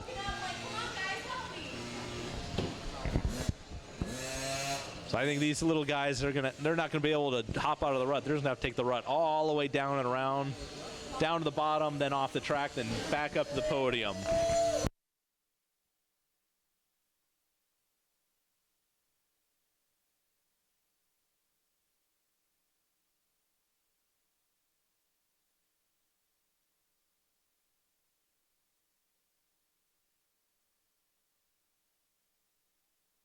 Hey, Dalton. Here, let's spin it around real quick. Well, we'll just talk it this way. Let's spin it around real quick. Here, hop up real quick. I'm gonna turn your motorcycle around here. There you go, we got a camera right there. Want to take your goggles off, buddy? You gonna take your goggles off? Well, congratulations, Dalton Caudill. How you doing, buddy? Pretty good. Pretty good. How's the track out there treating you, man? Really good. You like all those ruts and that crazy jump and fun stuff? Yeah. Yeah? It looks like you're coming into this with a 1-1. We want to wish you the best of luck tomorrow. Yeah. Yeah? You want to thank some of your sponsors helping you out? Yeah. Who are those sponsors? WMR, and Gold Shoes, and FMF, Risk Racing, Dunlop, Rental, Spy, Fiat, and that's it. That's it, huh? Okay, that's a long list, and I'm sure you're going to gain some more sponsors here over the next few years, right? Yeah. All right, there we go. Dalton Caudill, your second moto winner here in the 51cc 4-8 SMS class. We'll look forward to seeing you race tomorrow, Dalton. JP Parsons, back up to you. Got it? I just threw that kid in the sun. We got it all together, and with a lot of our connections, we pulled off one of the biggest amateur races for its first year ever on the books right here at Arizona Cycle Park. And that's how the Amateur Open got started.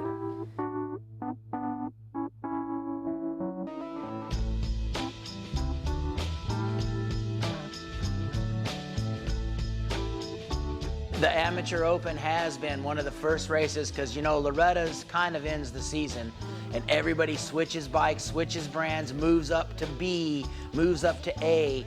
So they've always came out to the Amateur Open to give their new bike a try or their new class a try. We've had some great racing that way. A lot of the top riders have came through here. They've always used this race as kind of a warm-up to see where they're at on the new machine, which way they need to go to start getting their new season ready.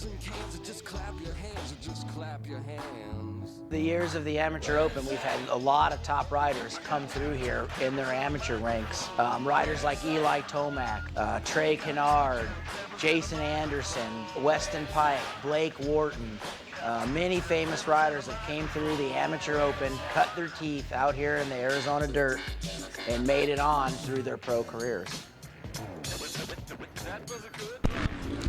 And we are back looking at the college class, 16 and 24 B and C. We got number 525, Daniel Mills, out of Wildomar, California, in the lead.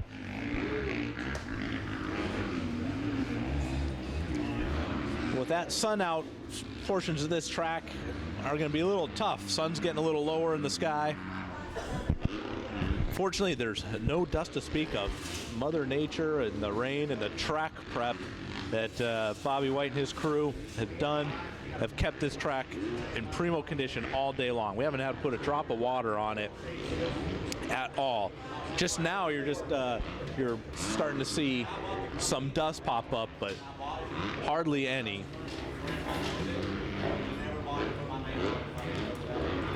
Daniel Mills making his way up the top of the northwest portion of the track, dropping down on number 8, coming down into the shadows. That's going to be tough, especially with the sun at the back and the hill blocking the sun. It's going to be tough to see those bumps, see those ruts, and then right back up the hill again. So you're looking up at sun, but those hills are in the shadows.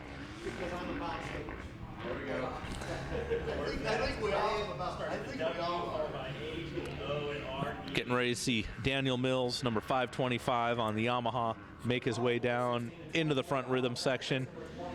Get a quick number on who's in second place here, who's giving Daniel a challenge.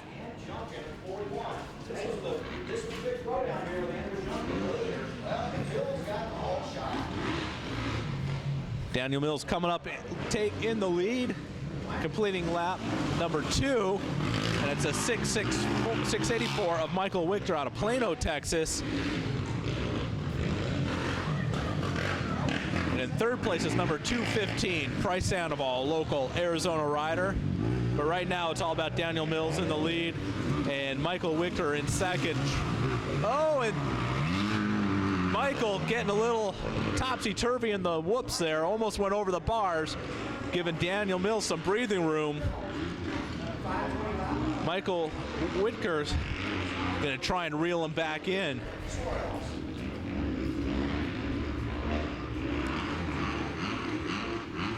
Yeah, coming up a little short for Michael on the uphill triple, kind of pushing him to the outside, wasn't able to hug that inside and get into that inside rut off the off camber. Daniel taking the outside line around the rhythm section. Right behind him is Michael taking the inside, but Daniel getting through that rhythm section cleanly and still tiptoeing his way a little bit up that rutted jump face, now up the sand portion of the track. Little puffs of dust showing up there, but track has held up great all day.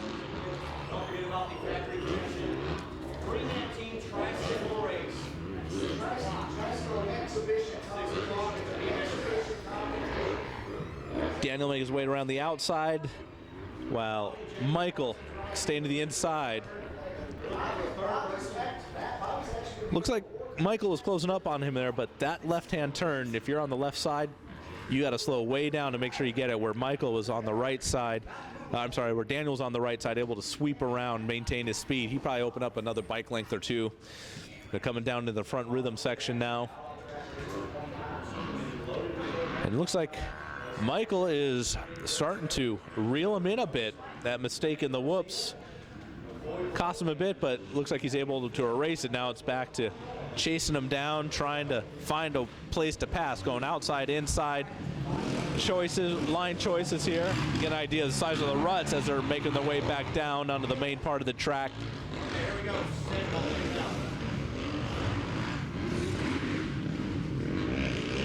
Number 215, Price Sandoval, still in third. Daniel Mills, your leader, number 525, Thousand Oaks Motorsports, alias Lucas Oil, Hinson, Dunlop, Yoshimura Pipes, Bell Helmets, CD Boots, 100%, Mica Metals, ODI, RK Chains, Excel Wheels, DT1 Air Filters, EVS, and Sean Hamlin giving them some help.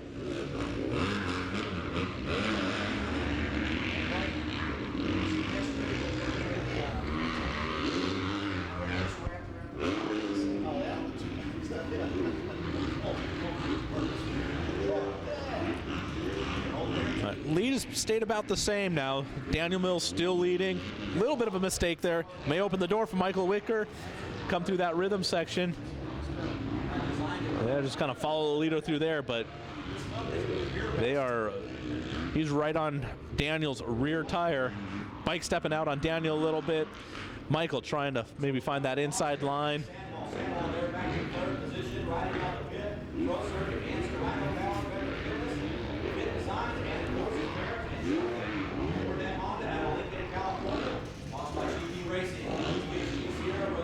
Daniel Mills making his way down the big downhill, number 8. Michael Wicker trying to keep tabs on him. I don't know if I like that line by Michael Wicker. You got to slow way down for that left-hand turn where Daniel's able to sweep in from the right, making that left turn, maintaining that speed, and probably opening up a few bike lengths as well. Getting ready to see him drop in again before the front rhythm section. Yeah, looks like Daniel's increasing his lead.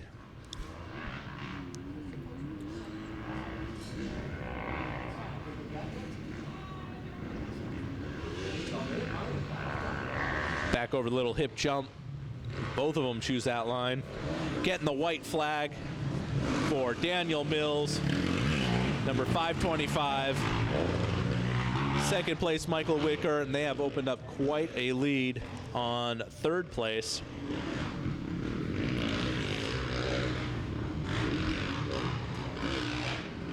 Number 215, Price Sandoval, still in third. Michael just doing a little bit of a wheel tap there through the whoops. Area where Michael almost went down, but he's able to reel Daniel back in, but Daniel answered, stretching out the lead even further.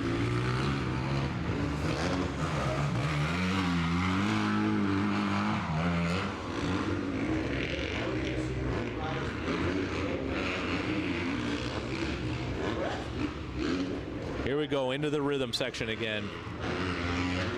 Daniel going to the outside, finding a way to triple in. Seems like he's losing his balance every time going through that, coming out of the rhythm section. He's feet off the pegs, pick a line, up the jump, lands on the gas, up the hill, back down the hill. And this is a real tricky, not just corner, but getting on the gas, going up this hill. Now it's in the shade. You won't be able to see the holes, which are certainly developed throughout the day.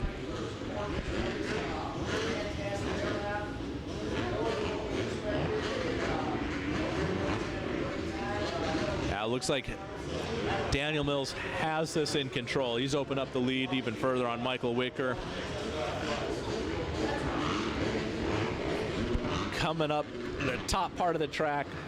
Now we're taking a look here at the gap they have on third place as we wait for them to come back down. Price Sandoval entering in the frame here as Daniel Mills hit. There we go. Price moving right to left. Daniel coming left to right into the front rhythm section now. Getting ready for his checkered flag.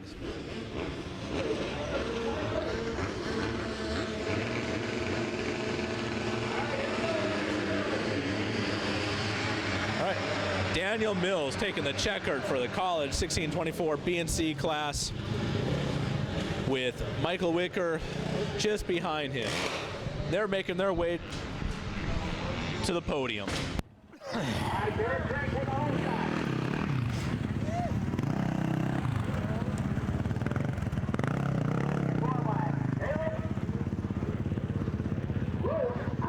No, loop around. You got to come up this way.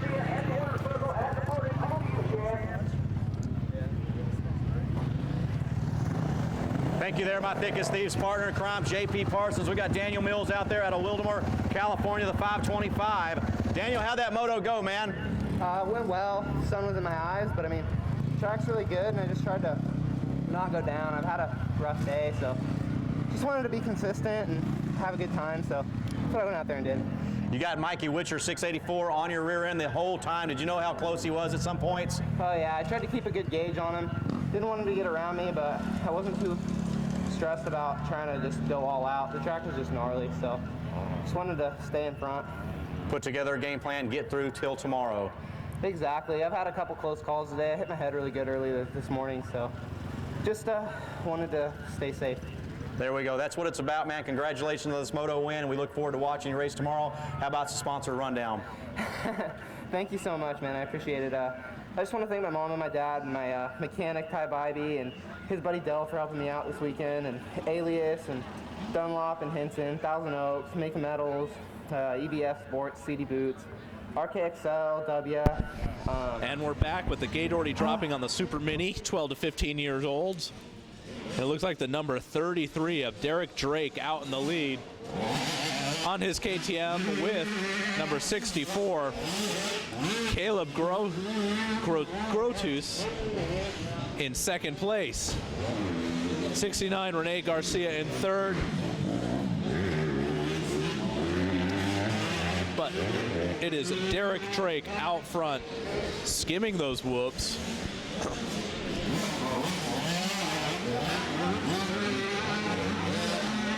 Right there, you're heading into the sun, trying to keep your visor down low, but look ahead so as not to get any surprise hole or square edge. And Derek Drake seems to be navigating around the track with the low sun beautifully. Coming around the right-hand sweeper, doubling into the rhythm section, single, doubling, double out.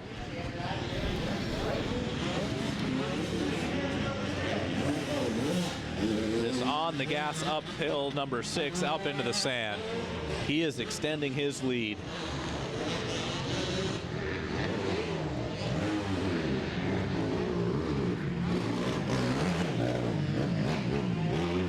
Looks like Derek's been anxious to ride all day. It's showing as he's on the gas, jumping down the hill, into the shadows, letting that KTM do the work below him. Taking that wide right into the tight left.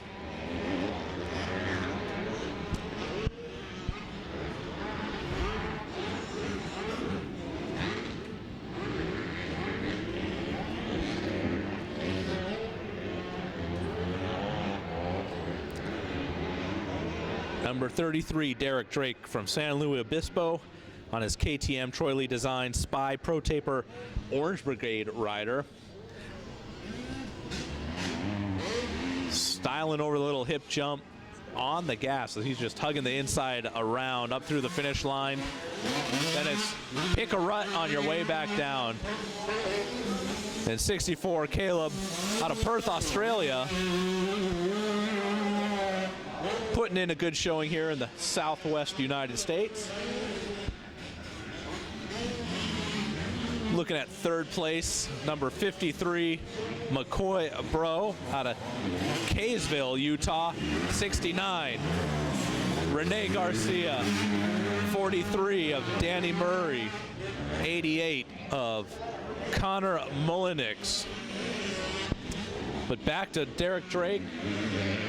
Little short on the uphill triple, but not to worry, he's got things under control.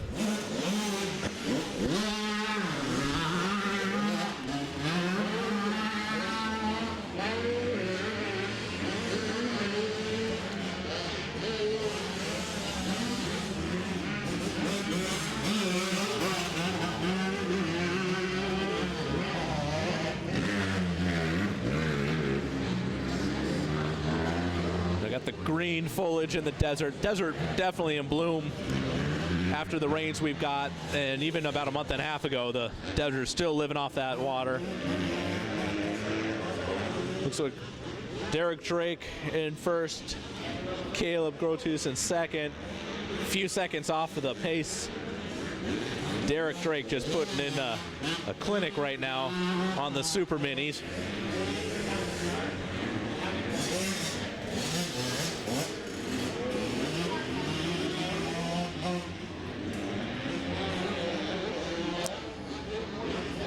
Derek Drake be making his way back down into the front rhythm section one more time, stretching his lead even further.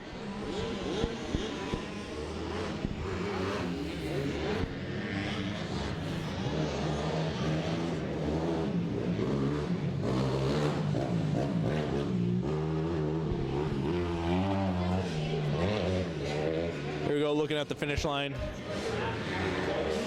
Derek Drake Just putting that KTM where he wants it, picking the line that he wants, and getting on the gas.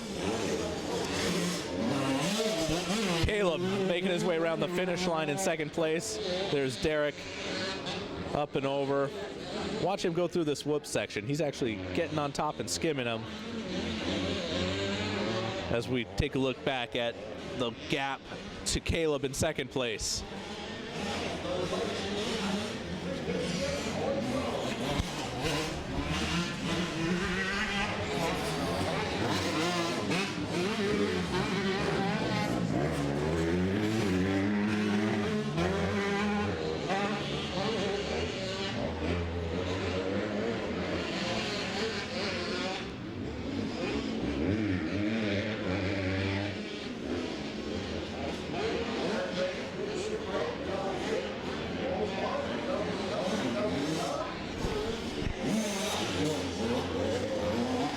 '64, Caleb heading into the rhythm section, coming up on a lapper.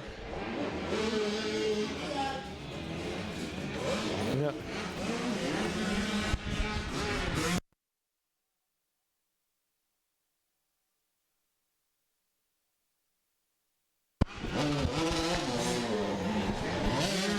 Get a quick glimpse there of Kerry Killebrew racing the Super Mini class shortly after she raced 2 motos in the women's class today. Now we're back up the top. Look how far outside they're going just to try and find a smooth line. Number 33, Derek Drake, still maintain his lead over Caleb Grotus out of Perth, Australia. That is the western edge of Australia, so you know your geography. That's even a further flight if you're coming from Sydney, so they put in some plane time to get over here.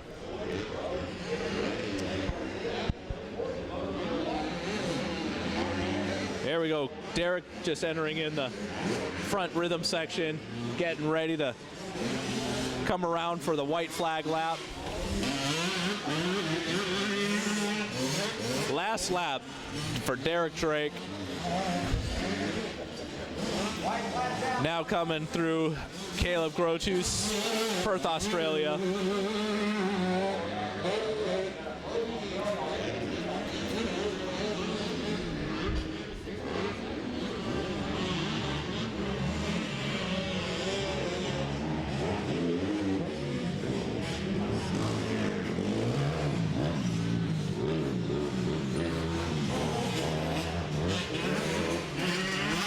Literally riding into the sunset.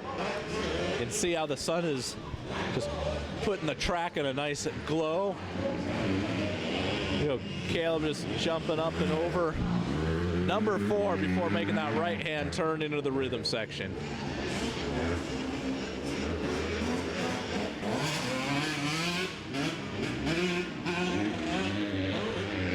Number 5 before getting back on the gas again, finding that far right line heading up into the sand.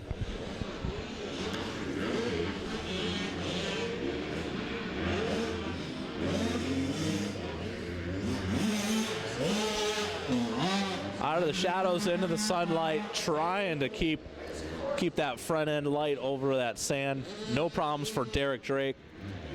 Coming back down the last big downhill.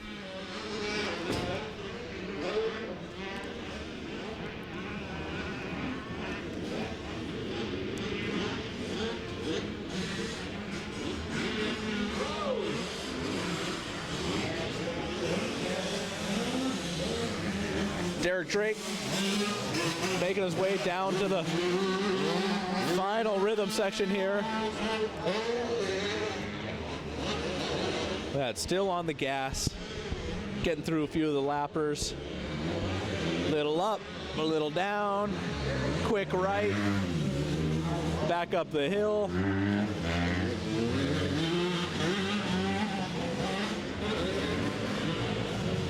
Number 33, Derek Drake takes the win with number 64, all the way from Perth, Australia, Caleb Grotus, making their way to the podium while we're loading up the last moto of the day.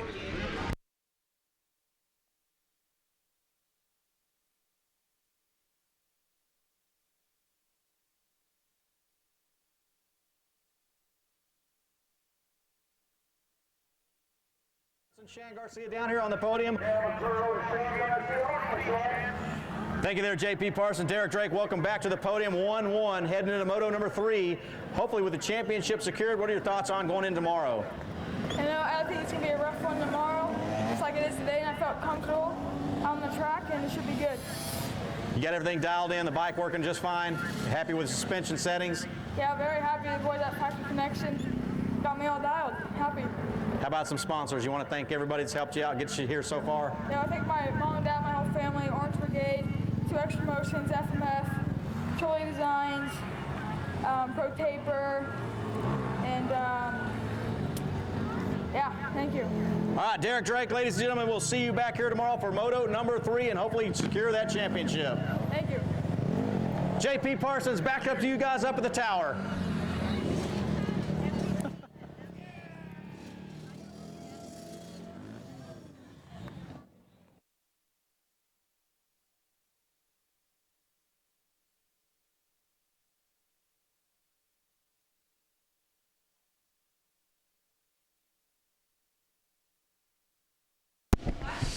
Last motor of the day, 51cc, 4 to 8 years old, open.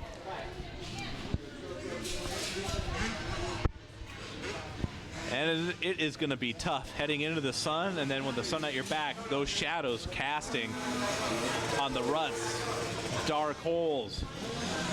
For these little 51cc bikes, they could get swallowed up.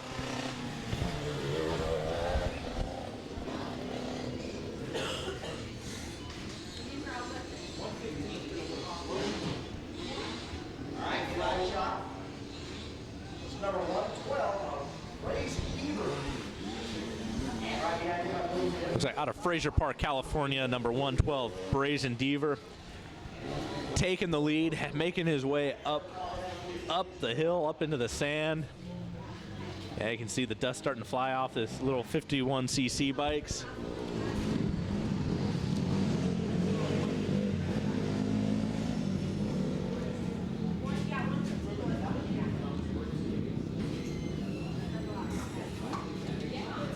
This is going to be a tough hill. You're in the shadows, all of a sudden you crest there, and the sun is right in your face, and you're coming up into a sandy section that has been changing all day long. They've taken the wide line all the way around where it's probably a little smoother, or I should say less rough than anywhere else, and then back down the hill and just trying to negotiate, trying to go to that outside where it's smooth.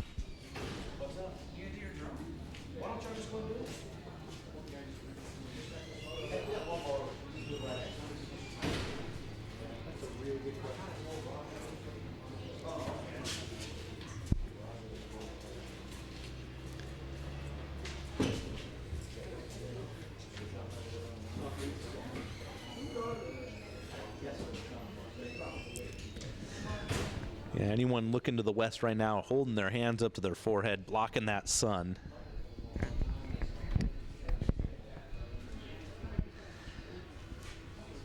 Waiting for the race leader to come down through the front rhythm section for the first time. And it's the 112 Brazen Deaver on his Cobra. Open up quite a lead, and we'll grab who's second and third here as they're coming through the finish line area.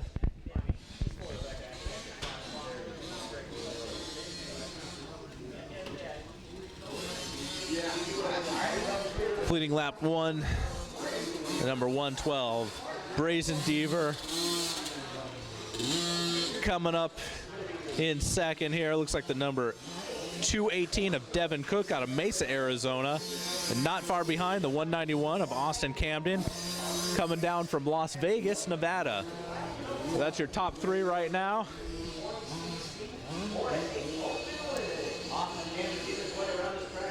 Yeah, taking a look again at second place, 218 Devin Cook.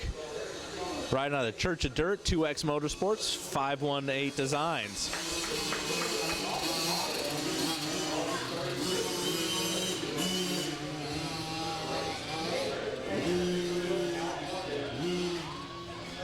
The number 333 there of Trey Guyin. He goes down and he looks like he's collected number 62 of Dalton Caudill out of Littleton, Colorado.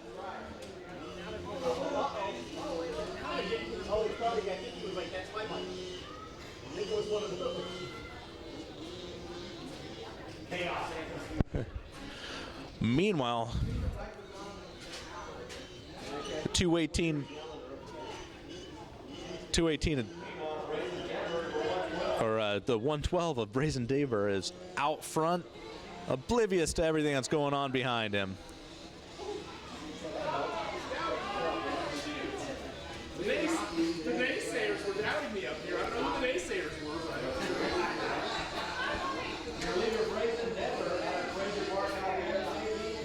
Now just look how deep those ruts are for Brazen Dever. Looks like he's losing some time though. Got the 191 of Austin Camden coming up.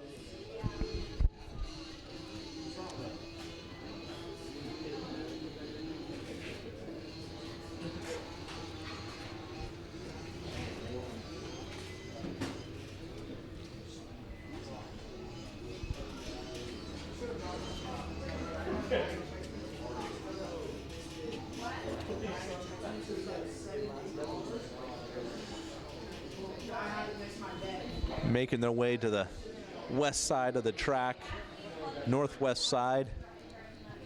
Brazen still holding the lead over 191, Austin Camden.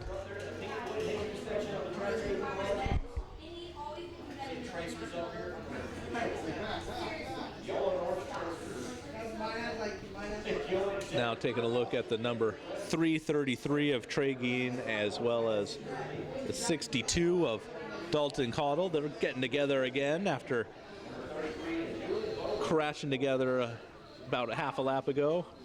Getting squirrely there for Dalton, heading into the rhythm section, giving Trey a chance to keep it on the inside.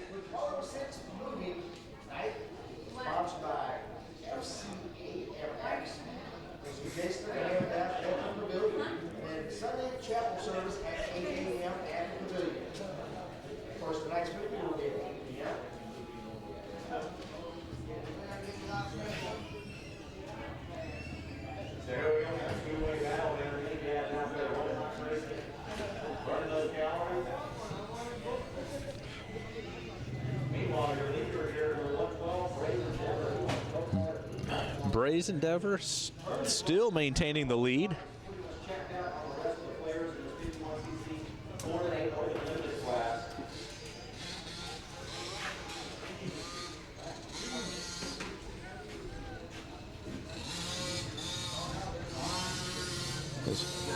Brazen right now crossing the finish line, or as we're looking at second place, 191 Austin Camden, and then the 218 of Devin Cook trying to make a push to get up into second place.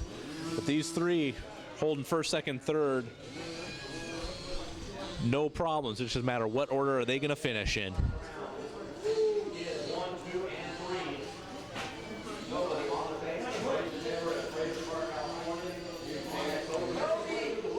There goes Brazen through the whoop section.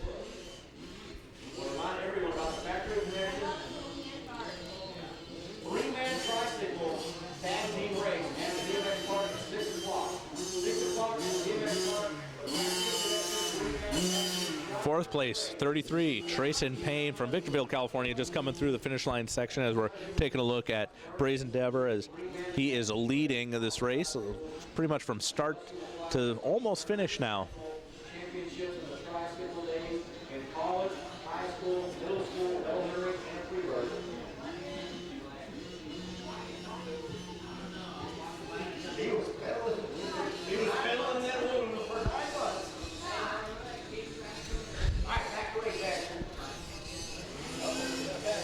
Brazen, getting a little Brazen, jumping on top of number 4 there, heading into the rhythm section as we're taking a look at the 333 of Trey Geen come across the finish line again. He is trying to track down 62 Dalton Caudill. one more time, maybe put a pass on him.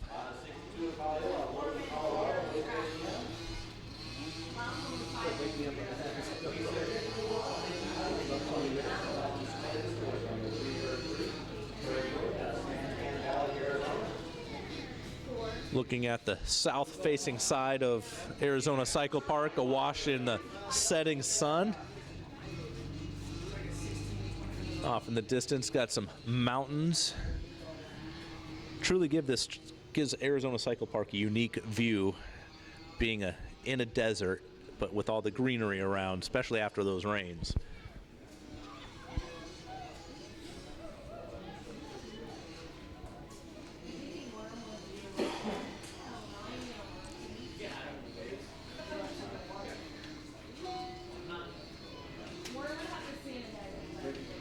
Isn't there any more races? Well, if they want to start tomorrow's motos, I still got daylight.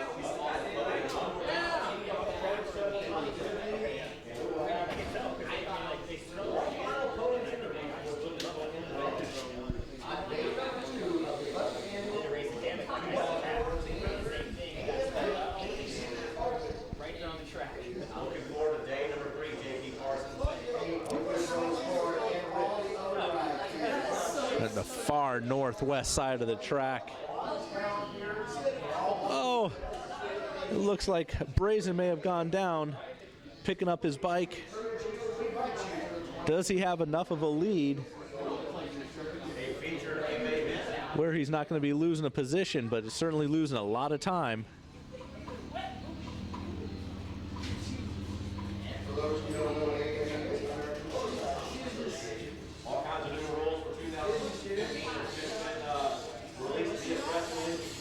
Oh, my mistake. There's Brazen. He was on the right side of the track here. He's getting the yellow flag for the last lap.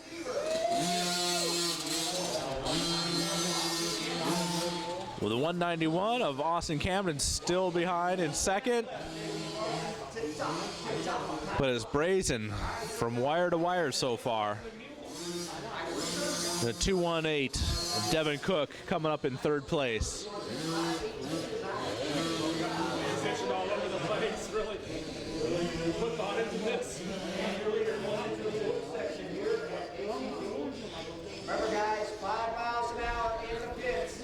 We got a lot of juice out there. Please be safe, be careful, and have a nice day.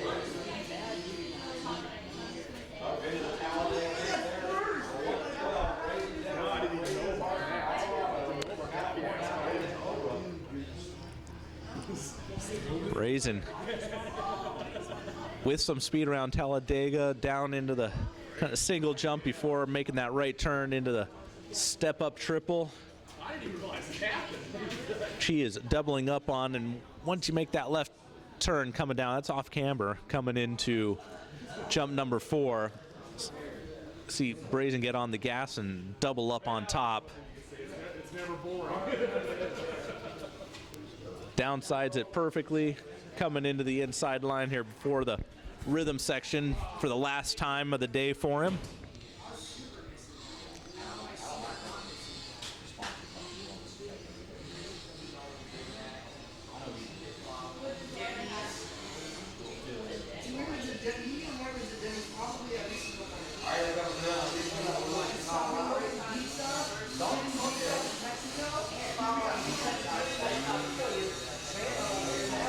Brazen after the rhythm section heading up to the sand into that Arizona sunset.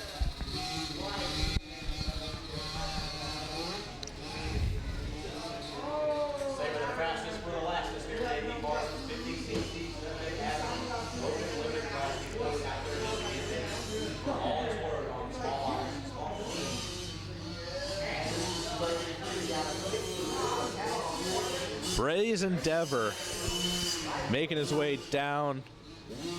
Does that look like number 191 Austin Camden catching up? We're going to see a last lap pass here. Battle for the 51cc Open Limited.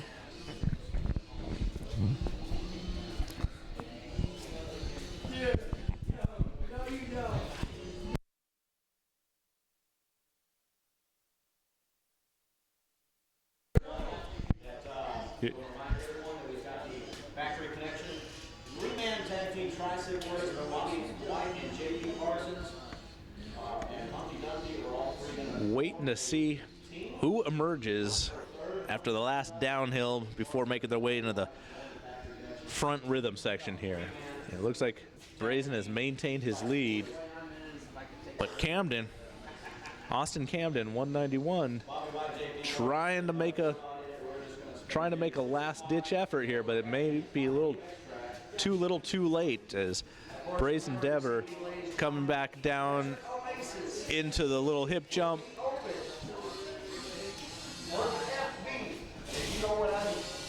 And I think we lost Austin, but Brazen is getting the checkered flag, taking the moto win for the 51cc 4-8 open limited. And we're keeping an eye out for Austin Camden. He was trying to put in a last-ditch effort, but I think he went down over there where the yellow flag are. I think he was trying to maybe do a little too much with not a whole lot of track left. But he is up and running, maintaining second place. 191 of Austin Camden taking second place, making his way over to the podium.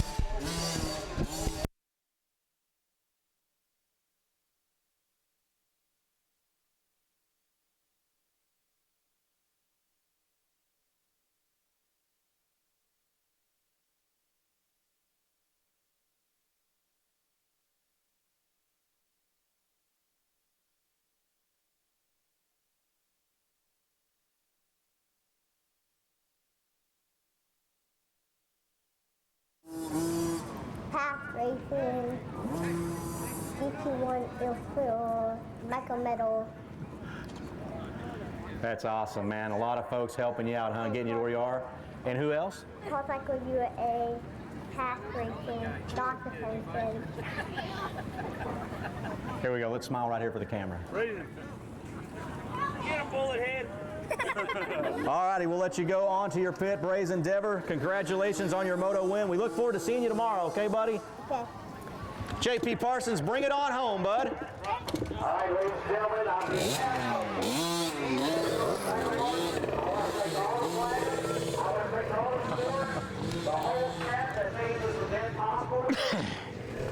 and this is J.P. LaManna LaSalle and Sharon Garcia signing off for now.